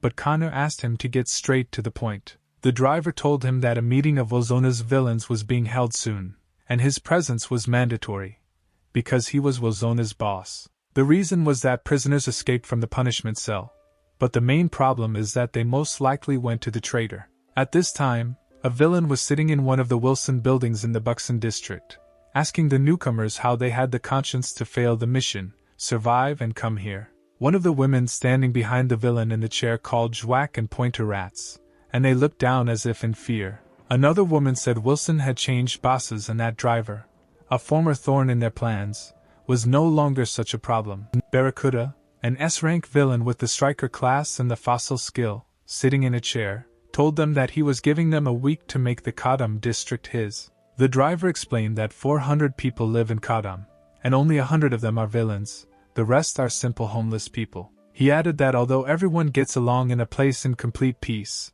such life is not ordinary. It cannot be called ordinary. Some time later, at a meeting in the Kadam area, driver said that he checked the trackers of the escapees, and they are now in the Buxton area. Cashin said that there were 4 areas with Wilsons in Seoul, and asked those sitting at the table why those who escaped went to Buxton. Driver said that Kadam has differences with them. They cannot understand that Kadam does not want to unite with them. Driver created a hologram and Kim was explained that it was Wilson's boss in Puskin, Barracuda, and Red Eye added that he was S-rank. Red Eye added that Barracuda is a very cunning and strong person, but Driver said that he would not be able to defeat them. He explained that Barracuda's pride is his brass knuckles. It is said that this brass knuckles has several magical mana crystals. Buxton outnumbers them, according to Driver, and the problem is that Barracuda has a lot of top-ranking villains. Red Eye was about to say that they would attack the post, but Driver added that they would not attack without complete confidence in their victory. The Crows suddenly said that you can take away Buxton's confidence by showing your love of freedom, making it look like all the villains in Kadam have gone crazy. The Driver said that this has never happened before, but you can try, as long as it doesn't look too forced. Driver said that, in addition, Kadam has a secret weapon, but at that moment Cashin stood up and began to leave, saying that he was going home. Cashin responded to Driver's words that he was the boss, and the meeting was not over yet by saying that he had exams soon and needed to prepare. After Cashin said it was time to study, Driver let him go, and Crow wondered why Wilson's boss needed exams. Some time later, at a coffee shop, Kim Woo-chan was sitting with someone over coffee, answering someone that he didn't hang up his calls. Seo Jiho, a psyker trainee with a support class and the skill of psychokinesis, replied that he himself had not tried to call either, adding whether Woo-chan had plans for the future, since it was already autumn. Seo Jiho asked if he would advance further as a psyker or go to school, but Woo-chan told him that he didn't know yet. Woo-chang took coffee and said that he wanted to try himself in different areas and gain some life experience. Seo Jiho replied that then it was worth choosing not a regular school, but a training campus for psychers, as his father wished. Woo-chang remained silent, and Seo Jiho said that if he becomes an S-class psycher, like his father, but did not have time to finish, because Woo-chang said that he was not ready for this. Uchin said that only 30 people around the world have this title, and his goal is to become one of them, because then he can take revenge. Seo Jiho answered him that a simple support like himself cannot reach such heights, despite the fact that among the top psychers there is one support class. She objected to Woo-chang. Seo Jiho added that Woo-chang has a much greater chance of becoming a top psycher, because he caught blood rain. Seo Jiho said that everyone at school wants to imitate Woo-chan, and Woo-chan was about to answer that he wasn't the one who caught blood rain, but the phone buzzed. Woo-chan said that his sister, Kim Nian, wanted to meet him, and he offered to go with Seo Jiho, just for company. Uchkin said that they had not seen her for a long time, and at that time Cashin passed on the street, telling Moros that he was going to buy a book. Not long before this, in Wilson, Puskin district, in a punishment cell, Barracuda walked among the cells with towerless villains imprisoned in them. He entered the cell where the villains sat in human form, saying where his cute, favorite toys had gone. Barracuda went into the punishment cell of this villain, and he asked who he was and where his toys were, to which Barracuda replied that he had hidden them. The bound villain said that if he hid them, he would have to pay for it with his life. But Barracuda approached him point blank. Barracuda said that he would give him new toys, and when asked what kind of toys, he said that the toys were in the Kadam region, in the place of his homeland. Barracuda asked the villain if he remembered Driver, and he replied that he was the great boss there, a friend who just wanted to tear his eyes out. Barracuda replied that he was no longer the boss, and added that the villain could go there. Interesting toys were already waiting for him, and he removed the shackles from him. Returning to the present, Nian approached Min Young, saying how long she had been waiting for her, and said that she was surprised by her new phone number. And Min Young said that she did not wait long, and added about the number that she wants to change everything after what happened, and also forget about it after the hospital. Min Young asked where her brother was, and when she found out that he was waiting to meet her at the bookstore, she gave Nian a gift in a bag, saying that it was for her. Saying that it was a sign of gratitude, they came to the bookstore, and Kim Nian smelled the books, because she likes their smell. Saying that she loved the smell of new books, Nian said that she would go buy one, and Min Young replied that she would go with her. Min Young asked what kind of book she was looking for, and Nian replied that she wanted to buy a cooking book for her brother because it wasn't sold online. Nian found this book about Korean food for puppies, but just as she was about to take it, another person took the book. This someone was Cashin, and Nian screamed at him to wait, because she was the first to take it, but he replied that he had the book in his hands. Cashin remembered that this was the girl that Blood Rain stole, and saw the second one behind her, realizing that everything was fine with them, and he gave Nian the book. Moro said that he would not help him with cooking tomorrow, and Cashin answered out loud that now they would ask about the book in the warehouse, because she should not be alone. Min Young asked if Nian knew this guy, but Kim Nian only looked at his back, holding a puppy cooking book in her hands. At this time, the hooligans were sitting behind the school, playing fights with bricks, and the guy who was with the baton said that they were fun alone. The guy with purple hair suddenly said that he was bored and wanted to bring back the old days, surprising all the other bullies. But a man's figure suddenly appeared in front of him, saying that if he was bored, he could help him have fun by making the bullies shut up. The hooligans were alarmed, but the strange villain said that he would give them a gift, because they were very cute and needed to be cheered up. The hooligans realized that there was a villain in front of them, and he said that they could refuse, and the hooligans refused his terrible gift. Saying that there was nothing fun in their refusals, the villain used the gift time skill and put a gift on the purple-haired guy's head. This gift on the bully's head suddenly had a face and began to move, and the other bullies trembled nearby in fear. Puppeteer, a rank A-class generator villain with chaos skill, said that now they would all have a lot of fun together. At that moment, Wu-chan and Seo Jiho noticed Nian running towards them while they were standing in the middle of the bookstore. Kim Wu-chan asked why they were here since they could have gone to a cafe, and Nian replied that she wanted to buy a book at the store. She showed him a book on cooking for puppies, and Wu-chan thanked her, saying that he was looking for it to develop his cooking skills. Wu-chan asked Min Young, who was standing nearby, if she was okay, and found out that everything was fine. She replied that she was already feeling better. Nian gave Wu-chan a gift in a bag, saying it was from Min Young, and Min Young told him it was a token of gratitude for saving him from the villain. Nian noticed how Cashin stood at the checkout, listening to him being told that there was no more such book left, because there was only one. But suddenly the whole building seemed to be in debt, and everyone felt something was wrong. Even Moros became alarmed and looked around. At that second, they heard a trek, and Cashin shouted to everyone to lie down, after which all the glass cracked and something in the building broke. When everything cleared up, everyone was fine, but Wu Chang suddenly noticed that in the middle of the store there was a strange figure of a man with a gift on his head. The driver was sitting in his office in Wilson Kadama at that time and suddenly heard that urgent news was going to be announced on TV. According to the news, a man said that people with gift boxes on their heads are appearing in a shopping center in Kadam district, and this is the work of a villain. The news said that they would be contacting a reporter, and driver turned his attention to the news, stopping to think about Cashin's exams. The driver asked what they were talking about, and Verona said that, based on the familiar boxes, it was clear that this was the work of that crazy villain who escaped 3 years ago.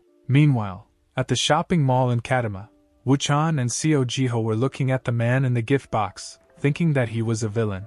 At that second, while the psychers were thinking, 3 plush-like toys flew out of the man in the gift. Kim Wu-chan and Seo Jiho fought off the 2 toys as if they were being hit not by soft plush toys, but by cannonballs. The 3rd toy flew straight at Kim Nian, but it was knocked down by Cashin, who was standing nearby, hitting it with a book, and Nian said thank you. The man in the gift moved again, and Seo Jiho said that now something might come out of him again, while Cashin looked at the disappearing toy. Kim Woo-chan rushed into battle, telling Seo Ji-ho that he would neutralize the villain, and he would cover the rest, preparing to attack. Thinking that he had to destroy all the villains, Uchkin rushed forward, but he was stopped by Cashin, saying that he did not want to kill a person. Cashin stepped forward and said that the man in the gift was just a puppet controlled by the villain, and there was no point in attacking him. Seo Ji-ho turned around and stopped, thinking that since the man in the gift was a puppet, how did Cashin know this?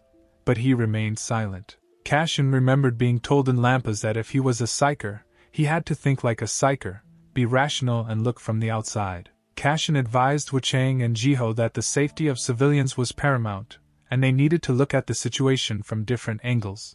Uchkin wondered how the man knew the psyker rule, but at that moment the villain was flying at him, and Cashin shouted for him to come to his senses. Wu-chan turned around and barely managed to dodge the blow, after which Seo Ji-ho shouted for Wu-chan not to touch the person in the gift box. Seo Ji-ho decided that since this was not a villain, but a controlled person, his magic would work, and he used the recovery skill on him. Seo Ji-ho hit the target with his skill, and the gift-wrapped man began to return to his normal face. Seo Ji-ho asked if he succeeded, and An Min-young praised him for his hard work, but Kim Neon looked at the situation with caution. Cashin said that he was great. Under the mask was an ordinary person, and Ji-ho's restoration magic returned his ordinary face. Cashin began to punch the man lying on the ground in the face, which surprised everyone sitting nearby.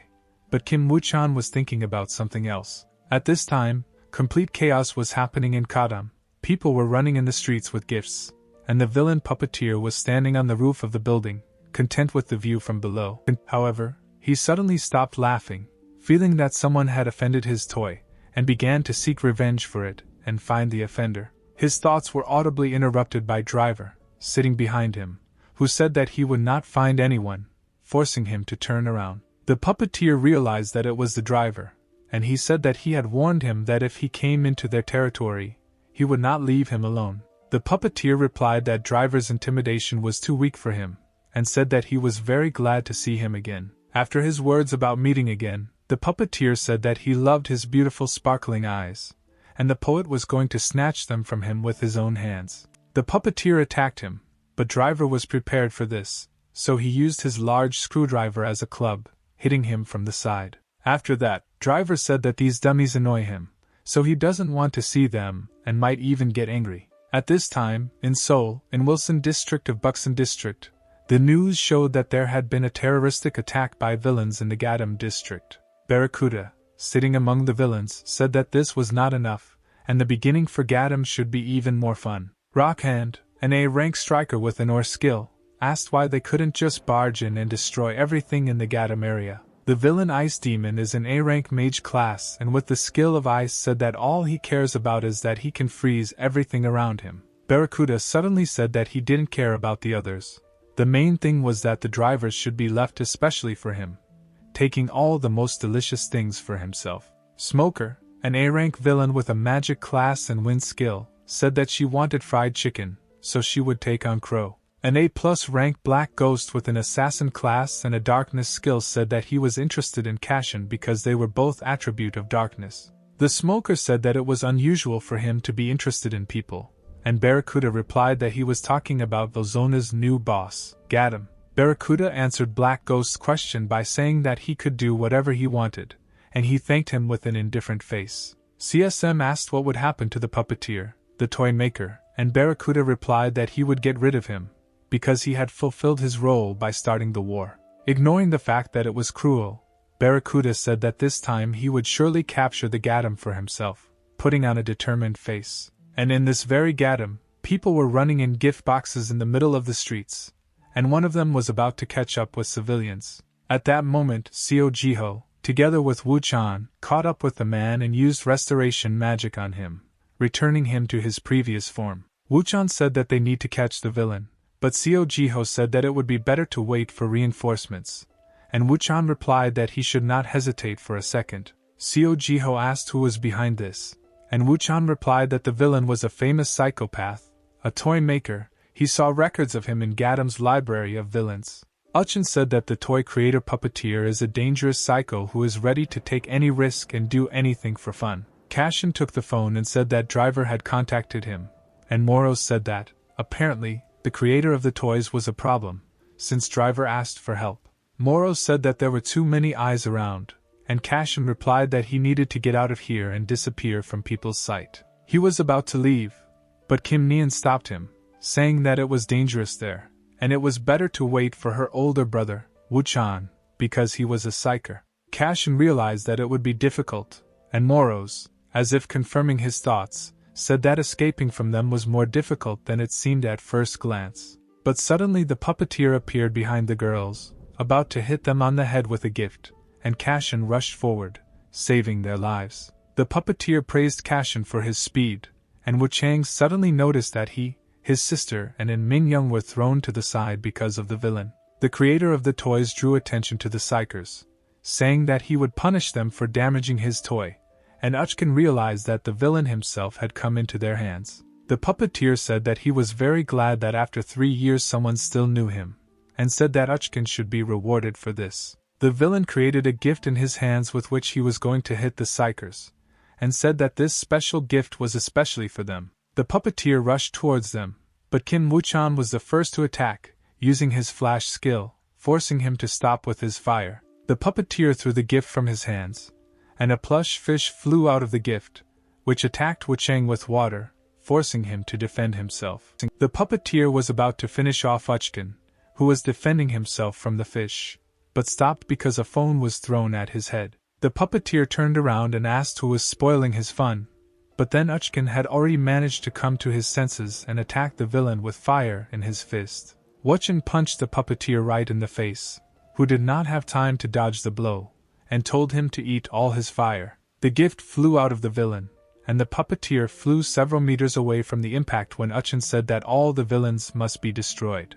Kim Woo-chang stood with his fist lowered, which he hit the puppeteer with, and saw a familiar phone in front of him, which prevented the villain. Moros asked if Cashin saw how Kim Nian threw the phone at the villain without even hesitating, thereby helping her brother in the battle. Cashin noticed that a strange power was emanating from her at that moment, and realized that Kim Nian was close to awakening her powers. But suddenly all of them, standing around the villain, saw how he came to his senses, lying on the ground after being hit by Uchkin, far from them. The puppeteer stood up as if he had become a new villain, and said that people are so naughty, because you can't break his toys so carelessly. But he suddenly used his power and stuck out his tongue, saying that he still had many funny toys, and created a gift with a face in his hands. At this time in Lampu's Korea, Lee Dun ran out of the building, apologizing to the psyker girl for the fact that he urgently needed to go to the toilet. He called this girl Sunbinim, saying that she had a cool car,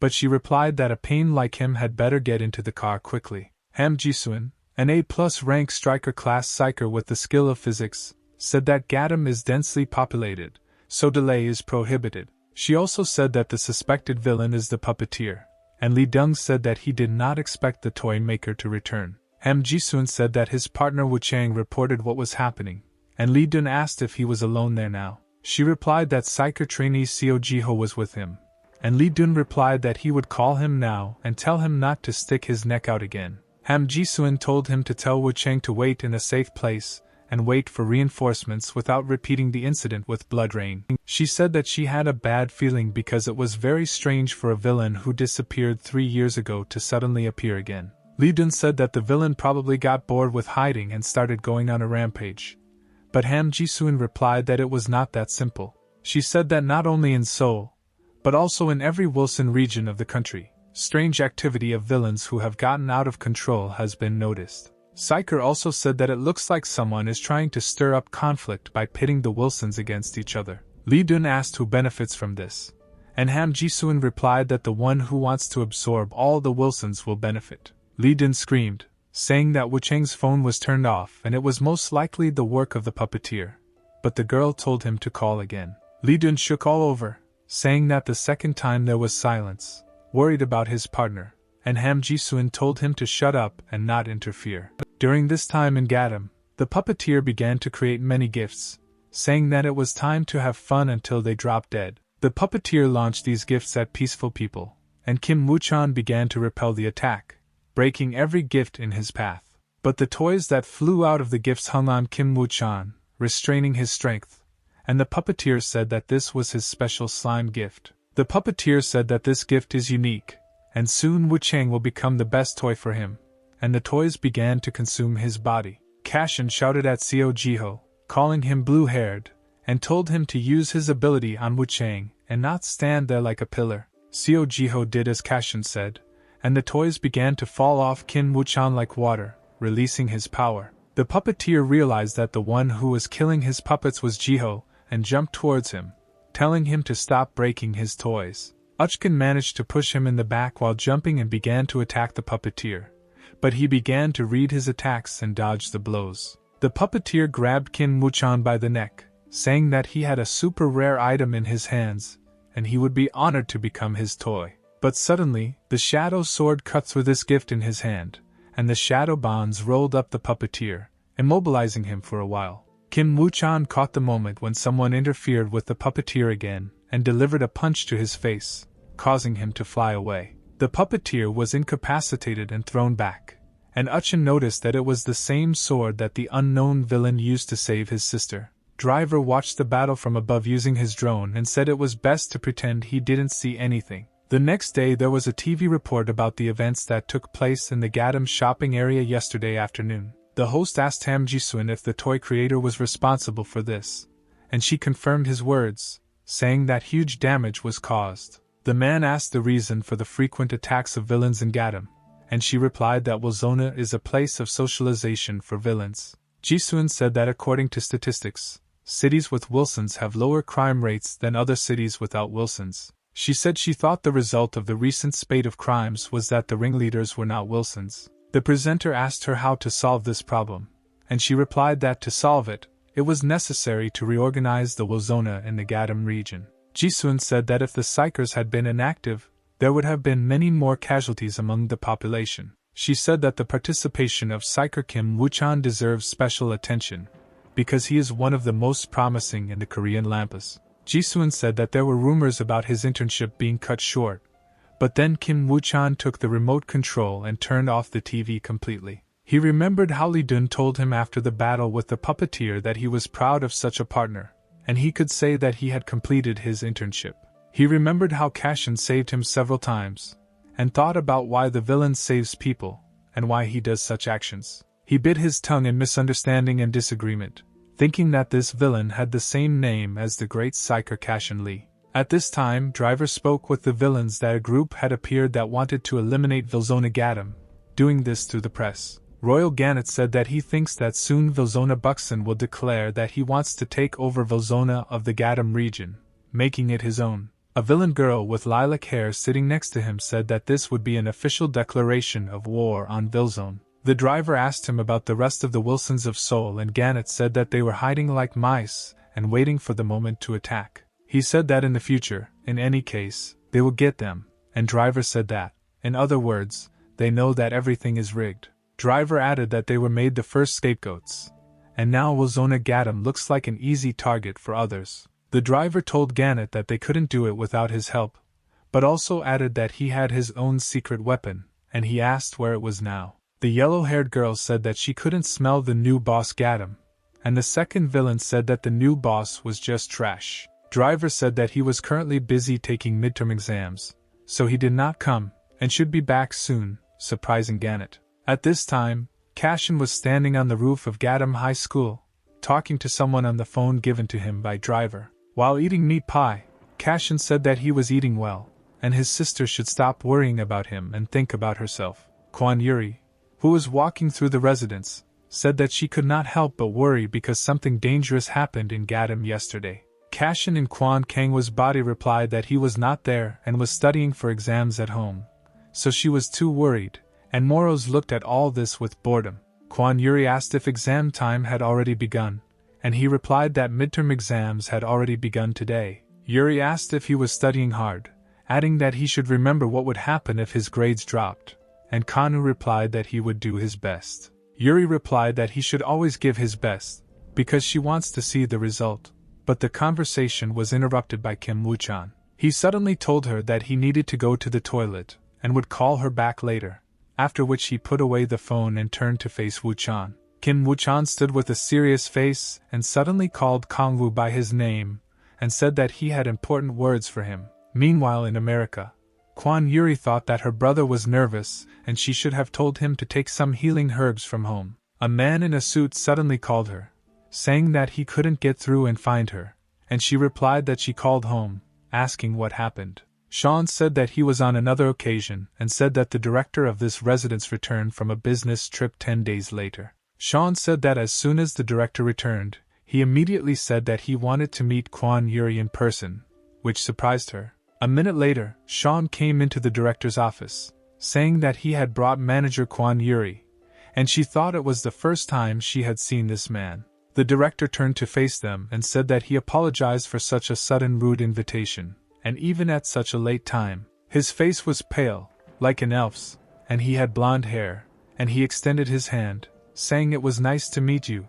His name was Vincent. At this time, on the roof of the school, Wu-chang said that he wanted to thank Kashin in Kanu's body for helping him yesterday. Uchin said that in that situation, Kanu did not hesitate, and he should have learned from him despite the fact that he is Uchin's psyker. He said that Kanu acted without delay and helped him with advice, after which Uchin handed him the package, saying that this was the second thing he wanted to do. He said that his sister gave it to him, saying that she wanted to thank him for his help yesterday, and Kashin was surprised. Wu-chan became serious and said that he wanted to confess that this was the first time his sister had given a gift to another guy other than him. Kim Wu-chan handed him the package and told him to take it, because Nian had been trying to find this gift for a long time, and after that he asked one more thing. Uchin asked if Kanu had happened to see a man dressed in black yesterday, but Kashin pretended not to understand him. Wu-chang realized that there was no point in asking this, so he said to score, after which he turned around and wished him good luck in the midterm exam. Moros asked what was inside the package, and Kashin took out a cooking book from there, which he gave to Nian yesterday at the shopping center. Some time later, Driver asked Gadam Himaboy to set up barricades in Wilson, and said that he relied on his help. Driver said that they needed to set traps, and Crow asked if the Buxton guys would come, to which he replied that he thought they would. Driver realized that they seemed to be preparing for war, and noticed Kashin, asking him if he had passed his exams, since he returned so early. Kashin saw the villains working hard on something and asked Driver about it, learning that they were preparing to fight off the attack. After being asked who would attack, Driver said that he had quite a few men, but because of the preparation they could win. Kashin said he was going to Ujeha's pub and Driver asked if he failed his exams and Crow said she wanted to have a drink alone with Driver. At the pub, Ujiha asked how many top-quality mana crystals Kashin wanted to buy,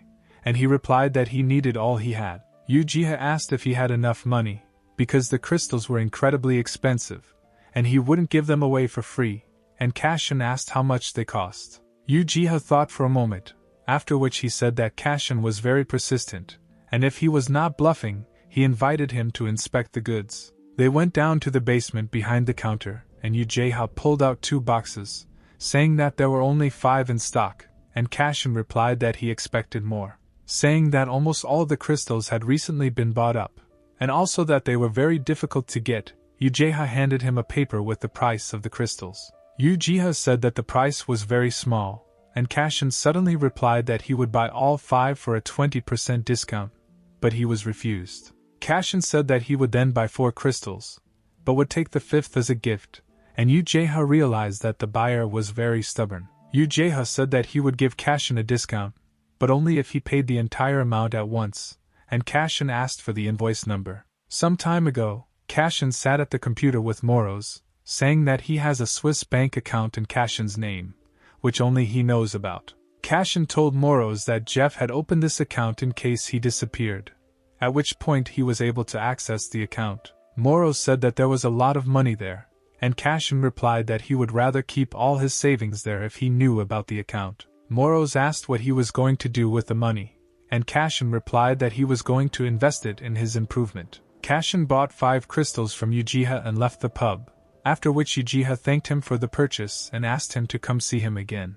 After Kashin left, Ujiha wondered who he was, because this young villain, Wazona's boss Gadam, paid the entire amount. At this time, 2 friends decided to go to a cafe for lunch, buying 2 mangrove parfaits, and they both went there and began to eat in peace. Saying that they'd put a lot of mangoes, Nian asked on Minyoung if she remembered where the guy who saved them yesterday went, and she replied that she did not remember. Minyoung said that he probably went home, and Nian wondered how he ran away from them without saying anything goodbye. At that moment, Nian suddenly realized something important, and her friend called her because she had dropped the parfait spoon on the table. Nian tried to connect this guy with the villain who constantly saved them, and suddenly realized that this was actually the same person. Kim Nian told her friend that she would go to the toilet at the end of the corridor, and while she was walking, she did not notice how the villain Black Ghost was chasing her. Kim Nian thought that no one, not even her brother, saw anything in that battle.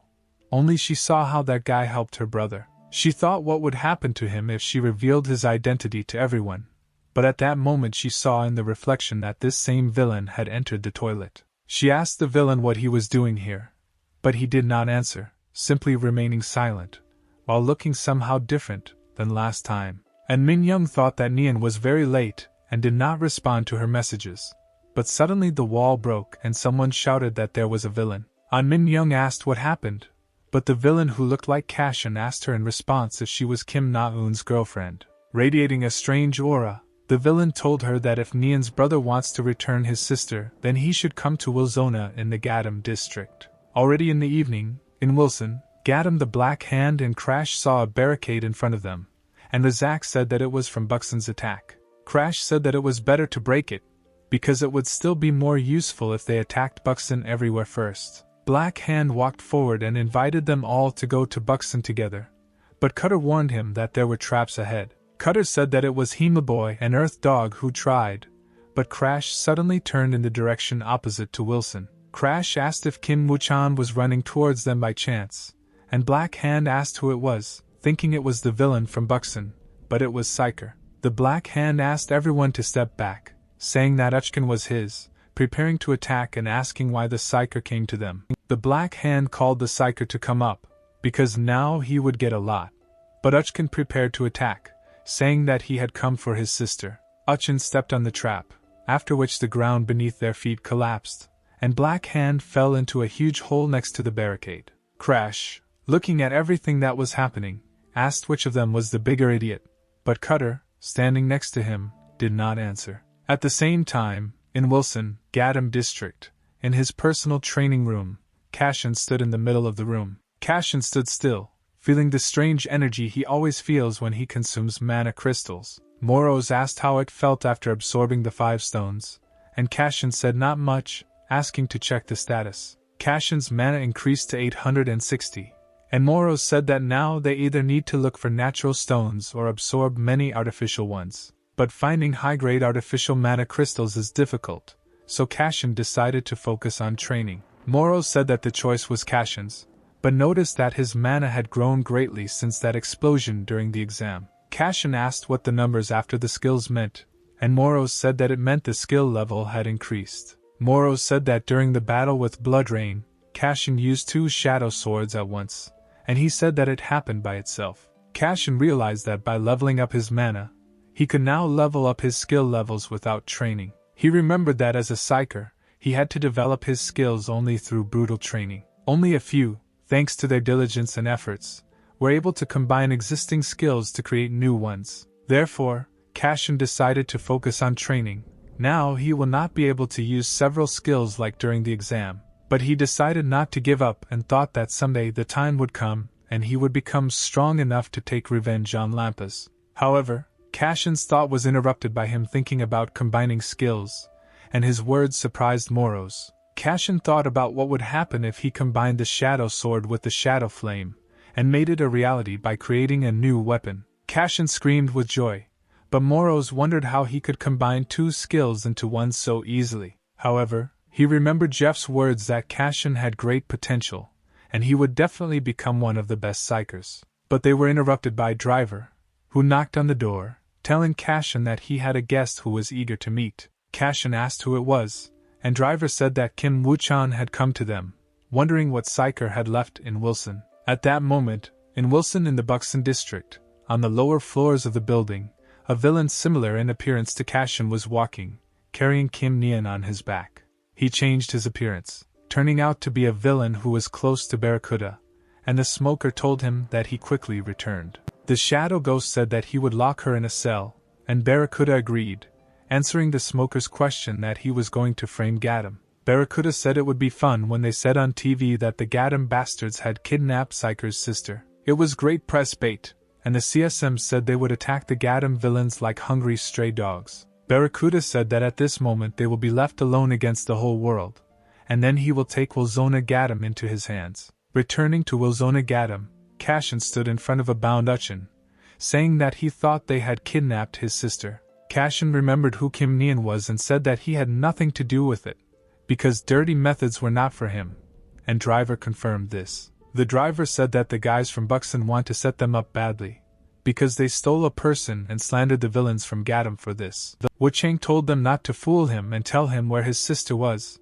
not feeling the truth in their words and not knowing the whole situation. The driver heard this and said that she would forget about Buxton for now. Now she needs to deal with the misunderstanding in the form of Uchin. Kanu, to the surprise of Driver and Crow, told him to untie Uchin, because he was going to sort out this misunderstanding. Driver said that it was not in vain that they prepared, because Driver's cameras showed that Nian was stolen by a completely different Cashin, the villain of Barracuda. The driver said that he recently sent a drone to Buxton for reconnaissance, and Crow praised the quality, asking if he had updated the camera. When asked who he is, Driver said that, judging by his ability to transform, he is a villain nicknamed the Black Ghost. Cashin said that the Black Ghost did not look like him at all, but Uchin thought that it was an exact copy of him. Cashin said that everything was clear to him, and he added that since the culprit was known, he needed to be punished, and Driver asked if he wanted to do it right now. Cashin said that right now they should be punished for the kidnapping and framing,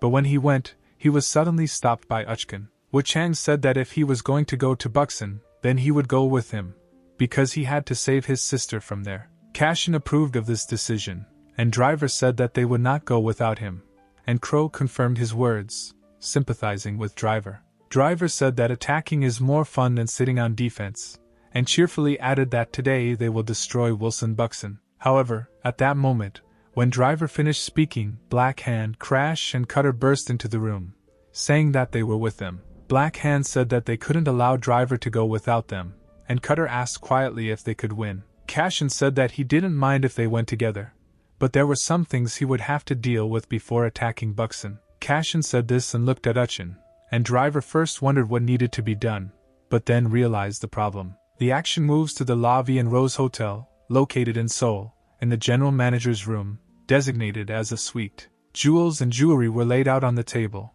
and the director admired them, saying that they were magnificent. Calling them dear children, he kissed the jewelry, and the two twins behind him called him trash, saying he was in his repertoire. But his phone rang and he answered, asking what happened and saying that he was busy right now as he was working on a report. He thought to himself that he didn't have enough time to admire his favorite jewelry, but suddenly he heard something that brought him into the real world. Saying this to the person who called, he said that he understood him and would help him, because he could be relied on like an old friend.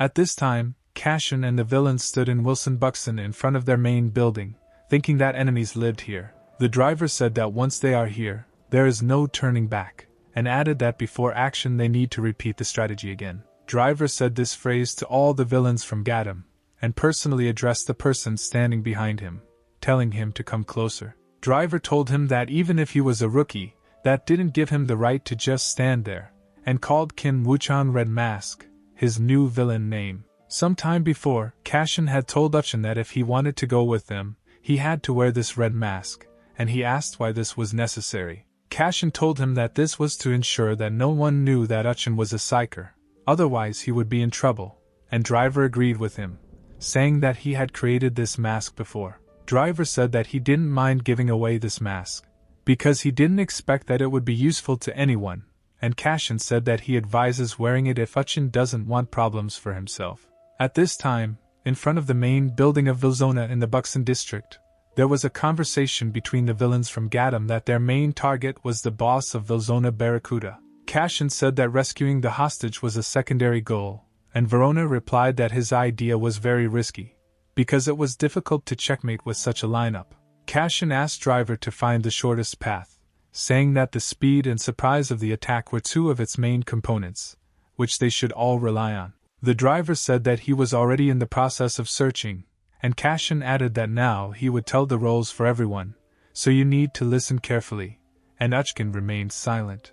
Cashin said that Driver would be on reconnaissance, and Voron said that he would fight and she would cover, and she replied that this time she had to agree. Red Mask asked if this was a tight quarters tactic, and Cashin did not answer, saying that Red Mask would be in the rear. Crow asked Driver what fighting in a confined space meant, and at that moment Black Hand shouted the loudest, having objections. Black Hand asked why they didn't get the job, and Crash added that they could just burst in and destroy everything, because that's what villains are all about. Cashin looked at them and said that they also had an important mission in store, and Crash replied that he knew that the three of them were the key to victory in this operation. Cashin told him that they would wait for them to return at the entrance and help them get back out, and added that until then it was better for them to sit hidden and not stick out. Cashin began to argue with the Black Hand, who said that they could do something more significant in tactics, but he replied that they needed to cover their retreat. During this time, Uchin recalled how, as a child, when he was in cadet training for Psychers, someone spoke to him the same words that Cashin speaks now. This man told him that he should not swing his fist without a clear plan, because it would not achieve anything, and added that he needed to rely on strength and speed more often. This man was Psyker Cashin Lee, and he told Little Wuchang that he was a very talented boy, so he should remember what he just said. Returning to reality, Kim Wuchan now understands that the words that the great Cashin Lee spoke to him are being spoken by a villain who bears the same name as the great Psyker. At this time, the driver, with the help of his abilities as an inventor, subordinated all the observation devices in Wilson and suddenly said that the 11th camera was in his possession, and all the others too. Cashin said that for this reason it was time for them to take action, and he, Driver and Crow jumped from the roof of the building, beginning to execute the battle strategy. Kim Wuchan in the form of the Red Mask also decided to act, thinking that he hoped for the safety of his sister, promising to come and save her soon. At this time, Kim Nian, lying in a cell on the lower floors of the main building of Wilson Buxton, woke up and screamed because she did not understand where she was. She remembered how a villain similar to Cashin had kidnapped and left her here, and realized that it was not him, but someone else, and at the same time surprised at her confidence in this, because she was unconscious. At that moment, Black Hand, Crash and Cutter were standing on the street, and they were angry that they had been left idle, forced to cover the retreat when it came. Crash told him that a real villain shouldn't sit still during a real battle, and Black Hand agreed with him, saying that he talks and thinks the same way. Cutter told them both that it should be obvious to them that they were kicked out of the operation for being too loud, and Black Hand countered by saying that it was also his fault. Black Hand, Crash and Cutter, who were waiting in ambush to retreat, suddenly fell silent when they realized that they had been discovered by Jwack and Pointer, walking along Vilzone Buxton. Jwack looked at the three villains from her Wilson Gaddam and asked what they were doing here as Pointer called them a trio of idiots. Jwack suddenly asked them, making a huge pause between parts of the question so that the trio of villains stood waiting, and suddenly said if they had really come to surrender to them. Black Hand stood in bewilderment at first, but then he realized everything and shouted that he had come here to fight, and Cutter realized that it was a mistake. But suddenly a voice sounded like thunder in broad daylight between their dialogue, saying why it was so noisy here, and it was the villain Rahand from Buxton. Rahand looked at the trio of villains and said that he had not seen them before, after which he asked if they were a bunch of fearless idiots who had come to spy on them from Gaddam. Jwack entered their conversation and told Rahand that these idiots did not have enough surveillance abilities, so they most likely came to surrender to them. Black Hand shouted that this was a lie, and they came to capture Buxton, which made Cutter realize that now they would end, because their roles had been revealed, saying that this was reckless courage and suggesting that they see if it could be stronger than stone. Rock Hand used his strength and wrapped his hands in stone up to his shoulders, but the Black Hand was able to object to him, saying that the stone was not too strong, and his steel hands would be much stronger, and he used his strength, making his fist steel. At this time Barracuda, sitting on the high floor of the main building in Wilson Buxton, closed his eyes and thought about something from his past. Barracuda recalled how several years ago he suggested to Driver that they merge the Wilsons, and Driver replied that he did not understand what the reason for this was. Barracuda told him that he was tired of living with an eye on the Psychers, and the union of Wilson Buxton and Gadam would allow them both to become stronger. Barracuda was delighted and began to say that he could look further and unite all the Wilsons in the country, and maybe throughout the world, seizing power from the Psychers. Driver told him that he would not help him, because art should be created alone, and Barracuda should not involve others in his ambitions. Barracuda said he didn't know what he was talking about, and Driver replied that he was mad because he wanted to stroke his ego, like a brat bullying weak children. Driver added that, one way or another, he was against the Wilson merger, and noted that the two remaining Wilson bosses were also against the idea.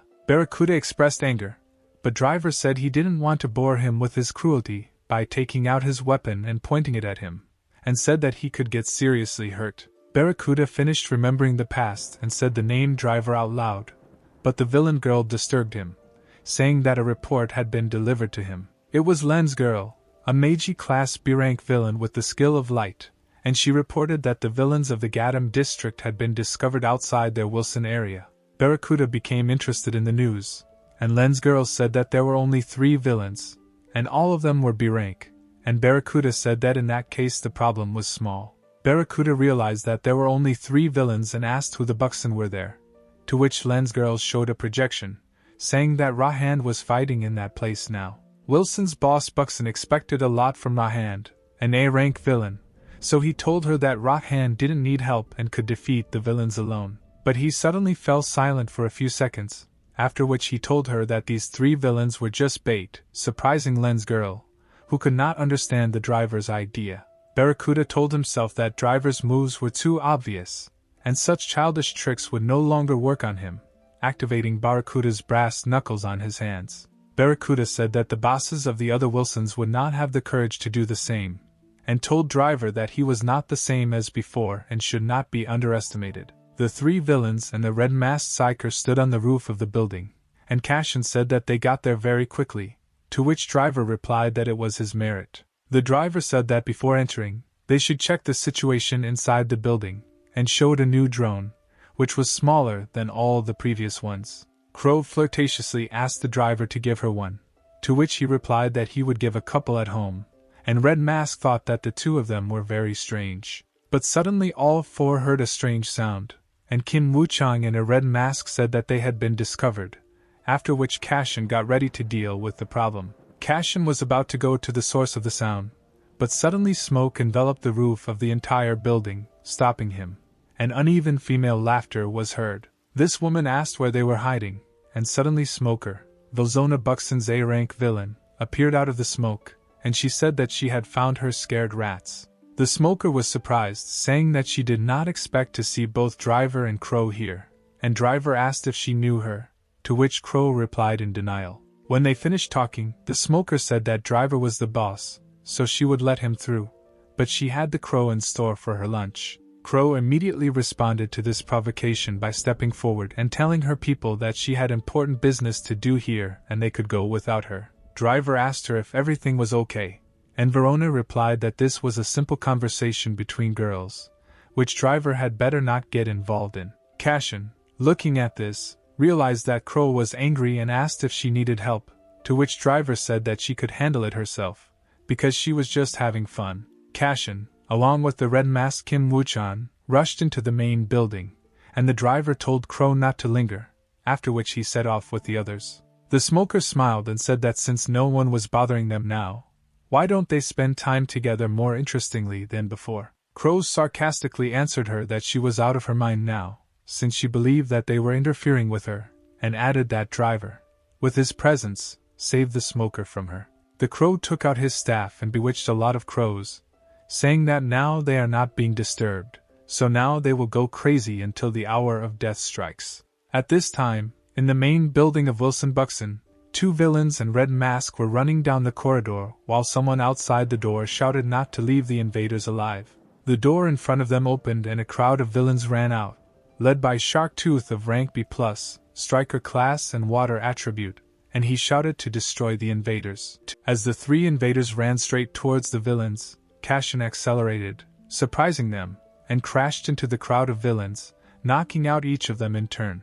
Eventually, all the villains defending the passage gathered at one point, and Cashin did not hesitate, so he kicked straight at them, knocking them out of the way. Sharktooth, standing nearby, said that he fights well, but such blows will not work on him, because his body is much stronger than the bodies of these small villains. Sharktooth shouted that he would kill Cashin with one blow, and used the skill of hunting the victim, biting the place where Cashin managed to dodge and jump over him. Cashin dodged unnoticed by the enemy and jumped onto the wall behind him, after which he suddenly attacked in response, kicking directly into the center of Sharktooth's body. Sharktooth did not expect such a quick attack and did not have time to dodge, but Cashin continued the attack, hitting his hand directly in the villain's face, knocking him out. Driver praised him for his good work, but Uchin, as Red Mask, thought that Cashin was incredible because he was getting stronger every time. Cashin said that it was necessary to split up.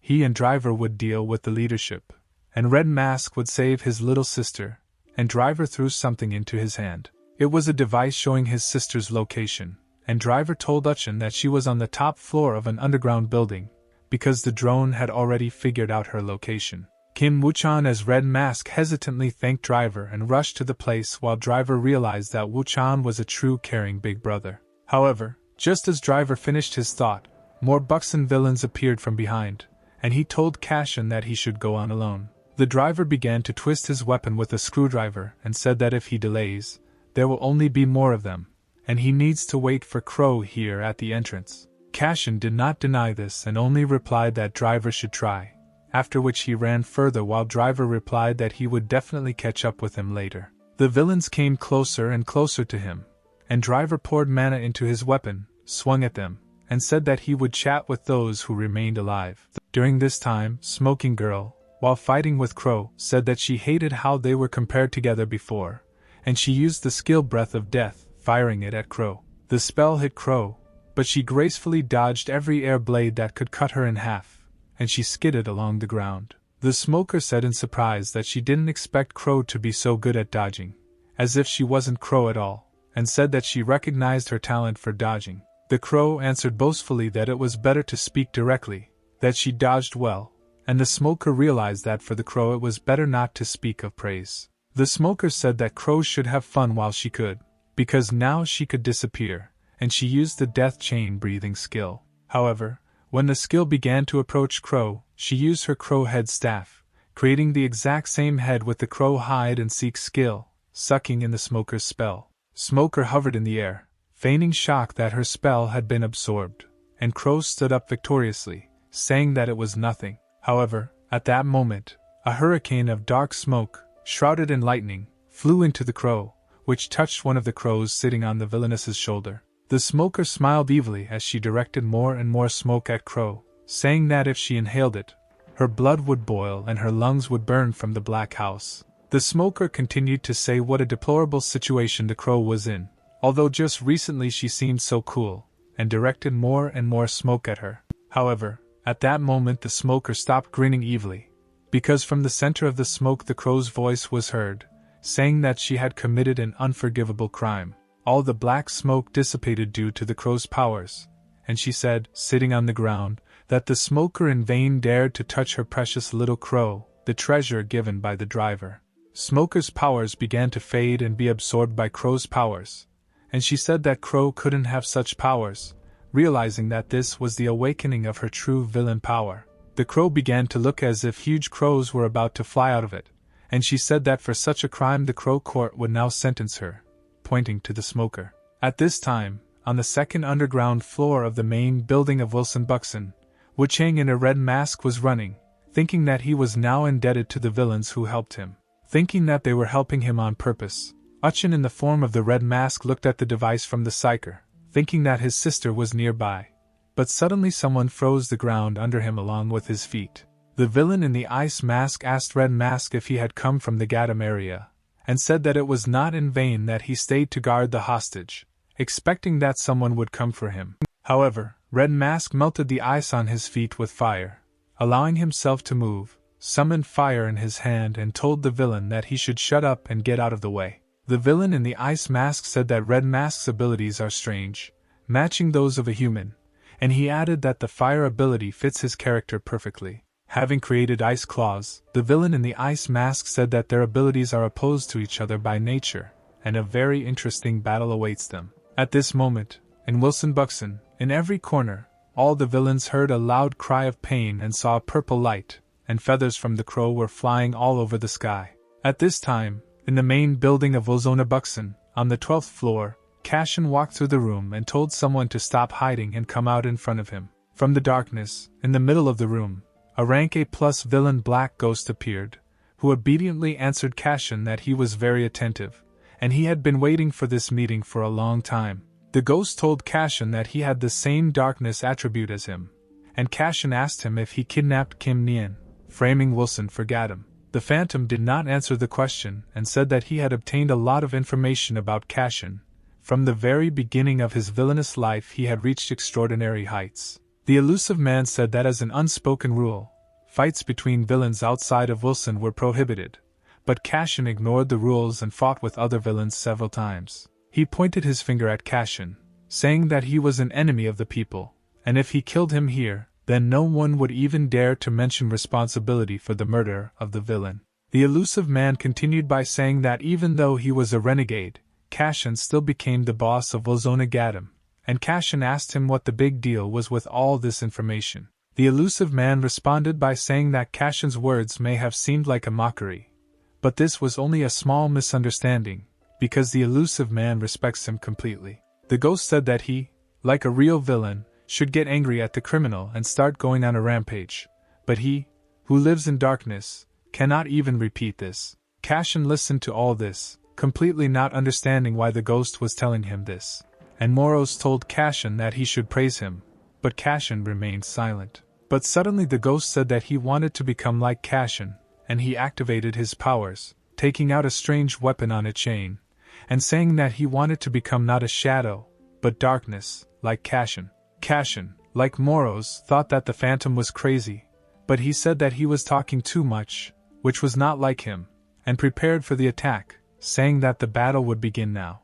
The ghost said that Cashin was very strong in the last battle, and began to move in a circle, leaving behind afterimages of his movements. He created 4 clones of himself using the shadow double skill, and said that if 4 of them attacked him, it could turn out to be a pretty good picture. Cashin thought that it was an illusion, but could not understand whether all 4 villains in front of him were real, and at that moment all of the ghost's doubles rushed to attack him. Cashin decided that, regardless of whether it was all an illusion, he would end everything and be done with it, and used the Shadow Blade skill, attacking all 4 opponents at once. The real ghost jumped away from the fight, but at that very second Cashin was in front of his face, about to strike him unexpectedly. The ghost managed to escape from the blow, but Cashin chased after him, saying that he would not let him hide behind him, and the ghost tried to dodge his blows, but still not everything worked out. Cashin delivered the final blow of his series, hitting the ghost's block, and told him, who had taken damage, that he had good speed for dodging. Dark Ghost was taking a break from the fight at this time, deciding that Cashin was much stronger than he thought, so he used shurikens and broke all the lamps in the room. The elusive man only ended his surprise attack, which was not aimed at Cashin, until all the lights went out and Cashin found himself in a completely dark room. Cashin stood still, but suddenly he was attacked by the Black Ghost, who cut his shoulder and said that he knew this trick would work on him. The elusive man's voice seemed to be coming from everywhere, telling Cashin that it was difficult to navigate in the pitch darkness, no matter who you were, and Cashin thought the Phantom was an assassin, and he had the advantage in a knife fight, and he said that he would now show Cashin the fear of death in the pitch darkness that surrounds him. However, Cashin repeated after him, asking if he knew the fear of death, and told the elusive man that he was talking nonsense like a second-rate actor, and activated his powers of darkness. Cashin's eyes lit up with mana, as if he were made of energy, and he said that people like the Phantom would never know the fear of death, drowning in an impenetrable abyss. Cashin emitted light thanks to his mana, finding himself behind the Phantom, and told him that he had known both death and rebirth, and now he would show him what true horror is. At this time, on the second underground floor in Wilson Buxton, Barracuda's hideout, Kim Nian sat in a cage like a prisoner, asking herself what kind of strange sounds were heard nearby. These sounds were the sounds of battle. Now Kim Woo-chan as the villain Red Mask was dodging and breaking the ice attacks from the villain in the ice mask. The ice mask villain used the ice storm skill, causing a storm of ice shards, and Red Mask had to dodge and defend against this attack. Red Mask realized that the ice mask villain's attacks were balanced and had no downsides, because his fighting style was smooth and confident, his experience visible. Their fight stopped for a moment, and the ice-masked villain told Red Mask that he was acting more collected than before, and it would be easier for him to win if he acted headlong. The A-rank ice demon, wearing his ice mask, told Wu Chang that his resistances would make him frozen more pleasantly, and asked him if he enjoyed burning people. The ice demon did not wait for an answer and said that he likes to make ice cream out of people, first freezing the arms, then the legs, because it's much more interesting this way. The ice demon said that he loved to see the fear in the eyes of people whose limbs were being eaten by ice, and broke the ice-made toy of a man in his hand. Kim Woo-chan shouted that he was a vile villain, but then returned to the image of the Red Mask, realizing that he had just shouted these words to the villain, and he did not appreciate them. The ice demon told Red Mask that he doesn't give off an aura of madness at all, and the hostage has an older brother, Psyker, which gives his words new meaning. But suddenly Kim Woo-chan stood up, burst into flames and said that he couldn't believe that the great villain Gadam Red Mask was compared to some low-grade psyker. Kim Woo-chan, forced to say such shameful words, rushed to attack the ice demon, and he immediately used the ice needle's skill, forcing Red Mask to defend himself. However, Red Mask smashed every ice spike that flew at him with his fire melee attacks, trying to rush closer to the enemy. Kim Woo-chang remembered how, before the attack on Buxin, Cashin called him to his training room and said that, getting straight to the point, Woo-chang had too much of a delay between attacks. Uchin listened as Cashin said that during battle he thinks too much, forgetting that he needs to think quickly and act immediately. Cashin said that it was better to see than to hear, so he instantly created a flash of darkness, squeezing the fire mana in his hand and launching it at the target, hitting it. A second later, a mannequin in the form of a man lay on the floor, and Cashin said that the path to mastery lies through speed, because one cannot allow the enemy to have time to defend himself. Cashin said that the best defense, as we know, is an attack, and Kim Woo-chan thought about why the villain tells the psyker such important things in battles. Cashin looked at his hand, where the dark fire mana still remained, and said that the ignition method for the owner of the fire attribute was very unusual. Kim Woo-chan also looked at his palm while Cashin added that, whether psyker or villain, by overcoming themselves, each of them can develop their powers. Cashin walked up to him and pointed his finger at his forehead, saying that you should not bind yourself to common sense, just as you should not limit your powers in this way. At this time, Red Mask fought off the ice needles, walked up to the ice demon and squeezed the fire mana in his hand, just like Cashin did, and launched a fiery flash at him. The ice demon sensed a danger to his life in this attack, so he decided to defend himself, and used the ice barrier skill, enveloping himself in ice on all sides. Colliding with the ice, the fire instantly melted it, and while the ice demon was standing in the same place, Red Mask had already used his flame strike skill, not giving him time to defend himself. The ice demon, who was higher in level than his opponent, had to dodge, and Red Mask realized that he was succeeding, deciding that in this way he could defeat the enemy. The ice demon realized that Red Mask had changed his attack style, and he thought that until that moment he had been hiding his true powers, starting to take advantage. The ice demon was angry at such impudence, and said that it was time to start fighting in earnest, so he stopped defending himself and used the ice hurricane skill. Red Mask did not expect such a counterattack, so his torso was frozen and hidden under the ice, and he realized that he had been too careless in his attacks. The ice demon descended to the ground and said that, as he said, freezing people was his greatest pleasure, and Red Mask realized that his fire was not activated. The Red Mask could not move in the ice shackles, and the ice demon said that first he should remove his mask, reaching out his hand to Woo-chang's face. At that moment, a voice was heard from the cell where Kim Nian was, shouting the question of who came to save her,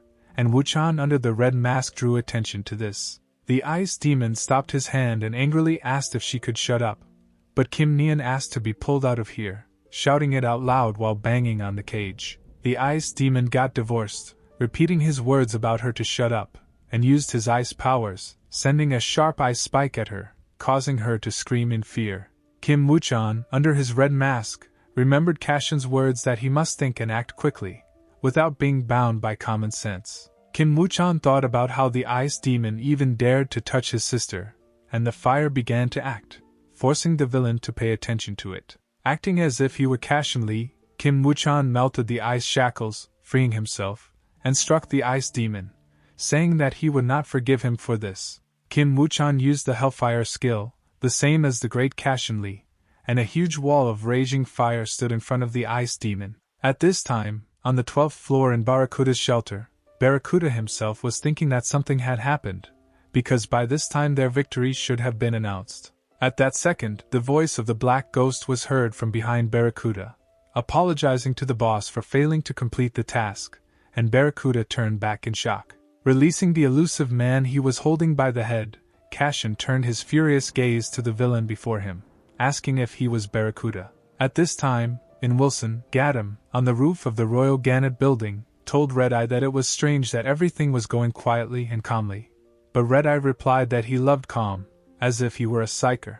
Gannett replied that this was strange for a villain, and at that moment Yu Jae-ha appeared on the roof with his guard, telling them that they had done a good job. His guard gave Gannett a lot of pizzas, and he asked where it came from, because the pizzeria was destroyed, to which Yu Jae-ha said that I bought them outside Wilzona. In the end, when all 6 villains sat down, Yu Jae-ha asked if those who went to Buxton would be okay, and Gannett replied that Driver would not risk the lives of others in vain. Yu Jae-ha countered that it was not Driver who was commanding the attack, but the newly elected leader, but Gannett replied that Driver was not more important in either case. Yu Jae-ha realized that he believed in Driver very much and asked if it was because they were old friends, but Royal Gannett replied that there was another, more important reason. At this time, at the entrance to the main building of Wilson Buxton, Driver sat on a mountain of unconscious villains, saying that there were too many of them for such a building. But suddenly Crow came in here, calling Driver and asking what he was doing here,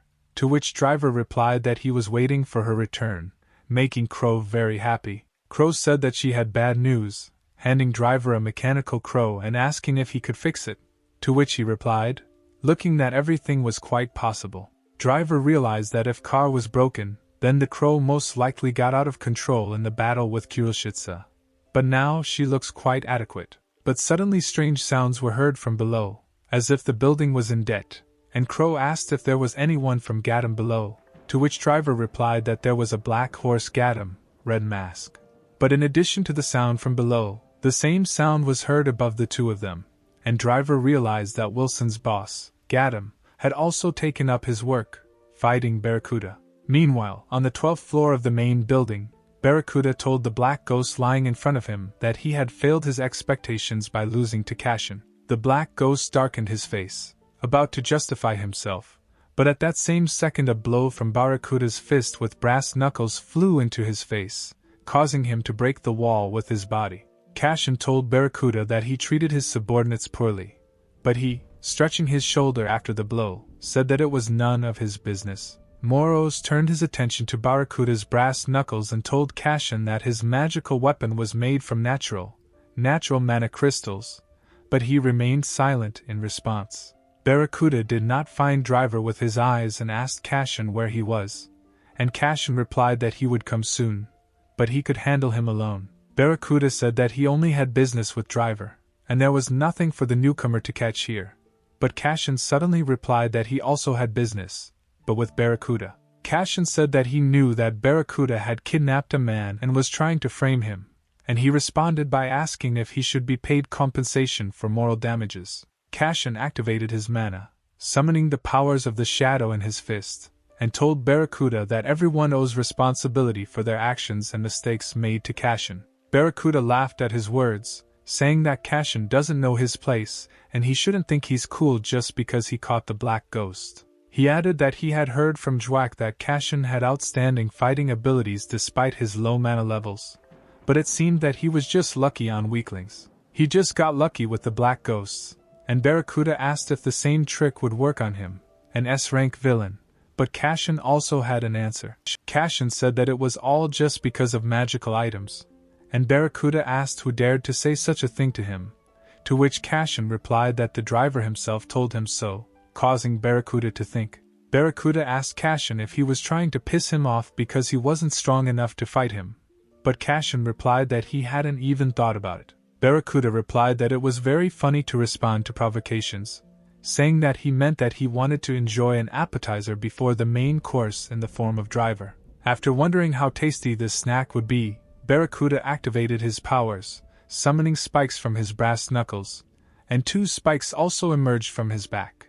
Cashin, as well as Moros, were surprised by the unusual strength of the villain before them, and Barracuda charged at Cashin, shouting that he was Barracuda, the leader of Wozona Buxon. However, Cashin instantly moved behind Barracuda from the side and, asking what's wrong, hit Barracuda right in the face, forcing him to shut up. Barracuda did not dodge Cashin's attacks, and Cashin hit him again, hitting him square in the stomach with his fist and knocking all the breath out of him. Barracuda suddenly replied that it was nothing and said that his attacks only caused laughter, after which he grabbed Cashin by the hair and hit him in the face with his head. He struck right on target, and Cashin flew to the side, and Barracuda was about to strike again, but with his fist, but Cashin moved behind him. The Barracuda shouted where he was, and Cashin began to dodge the S-rank villain's furious speed attacks, preventing him from hitting himself, and rose into the air. Cashin was about to strike Barracuda from the back, but he suddenly froze in place, and Cashin sensed something wrong, after which the spike, enlarging from the back, almost pierced his head. Cashin realized it was close and Barracuda activated his brass knuckles, shouting that these were his strongest weapon, Barracuda's fangs. Barracuda rushed into the fight using his homing spike skill, and 4 spikes erupted from the brass knuckles on his right hand, flying to pierce Cashin. Cashin dodged the first attack, but the spikes continued to follow him anywhere, and Cashin had to use shadow movement to evade. Cashin stopped for a second, saying that these attacks were annoying, and Moros explained to him that the Barracuda's magic item had the skill of tracking moving objects. Cashin thought about Moros' words and remembered what Driver had told him, and realized that if not for his words, Cashin would have had a much harder time dodging. Barracuda got tired of waiting and asked Cashin if he didn't say that he had business with him, because now he was only showing his evasive skills without trying to attack. Barracuda triumphantly said that since someone like Cashin became the boss of Wozonagadam, then he shouldn't expect anything more from Driver himself. Cashin listened silently as Barracuda said that comparing their levels was simply absurd, and he had no chance of winning this battle. Barracuda added that no matter how hard he tried, the dog was no match for the tiger. But Cashin suddenly said, sitting in front of him in a strange position, that his attacks were too predictable. Cashin angered Barracuda by saying that he was only repeating his opponents, because until that moment, he had only fought with weaklings. Cashin added that he lacked combat experience, and said that Driver was right about him, saying that without magic items he was worthless. Barracuda repeated to himself that he was an empty place, and said that Driver told him that he could lose his place and lose his position if he scratched his tongue too much. Moros told Cashin that, judging by the level of power, if he wanted to piss off Barracuda, then he did it very well, and Cashin became wary. Barracuda confirmed that he was strong thanks to magical items, and asked Cashin if he thought that they would listen to his whining after his defeat, rushing into battle with renewed vigor. Cashin rushed towards Barracuda in response, and he used the homing spike skill, and spikes burst out of the brass knuckles again, but with greater speed moving towards the enemy. Cashin slid under all the spikes, which were faster and thinner than the previous ones, and kicked Barracuda from underneath, knocking him off his footing. Barracuda said that Cashin was being cunning, simultaneously releasing spikes from another brass knuckles, and Cashin began to dodge, after which he used the Shadow Blade skill, cutting all the spikes of the villain. Barracuda was surprised by so many blades, but Cashin did not give him time to rest, using shadow movement, appearing behind him and telling him to look around. In the place where Barracuda was, Cashin landed and broke the floor against the concrete slabs below him, and Barracuda became angry, again launching spikes from his brass knuckles at him. However, Cashin was not in his original place. He managed to disappear and appear in front of Barracuda, and he used the skill Flash of Darkness, directing a pillar of fire at him. Barracuda didn't expect a fire-type skill from Cashin, so he decided to play it safe and defend himself by creating a barrier out of all his spikes using the spiked shield skill. Barracuda withstood the attack, but received damage, and said that Cashin had 2 attributes, and this was not possible, because he had never heard of such a thing, but Cashin replied that it was him. Barracuda did not understand Cashin's words, but he told him not to judge other villains by himself, adding that he, Cashin, was on a completely different level. When Barracuda realized that he was previously someone like Cashin, he was blown away and refused to accept such a truth, so he again used brass knuckles and summoned spikes. However, Cashin dodged each of his attacks, and approaching, asked if it had reached him, after which he said that he could see through all the attacks, and attacked Barracuda again. The Barracuda flew several meters away and sat on his knees, covering his bleeding nose with his hand, and Cashin asked what it was like to fight someone much stronger than yourself. Cashin told him that he was not at all used to dragging out fights so much, so he suggested that he end it there, and Barracuda rushed into battle, bleeding. Barracuda shouted that no one dares treat him like that, because he is the boss of Wilson Buxton, an S-rank villain who has several powerful magic items with him. Cashin created a shadow sword in his hand and enveloped it in shadow fire, combining the 2 skills just like he did in his training room, and cut all of the Barracuda's thorns. Standing still with the sword in his hands, Cashin said that with such a difference in skills, rank was meaningless, and the outcome of their battle was a foregone conclusion from the very beginning when he provoked it. Barracuda became even more angry, shouting that he would kill him, and used his new skill Hell of Spikes, creating as many spikes as possible from his body and magic items. He aimed all his spikes directly at Cashin, no longer thinking about strategy and battle tactics. But Cashin continued to approach him, holding a sword shrouded in dark fire. Cashin approached him, saying that he had already said that the outcome of the battle was a foregone conclusion, and cut both of Barracuda's arms with his sword, throwing him into severe shock.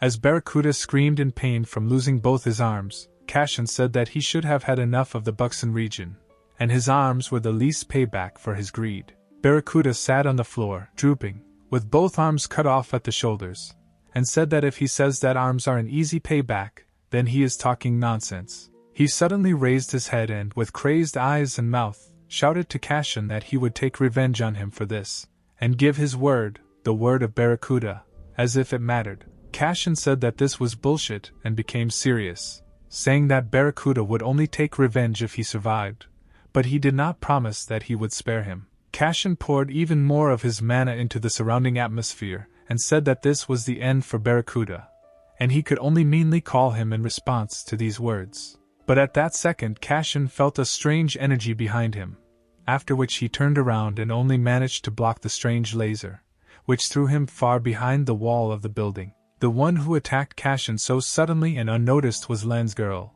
the villainess who served Barracuda, and she turned her lick to its normal position, ending the attack. Barracuda told her that she was great and asked her to help him escape, and Len's girl replied that she would now create a portal so that they could get out of here. Len's girl used her jump spot skill, using her lenses to create a portal that looked like it had no passage, but they entered it and the portal closed behind them. Cashin returned to this place at this time, saying that he did not expect that he would have any allies left, and asked where they had gone, to which Moros said that they used the portal to move. Cashin realized that he had fallen into a trap without even noticing it, and realized that this girl, Len's girl, was by no means the ordinary villain she might seem at first glance. Moros asked Cashin if he would follow them, but Cashin told him that she did not know where Barracuda and Len's girl went through the strange portal. Cashin said that next time he would not leave it like that, and added that he had something more important than the chase, turning his attention to the magical item, the Barracuda brass knuckles on his severed hands. At this time, on the 11th floor of this building, Driver was going up the stairs, saying that if they had taken the elevator, a lot of problems would have arisen, but Crow, walking next to him, said that this was the point. Openly flirting, they went up to the 12th floor and saw Cashin standing in front of them with his hands folded, and Driver said that he had been looking for him for a long time. Crow turned her attention to the dusty, broken floor of the building, asking Cashin if this was where he fought, and Cashin couldn't help but agree and confirm it. Cashin said that he had punished Barracuda well, but Driver asked what that meant, and Cashin replied that he had missed it because another villain had interfered with him. Cashin said that he was prevented from finishing off Barracuda by a villain with lenses. He added that this was no longer important, and asked Driver what was going on with Kim Woo-chan, the undercover Red Mask. The Driver replied that there was no need to worry about him, after which he projected it with a drone and showed Cashin that Uchkin was now getting out of there with his sister. Cashin told Driver that it was time for them too. They needed to join those guarding the back exit and leave Buxton with them, but Driver already had words on this matter. The three villains fought with raw hand, and Driver said that they seemed to have some problems, and Cashin said that they need to help them. Cashin and Crow had already started to descend, but Driver suddenly told them that he had unfinished business here and convinced them to go without him, saying that he would catch up with them soon. At this time, in Wilson Buxton, in Barracuda's hideout, Barracuda himself was sitting on the floor, saying that he could not believe that Wilson was no longer there, and he had lost his dream of conquering the whole world. Len's girl approached him and said that if he started treatment right now, the situation could still be saved, and Barracuda said that both arms were cut off, and she replied that she would be back soon, going to get some tools. Len's girl moved away from Barracuda and created a portal with her jumping skill, intending to teleport behind the instruments. But a strange energy was suddenly felt behind the door. Len's girl was about to enter the portal when suddenly the door flew out and hit her straight, sending her into the opposite wall as Barracuda looked on in fear. Suddenly a strange voice, familiar to Barracuda from the past, was heard, who said that he had been looking for him in all places for so long, crawling through every corner of Barracuda's base. Barracuda realized that it was Driver who found him, and he said that he clearly asked in the past not to tire him with his cruelty, and asked why he ignored these words. Saying that he was very disappointed with Barracuda's actions, Driver used the deactivation of restrictions, and his status changed. Now he was S+ rank, emitting incredible power. His weapon, a huge screwdriver, began to glow with strange magic circles, corresponding to the strength of the owner, and Driver, smiling, asked how Barracuda would choose to take responsibility. At this time, while Driver was dealing with Barracuda, on the retreat path Raw Hand was beating a group of villains from Gadam led by Black Hand, who could not do anything to oppose him. However, at that second, when Raw Hand struck another blow at the villain, Cashin flew into his head, hitting him with his knee, and he lost consciousness from this attack, throwing the beaten villains into shock. Crow stood next to him, watching as Raw Hand lay unconscious, and Cashin addressed the Gadam villains, saying that he ordered them to sit quietly and keep their heads down. Cashin said that, apparently, all the traitors of Vilzona Gadam had gathered here, and said that he was not merciful in order to forgive arrogant traitors. Juak wanted to scream, expressing her displeasure at being a traitor, but Pointer was more conscious and grabbed her by the shoulders, then carried her away from Cashin while there was a chance.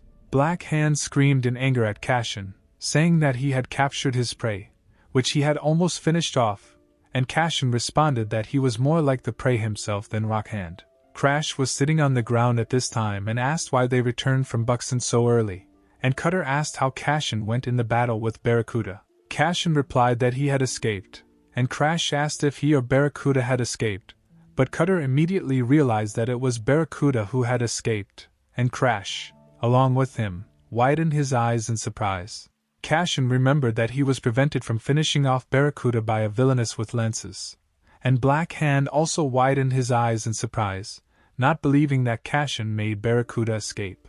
Cutter and Crash asked where Driver was and why they came without him, and Crow answered them both by saying that Driver had unfinished business in Buxton. Crow remained silent and thought that since she knows Driver and his dark past very well, he is now most likely busy punishing Barracuda. Driver began to approach Barracuda, listing all the problems, starting with Blaster and ending with the kidnapping of Kim Nian, and pointed his gun at his face. Driver said that Barracuda simply wanted to pin all the evil rumors and consequences on Gadam, and asked him how he would be held responsible for these actions. Barracuda began to stutter from fear, but Driver suddenly approached him, saying that he was not able to answer for his actions, and asked who was behind all this.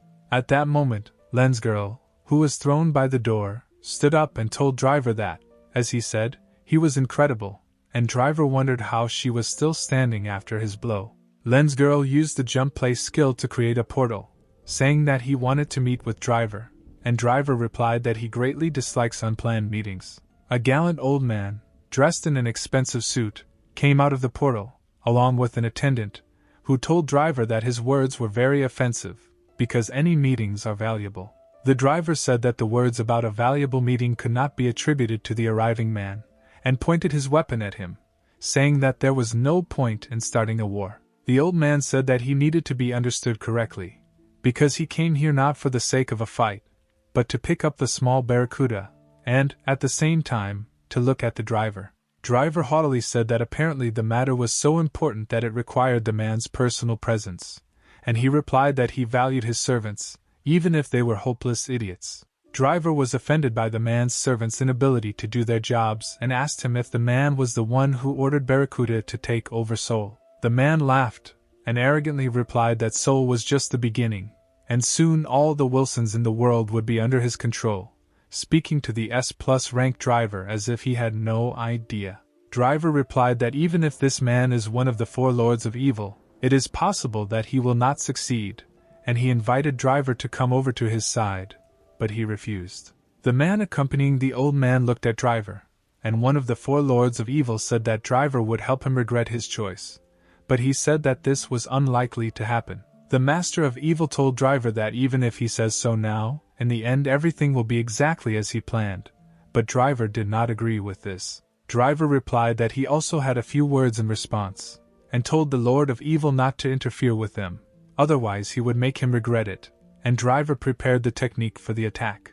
The Lord of Evil exchanged a glance with him, and at this time in Gadam, in Cashin's personal training hall, he stood and looked at the natural mana crystal, thinking that he did not expect to receive it.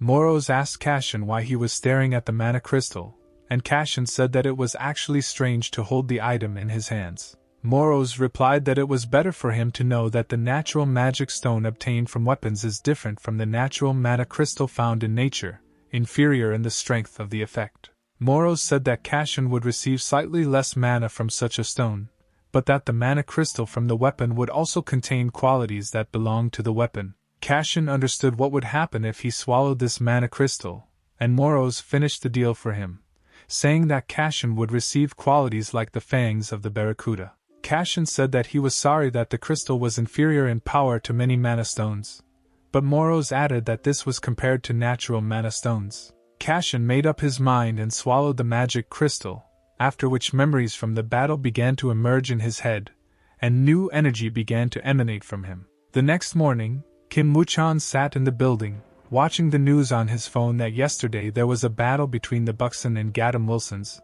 where the villain Red Mask appeared. While Kim Woo-chan was watching the summary of news from last night, Ot Dean came up to him and asked why he looked like he hadn't slept all night, and tossed him a can of soda. Kim Woo-chan looked very tired, and Lee Dun asked him how Nian was doing, to which Woo-chan replied that his sister was currently sleeping in her room. Lee Dun said that this morning on the news it was said that there was a rumor among the villains and psychers that the Gadams smashed Wilson Buxton to smithereens. Lee Dun said that he did not expect Cashin to make such a sudden attack on Wilson Buxton, and, apparently, this Cashin was not short of aggressiveness. Kim Woo-chan suddenly told Lee Da-woong that it was actually the Buxton villains who kidnapped Kim Na-eun, and he spit out his soda in shock upon hearing this. Lee Dun calmed down and said that this could not be, and that according to his information, Cashin, the villain from Gadam, kidnapped his sister, but Wu Cheng said that this information was planted by the scoundrels from Buxton. His son Bei became wary and asked how he knew this, and Wu-chan said that he was there last night, and was helped by the villains from Wilson Gadam. Lee Da-woong asked if he was joking, and Kim Woo-chan said that he had no choice but to accept help from the villains because he wanted to save his sister.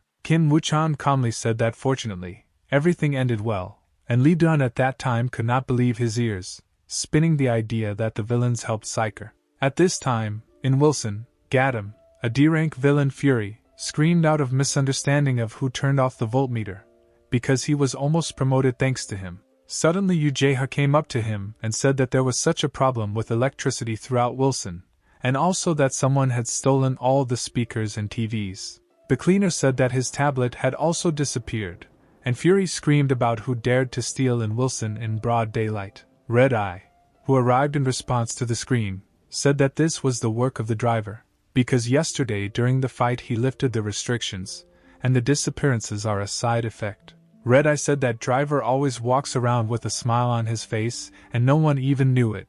But this guy is scary when he goes crazy. Fury asked again and Sweeper explained that the driver had released its true power, and Red Eye said that this time everything worked out. Red Eye said that this had happened before, and then he brought a bunch of electrical appliances from outside Wilson and built some useless thing.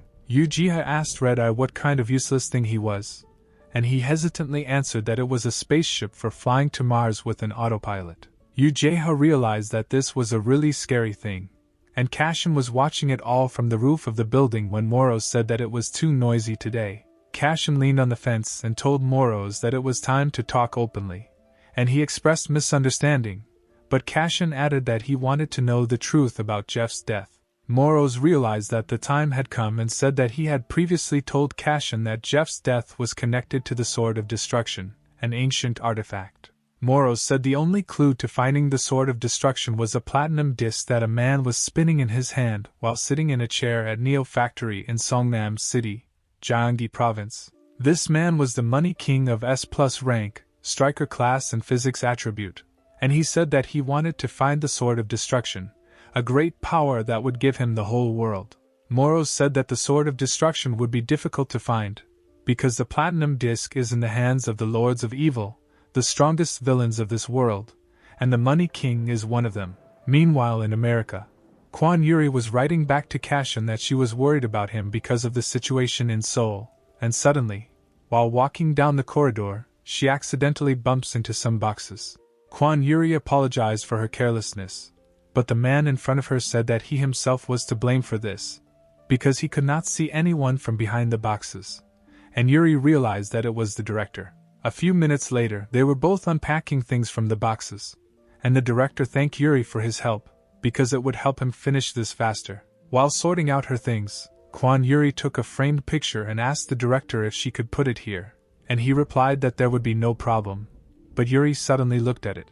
Kwan Yuri asked what kind of painting it was, and the director walked up to her, peered at it, and nostalgically said that it was him and his dear friend. Remembering past events, Barracuda was called a tyrant and a despot, because he wanted to capture all of Seoul, being the boss of only one Wilson, Buxton. However, after an ignominious defeat in a power struggle between his Wilzona and Gadam's Wilzona, he was no longer seen in his home. Shortly after Barracuda's disappearance, Jwack took his place, following Pointer to his confidence, while becoming the boss of Wilzona Buxton. The next beautiful morning, Cashin was practicing with the ball in his training room, thinking about how it was easy for the villains to increase their mana and skill levels with mana crystals. He thought that, despite his abilities, it was rare to see a villain who trained hard to develop his skills and abilities. Because of this, their combat effectiveness is often low, and Cashin at that second summoned Shadow Blades,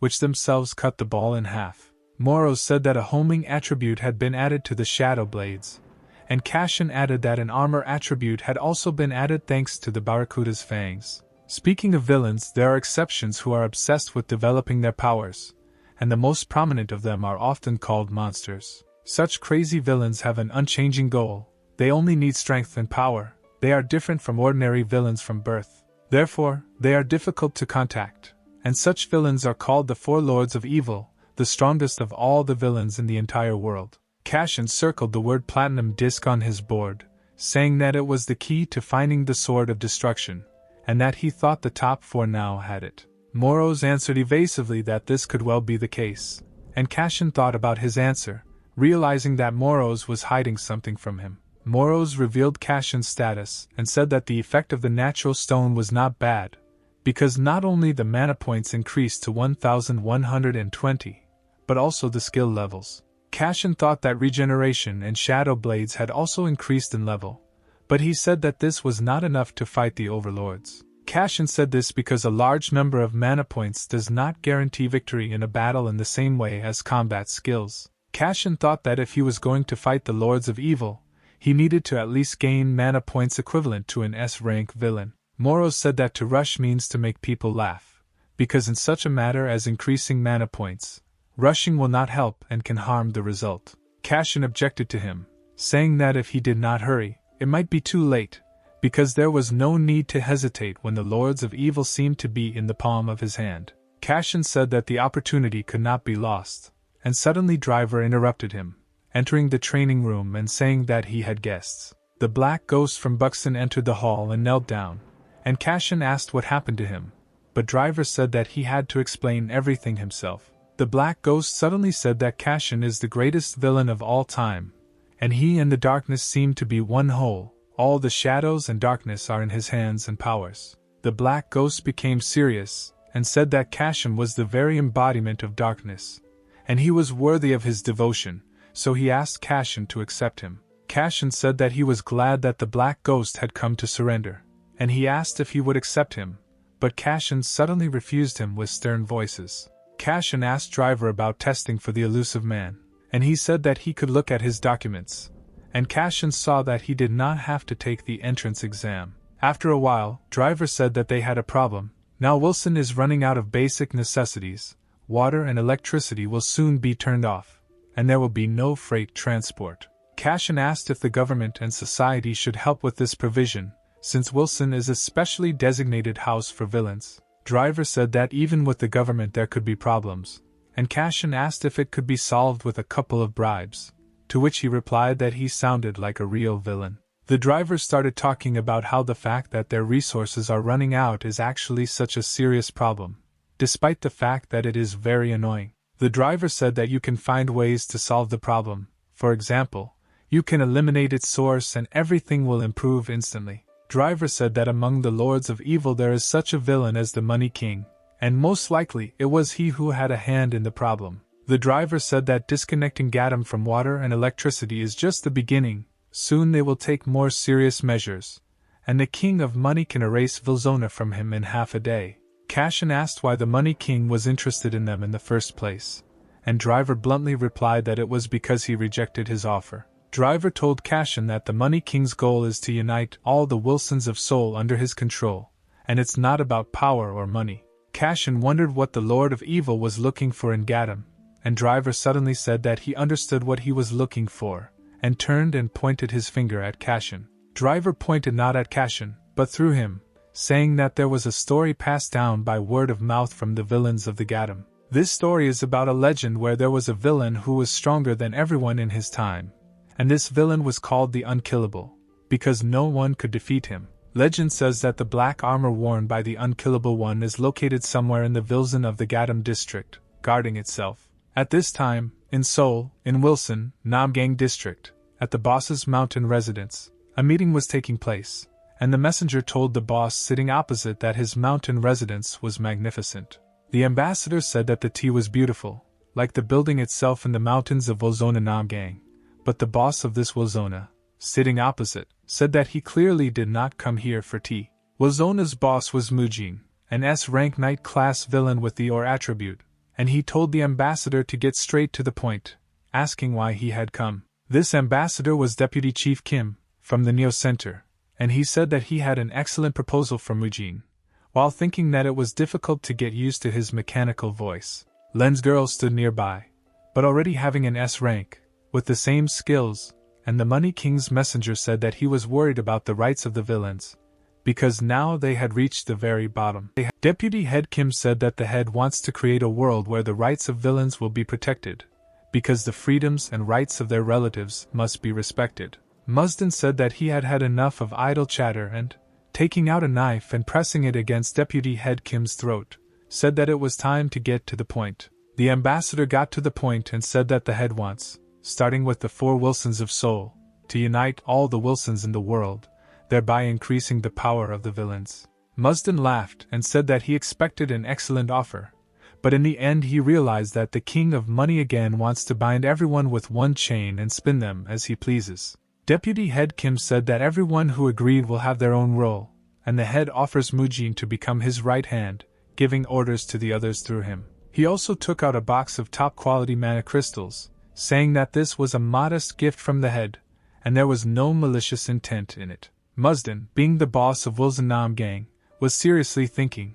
and while standing at the window in his room, he heard the villain standing next to him say that only a psycho could control several Wilsons. J. Rob, a killer with an A-class physics attribute, asked if this annoying old man had completely gone crazy, since he was going to pull off such an operation. Jay asked Mujin what he thought about it, and he said in his robotic voice that the plan sounded good, but he doubted whether that was the end goal. Jay asked why Muzden doesn't turn off this mechanical voice even when alone with him, and he skipped the question, saying that there is something we don't know about. Mujin ignored Jay's question, asking what the villains from the other Wilsons answered to this Money King, and Jay asked if he meant Driver. Mujin said that it was likely that this deputy head Kim had already visited them, because they would definitely not deprive Gadam of their attention, but Jay replied that Driver most likely rejected the offer. Mujin told Jay that Driver most likely guessed about the Money King's true motives, so he asked to contact him immediately. At this time in Wilson Gadam, when it was already full, dark night, Cashin and Driver walked through the dungeon, holding a flashlight in their hands to illuminate the path in front of them. Cashin asked Driver that it was surprising that there were places like the 5th underground floor in Gadam, and Driver said that there was a parking lot here, but it was turned into a protected area. Driver said that this was just one of the reasons, and the second reason was that the black armor from Legends was kept imprisoned here, because it makes strange sounds that penetrate the hearts of people. Cashin asked Driver if it was true that the armor from Legends could talk, and Driver confirmed this, saying that it sounded really creepy, like a ghost from a horror movie. Moros suddenly became wary and told Cashin that he should be careful, because an evil spirit gets into people's heads and creates negative thoughts. But he must feel it himself. Driver said that they were there, and in front of them stood a wall, which, according to him, consists of lead and concrete with special steel that will not allow a high-ranking villain to get out of it. The Driver asked if Cashin seriously wanted to go through this door, and he said that he knew everything, and he was not stupid enough to fall for the tricks of the evil spirit. The Driver asked him to take care of himself, after which he went behind the door and locked it, and Moros said that Cashin should be careful, because it is an evil spirit. But suddenly Cashin felt a force spreading from the center throughout the room, and in the center he saw black armor, considering it old-fashioned. The black armor spoke poetic lines, and Cashin asked what he was saying, but Moros replied that these were lines from ancient poetry, and Cashin was surprised that the armor knew them. The even armor suddenly spoke again, muttering 2 stanzas from the verse, and Moros said, looking at the spirit, that his master was clearly a difficult one, because he was completely saturated with anger. Cashin told Moros that he would overcome everything in his path and subjugate this armor to himself as he went forward, and Moros told him to be careful, because he was not that strong. Black armor suddenly said that Cashin had the perfect body to become a useful artifact for him, and asked to become his slave voluntarily. Cashin approached the armor with fire in his hand and said that he, not the armor, would become the owner. But suddenly she used the consciousness invasion skill on Cashin. This armor suddenly told the fascinated Cashin that together with him they would conquer the whole world, and transferred in this young body, continuing to kill the planet. Suddenly the immortal heard someone address him with the words that the immortal did not know his place, playing a game and elevating himself to the level of a god. It was Moros in the form of a spirit knight, and he told the immortal that it was time for his time to disappear, after which he said that he did not expect to see him here.